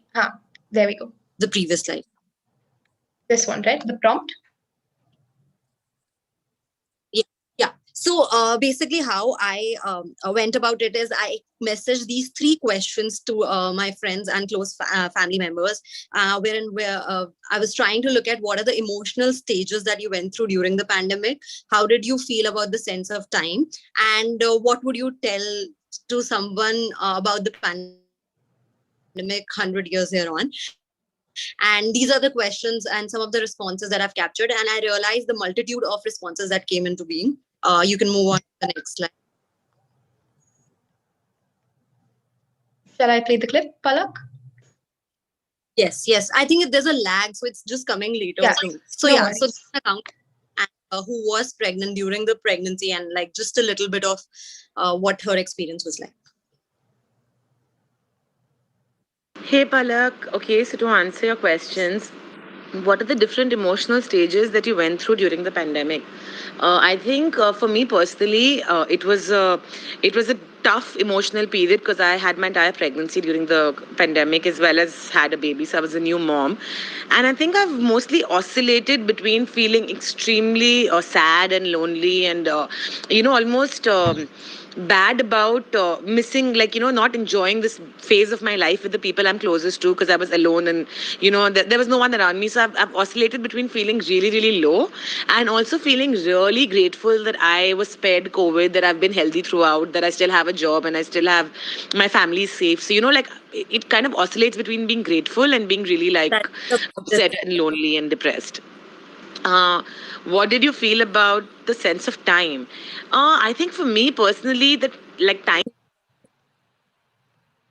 Should I move to the next slide, Palak? Yeah, thank you. Hey, I think in interest okay. of time, we'll just pause and move on to the next person.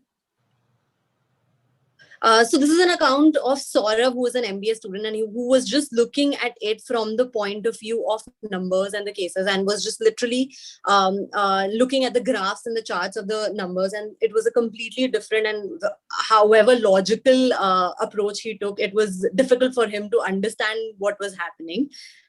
We can move on to the next response. Okay. Shall I play the clip? Yeah, you can.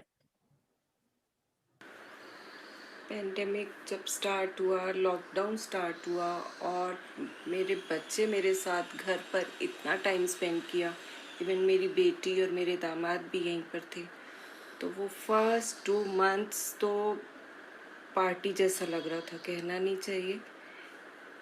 Situation अच्छी नहीं थी देश के लिए, लेकिन हम लोग घर में डिशेस बना के एंजॉय कर रहे थे। रोज स्वीट डिश, आम, केक बन रहे, तो हमने बहुत एंजॉय किया और साथ साथ बच्चों ने काम भी बहुत किया क्योंकि मेड नहीं थी। जितना टाइम फैमिलीज ने एक साथ बिताया, बच्चों का वर्क फ्रॉम होम था और सब ने बहुत अच्छा टाइम स्पेंड किया। फिर थिंग्स नॉर्मलाइज होने लग गई और मेड की एंट्री भी, एक मेड को बुलाना भी शुरू कर दिया, नॉर्मल हो गया। लेकिन अब जो सेकंड फेज कोरोना का आया, इसमें तो मतलब इतनी डेथ सुनी है कि रोज कोई ना कोई न्यूज़ एक दो सुनाई देती है। और इवन हमारे क्लोज मेरे हस्बैंड का कज़न, मासी का बेटा ही, वो 56 इयर्स का था, उसकी भी डेथ हुई। तो बहुत ही दुख भरा फेज है ये। किसी के हमारे नॉन एक है, उसके मद पेरेंट्स, दोनों parents.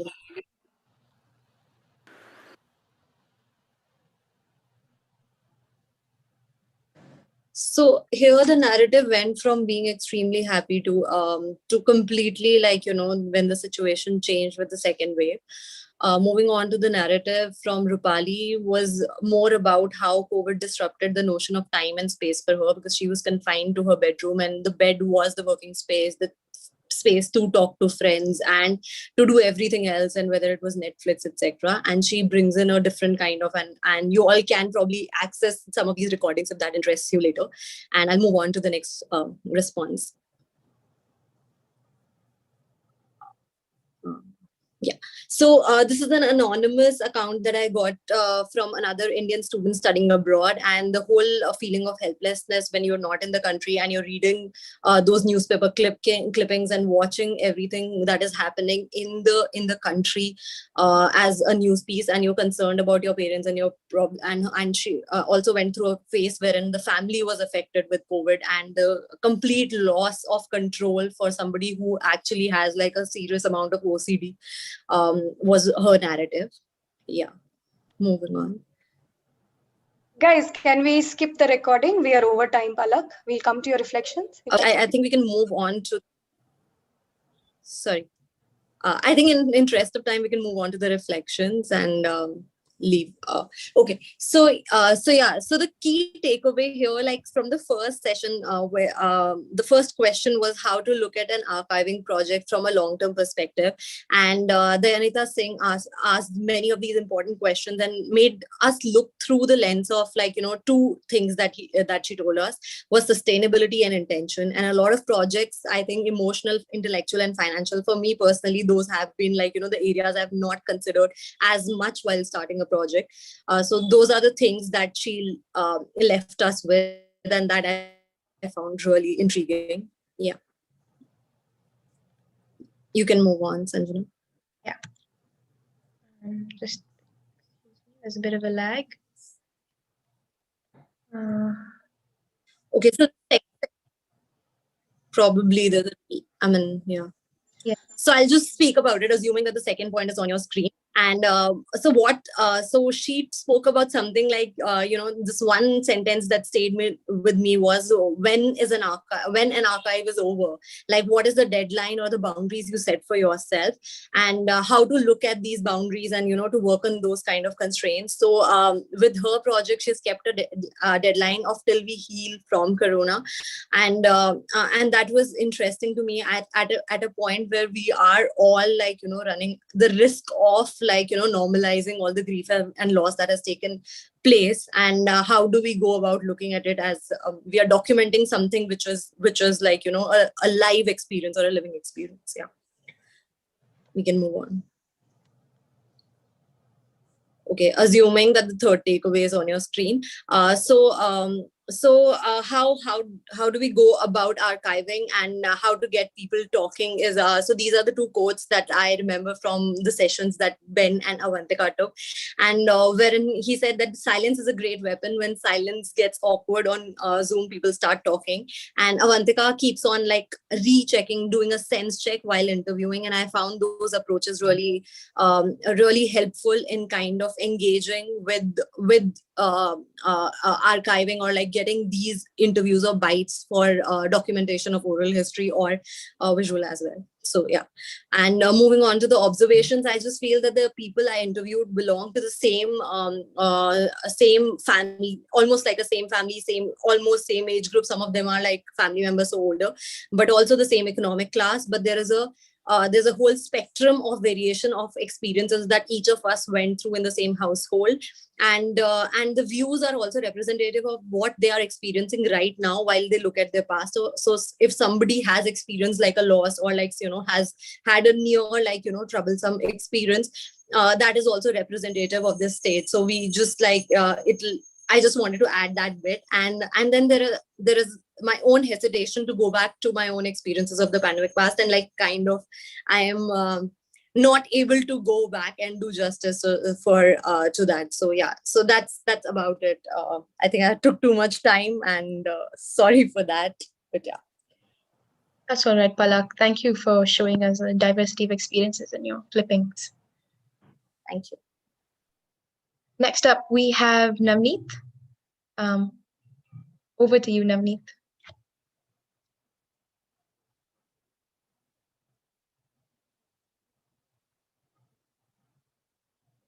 Navneet, are you here?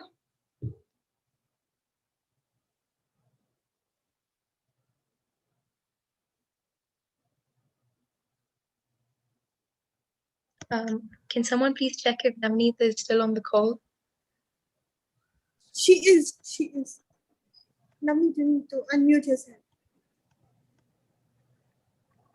Navneet needs to be made host. Can the Yeah, I'll just do that. co-host host? Yeah. Okay. Sanjana, in the meanwhile, should we play the clip? I just made the person co-host. I think Ishita, she wants to. Navneet wants to speak first for a couple of minutes, and then I need to play. Yeah, Navneet's been made co-host. Yes, thank you. Thank you, Sanjana. I'm Navneet Kaur Ahuja.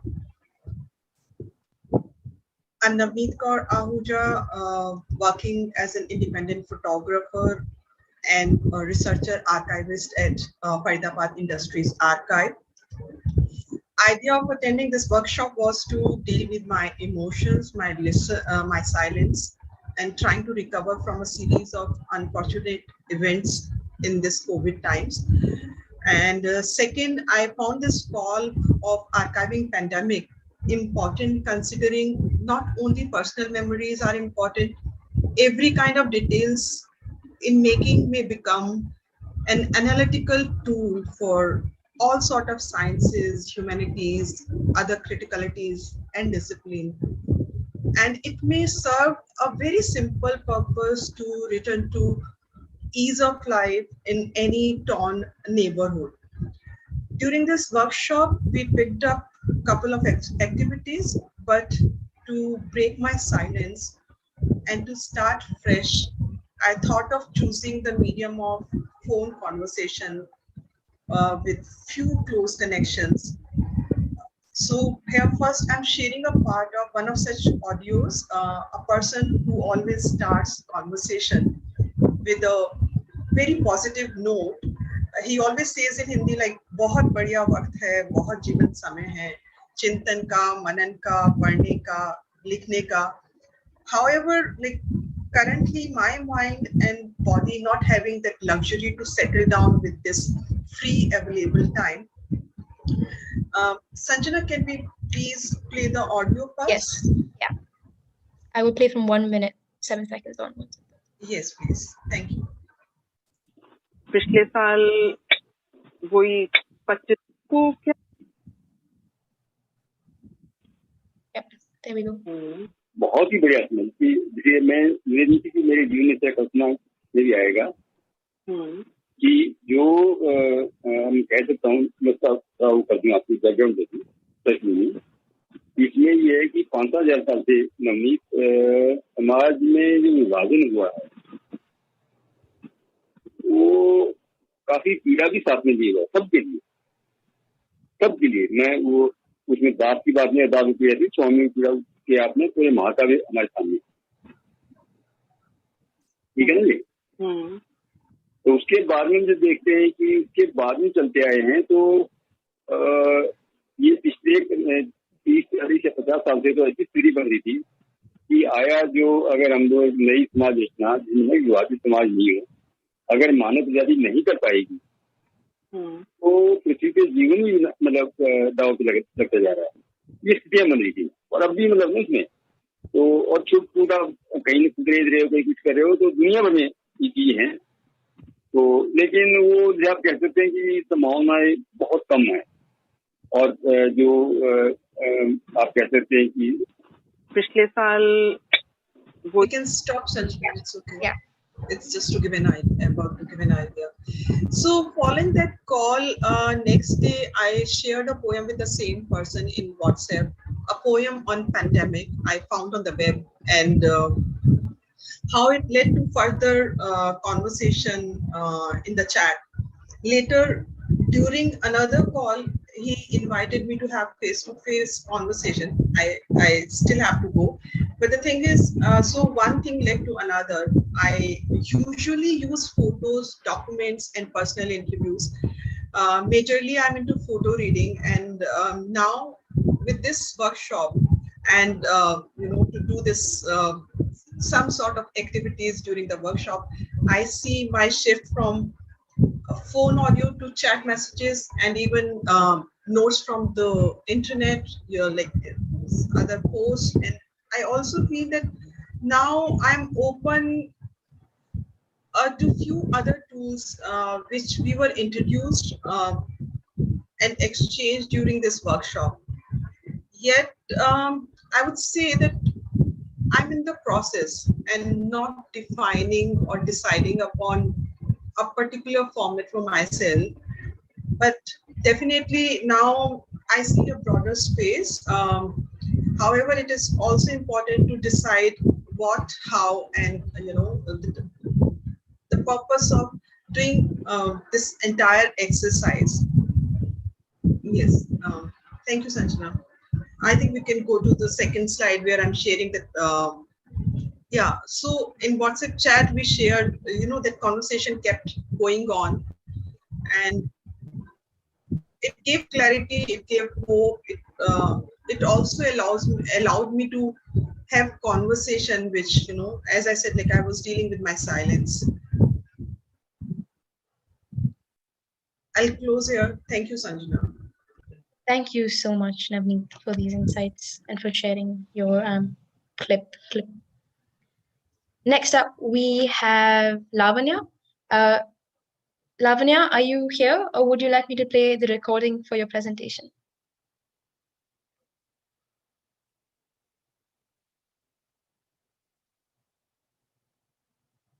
Vallabi, could you please check if Lavanya is here?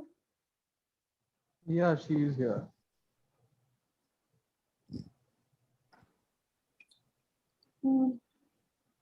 Can we make her the co-host? Is she there? She's already the co-host. I can see. Yeah, she is. Okay. Not able to. Lavanya, are you able to hear us? Hello, can you hear me? Yes. Hello? We can hear you, Lavanya. There's a slight disturbance. Could you speak a bit louder? Okay, is this better? Hello? Very faint. Very faint, yeah. Oh, that's strange. Hello, is this better? Still very, very faint. Oh my God. I don't know what to do. Okay, do you want me to share your recording for the presentation? Would that be all right?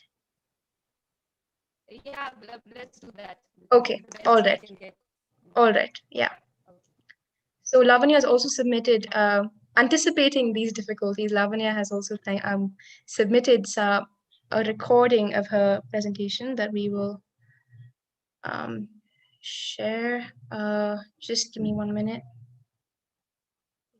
Vallapi, this is already on the drive, right? Yes, yes. I think scroll down. Yeah. Yeah, this one, the blue one. On top. Lavanya. Okay. Yeah. Here. Lavanya. It's written. Yeah. Let me just give me 1 minute.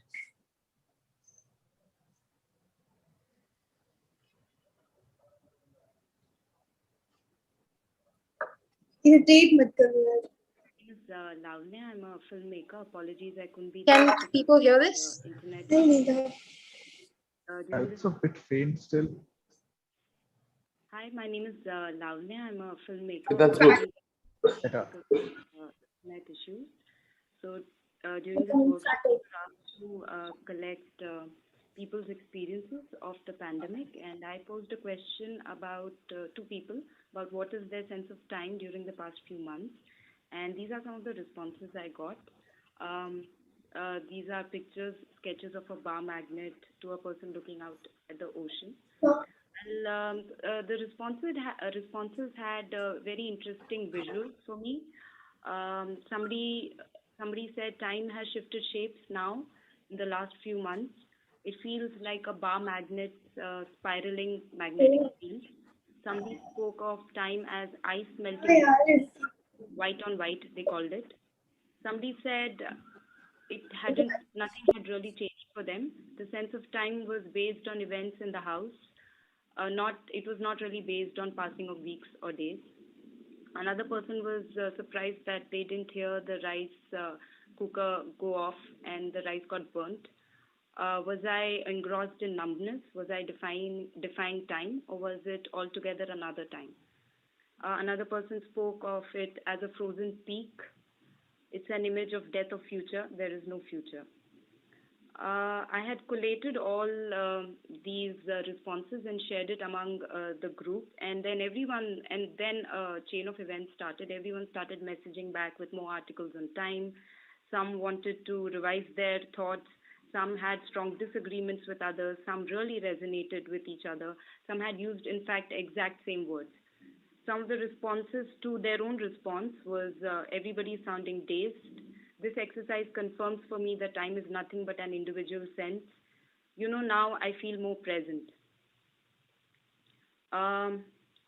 Later, I was put on a spot when people asked me about my take on the question of time. I chose to put in black and white photographs of all my objects that had broken down during the lockdown. And to that I got was, why is it in black and white? Is this a log of your home repairs? Are you okay? For the future, I'm thinking of using the practice and methodology of building an archive to collect material from various collaborators and stitch it together as a collective thought or a film. Some of the challenges are the various mediums in which people usually respond, how to put it all together, how to build a more diverse pool of collaborators, what communication platform to use to reach out, because WhatsApp the responses turned out to be very scattered, and finding common themes. The dilemmas are trauma triggers, hoarding digital space, and also collaborators sometimes strong disagreement with each other. Some of major takeaways for me was building an archive is an exercise in building sustained dialogue with people. It's also looking at the various layers in which people become aware of their own response and tend to reflect and self-reflect. How do you catch or record or archive a strange, spontaneous moment in which the entire group responded? I also felt the anonymity gave a lot of freedom to the participants because they were freed from categories of age, gender, profession, location. My another thought is, how does an archive complement filmmaking? Sometimes I feel it's oppositional, but sometimes they do come together. And yeah, my personal takeaway through this entire thing is I still don't have a sense of closure with what I started with this group of friends. Yeah, thank you. And perhaps Sanjana can play the clip for you guys. Thank you. Okay. That is what we have from Lavanya. We shall now. Oh no, just give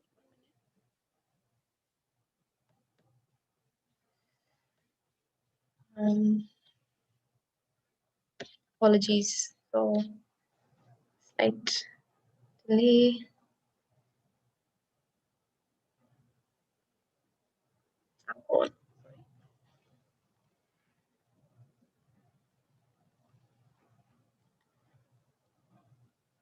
So with Lavanya's presentation, we have now come to an end of our presentations. We must say that as you've seen in the presentations, our participants have brought their diverse experiences, backgrounds, creative practice to this. And we've all really tried to strike a balance between processing the present, because the pandemic is far from over for all of us, as we know, and between archiving for the future. And as you've seen, our participants have put a lot of effort in creating these presentations and sharing their insights from the workshops with us, but they've also really put in a lot of emotional energy in sustaining these dialogues, because we've all been grappling with our own difficulties with the pandemic. And just to add, what you've seen is just the beginning, and we hope to continue building these projects. Now we want to transition from the individual insights that participants have showed us to broader questions on what does it mean to build a public archive of the pandemic that Curating for Culture is trying to do. So we will now like to open the floor for a dialogue between participants of the workshop and audience members. We will pose a question, so anybody can jump in if they have to share their insights on these questions. To ensure like a smooth flow of conversation, please use the chat function only to pose a question so we can raise it to the audience. But if you want to respond, you can either respond in the chat or raise your hand, and Wallaby will ensure that everybody's responses are heard. So to open the dialogue with the first set of questions, this has been touched upon a little bit in our participants' presentations, but we really did talk a lot about what was the role of this archive during times of crisis, and can an archive really enable healing during times of crisis? And how do we think about the ethics of care and responsibility while building an archive of the pandemic? So again, audience and participants, feel free to jump in and raise your hand or share your responses in the chat. And Wallaby will ensure that we... Anjana, if I could suggest, should we take these questions on in the chat box itself and maybe have a dialogue where everybody can see everybody and talk? Because once the screen share is going on, I think we all just can see one person, and I think last half an hour would be nice to see everyone. Yeah, sure. Yeah, I can put up the questions in the chat and read out the questions as well, if that works. Thank you. And we already have some questions in the chat as well, if you want to take those. Amazing, amazing. Okay, I'll just stop screen sharing then and just read out these questions. All right.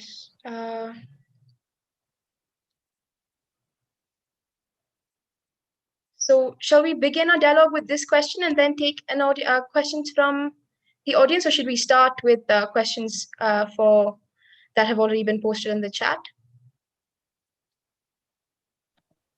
Okay. I think your opening question is good. I mean, it'd be nice to respond to that and then move on. Yeah. If anybody has responses.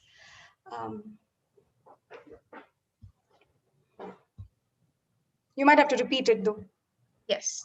So the question that we wanted to begin with was, can archives play a role in enabling healing during times of crisis?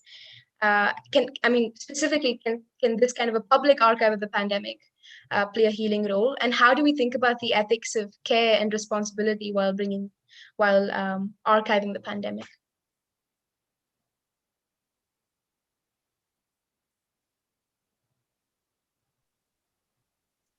I'm not heard, I suppose. Am I audible? Yes, Lavanya, go ahead. You are a bit faint, but go ahead. We'll try repeating what you say in case. I'm going to shout. Okay, can you hear me? Can you hear me? I'm shouting. Can you hear me? Yes. Yeah. Okay. So I'll just share one response that I got after I did the exercise. A friend and participant messaged back saying she's feeling more present, somehow more grounded after she did this round of exercise with us. And she said, go figure.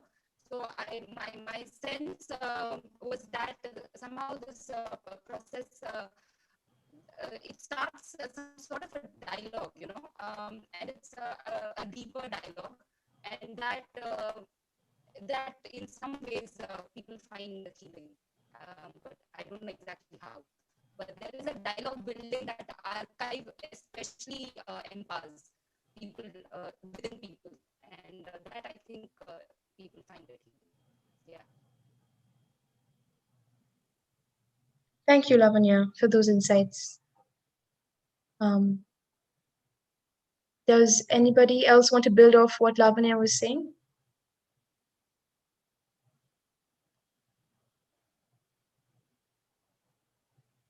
I think I just wanted to add, Rebecca, I think, had said during the discussion that there's a real sense of generosity in the act of archiving.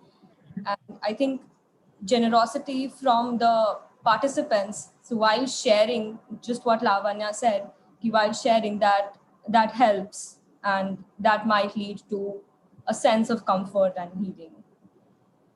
Yeah. Definitely, yeah.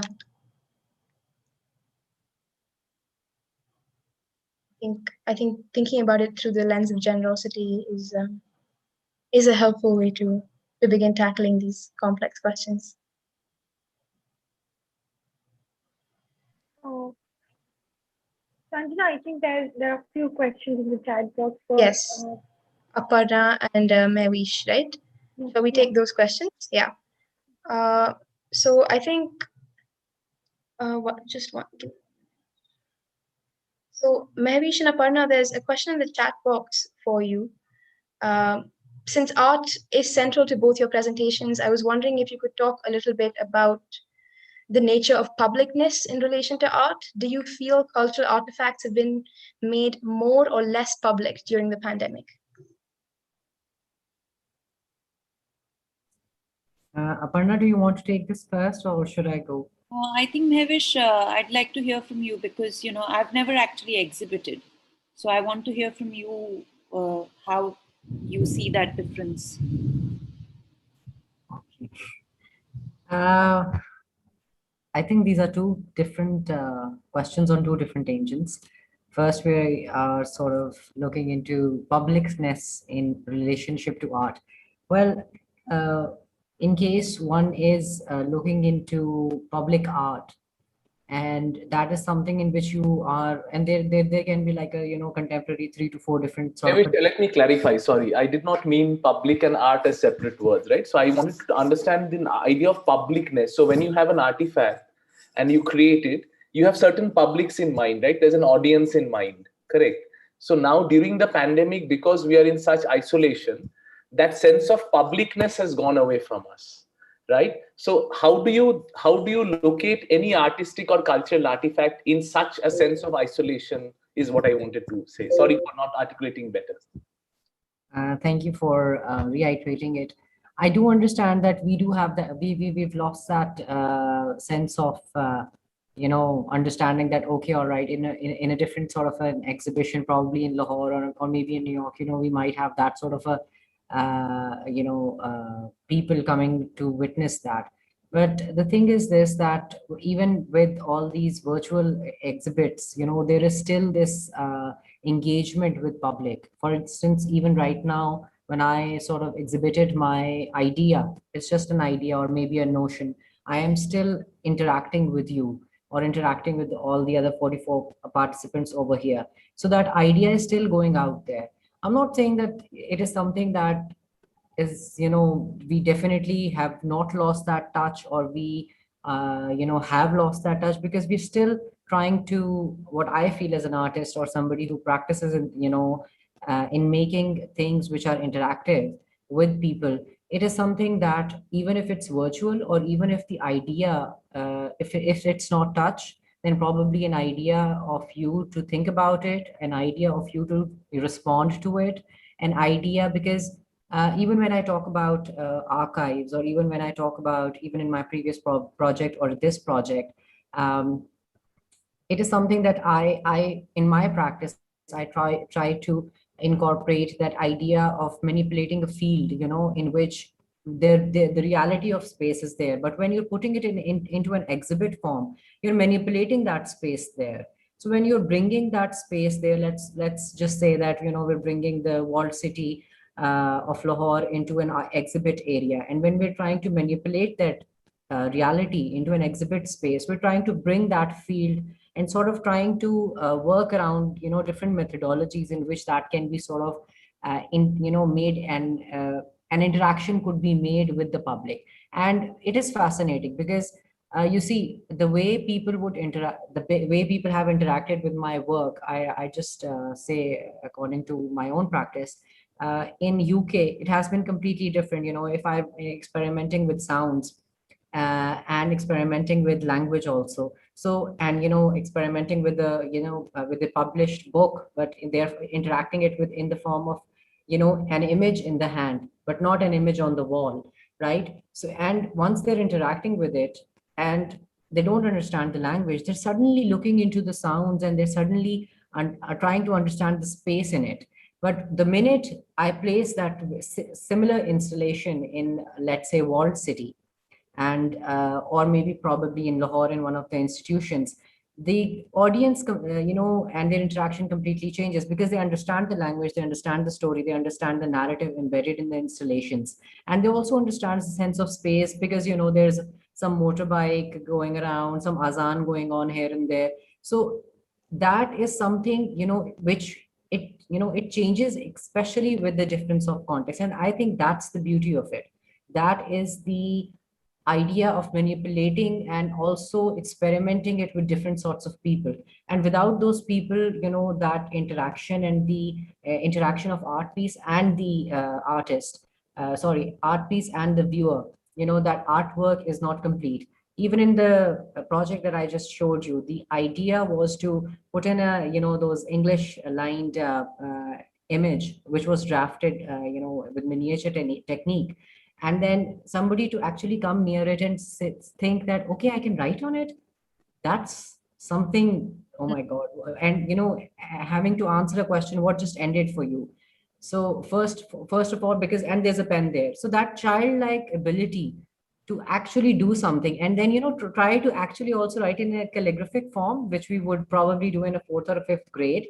So I'm still actually experimenting with all of this too. But I do feel that whether, yes, you know, it has impacted, but even the virtual space, even when I'm talking to you right now, it has given it into a different medium, a new medium, perhaps.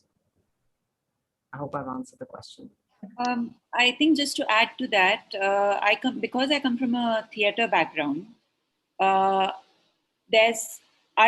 really depend on the communication being not one directional.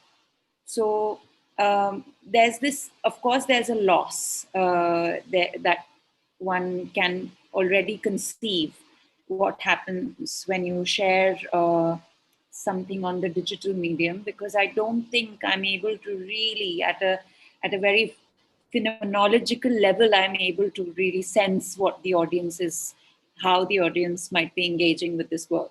But on the other hand, because to a large extent I have dealt with these pieces as really archives of this time, I have thought that perhaps this is at a collection stage, and I have very consciously not conceived at all where they might be exhibited. In fact, I've been very diffident about sharing them on social media. If I do share, I share very ephemerally. So I share for like half an hour to just see if someone says something, but then I kind of take it off again. And there's that struggle and conflict there too, but really, I really don't think I can conceive it's public, whether at a digital in a digital space or in a physical space at this stage, unless I really have a significant corpus of archive through these works. Yeah, I hope that answers. Thank you so much for both your responses. I think Mitul had his hand up. If he wants to also add in.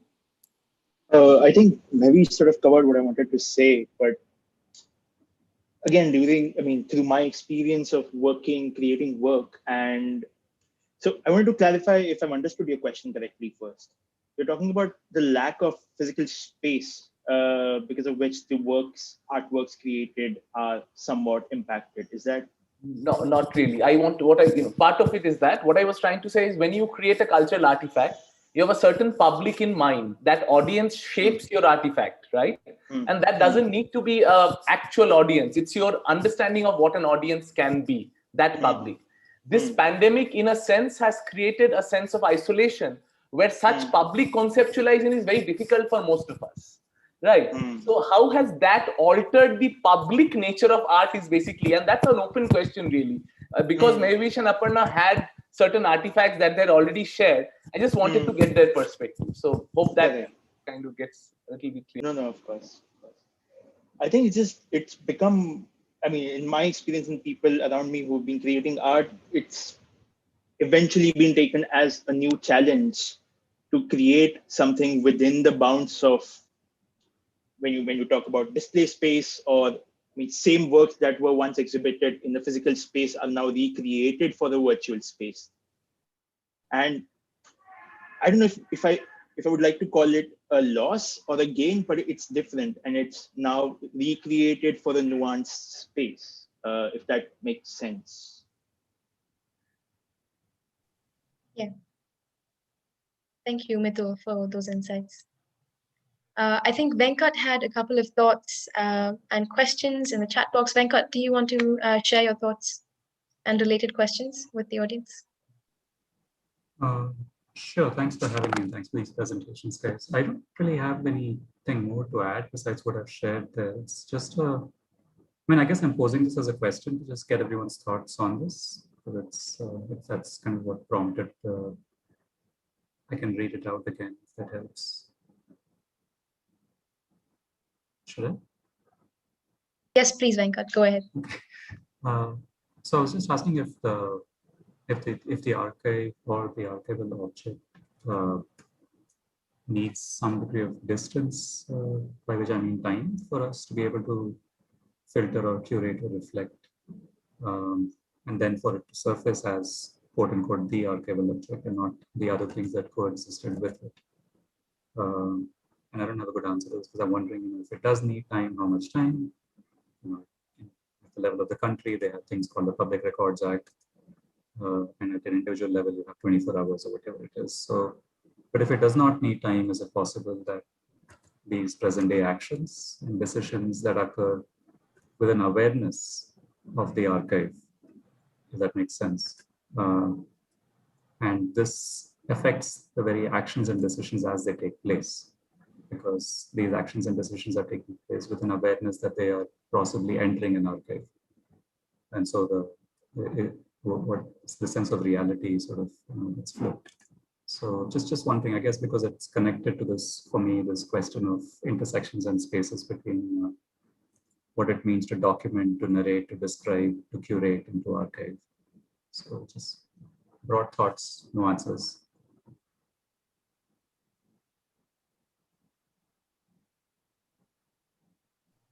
Can I add something over here after Venkat's point? We've been on Google Classroom for about 1.5 years, and it's it's a lot of fun.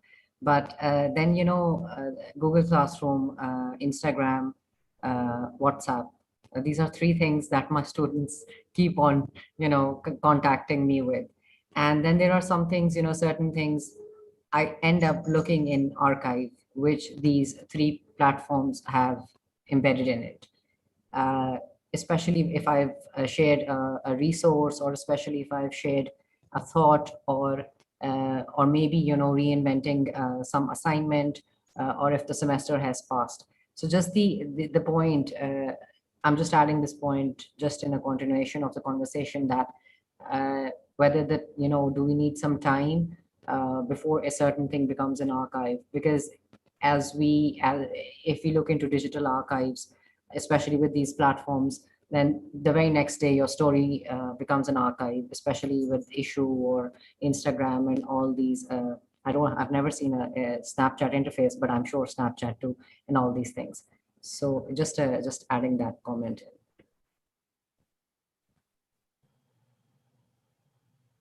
Thank you, Mavish. Definitely, I think what you were saying connects to one of the questions that we wanted to raise, was how do we navigate the challenges of a digital archive during these times? I've put up these questions in the chat box as well, so it's easier for people to jump in if they want to. So yeah.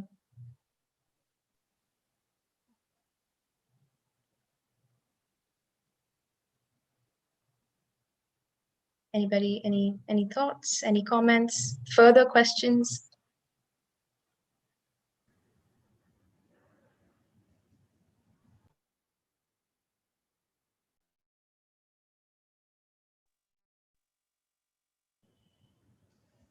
I think I'm still sort of stuck at the first point that you made about, do we need time, the aspect of time and distance between creating or curating. And I mean, it leads me to a larger question of when does an archive end? If you want to look at it as creating an archive or interpreting an archive, because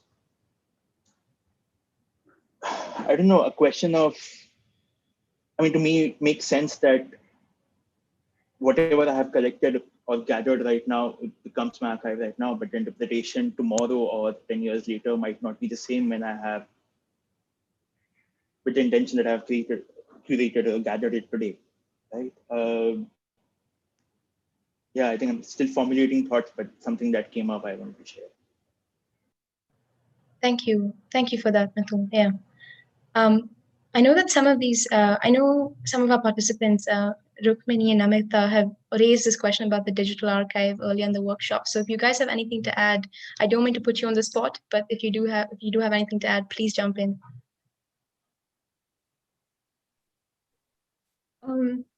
Yeah, I just wanted to add about the digital archive. When I think digital, I always think data first. And this is something that I've been thinking about when it comes to a pandemic archive, and when there's so much emphasis that you give to care. Is there a way in which we can also look at data and associate it with care? And do the 2 words go hand in hand or not? Yeah, these are just some of my thoughts.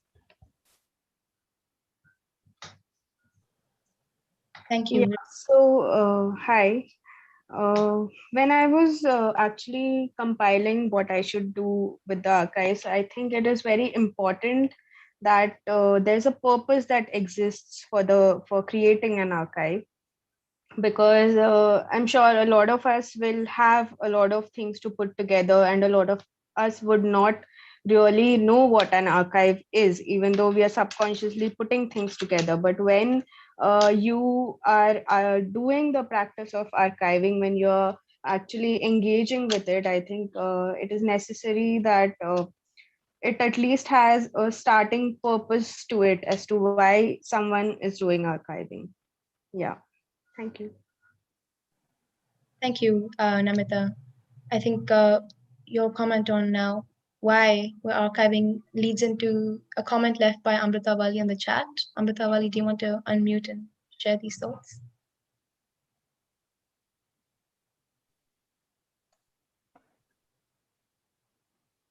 Can someone unmute Amrita Wali? So hi, thank you. I'm just a lay audience member. So Sanjana invited me to this workshop and I found it very, very thought-provoking. I don't have a question as such, but I just had a comment and maybe everybody can pitch in. And I'd really love to hear everybody's thoughts. So one thing I found really interesting is that idea that you can learn something even when you don't get something. So I think one of the presenters talked about how she asked a question and the reply to that question is, I don't know how to think about this. I don't know how I feel. That gives you a hint to the numbness that we are all going through emotion-wise in this space. So simply having a question to which there is no response can also give you a response. There is some significance to that. And another thing I found interesting is I've noticed, I'm a Bharatanatyam dancer, and I've noticed a lot of dancers and artists in this time struggling with, should I have performances? Should I be interacting with people today? Should I be, because they start to get this feeling of, is my art essential? There starts to be a bifurcation in your mind of what is an essential activity and what is a non-essential activity. So it was really nice to see how art creation or even interactive art, like I think Ms. Mehevish talked about, and the touch, the paintings that you can fuel your thoughts about your own emotions and distress into something that you create. And then it gets a value. It becomes essential, at least to you. So in a way, in that way, the archive is helping because it's helping connecting everybody's emotional basis. So I just wonder what your thoughts are on this essential, non-essential, as well as learning from even not knowing. So yeah.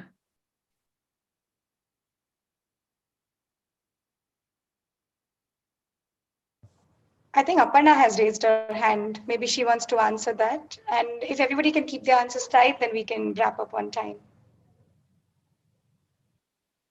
I'm a little wary of whether I'll be audible, but because there's a really bad thunderstorm here, but I'll try. I really empathize and with what you said about a space in which that numbness can be dealt with by creating, simply because I think one of the things I'd mentioned in the workshop earlier was about how how do I create an archive of the things that actually don't make it into my paintings as elements. Because when I start something, I am very, very slow, and it's been like a really solitary conversation with things I see and the form they take and how they interact on it. And in a time where lack of stimulus has been such a big problem for a lot of us, where one thing leads to the other, this conversation with another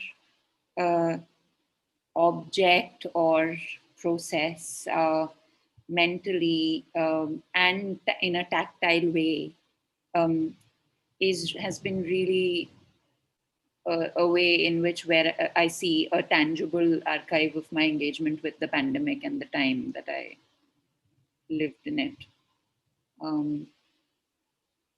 Yeah, thank you. Thank you, Aparna. Are there any final responses from either to Amritawali's point or any of the previous questions.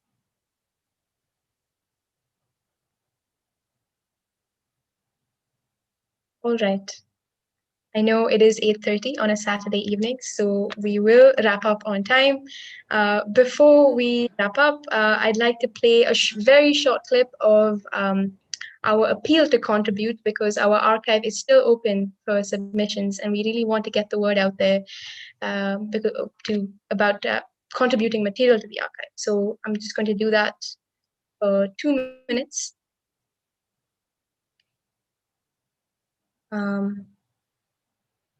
All right. Are people able to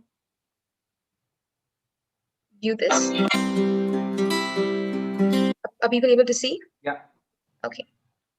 Yep.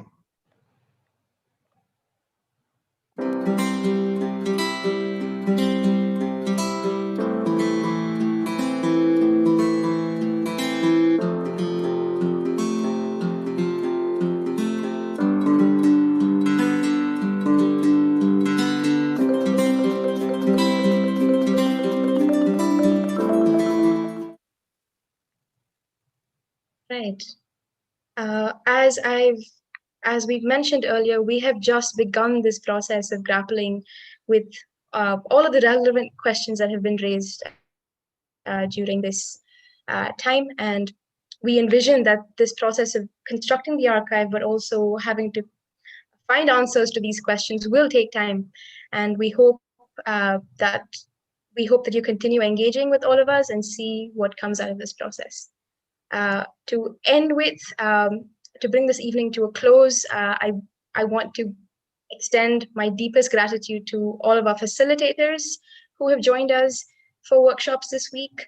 All of the translated content that you see on our slides, but also on the Curating for Culture website, has been translated with the help of the 4 translators who have been mentioned on the slides. And of course, we'd like to thank all of our participants who have put so much time, emotional and physical energy into the conversations that we've had this week. And of course, we'd like to thank Milli, without whom this event would not have been possible. Thank you all again, and good night. Yeah, so just before we close, thank you, Sanjana, and thank you, Vallabhi, and thank you, Dibya, for managing it all, or even Samya for thank you being a back end to all of this. Thank you, Tanishka. Thank you, Samya. Thank you, Sharanna. Thank you, Sanjana. Thank you, Vallabhi. Thank you, Shreyashi, who couldn't join us because she had a net problem. And to every participant and everyone, there's still 36 people in the room. So a lot of appreciation for the enthusiasm. Thank you, everyone. And I'm just going to pause recording. Venkat, is that okay right now? Stop recording? Sure. Yeah, okay. Cool. And I want to also stop, let me stop streaming first. Shama, could you stop the streaming?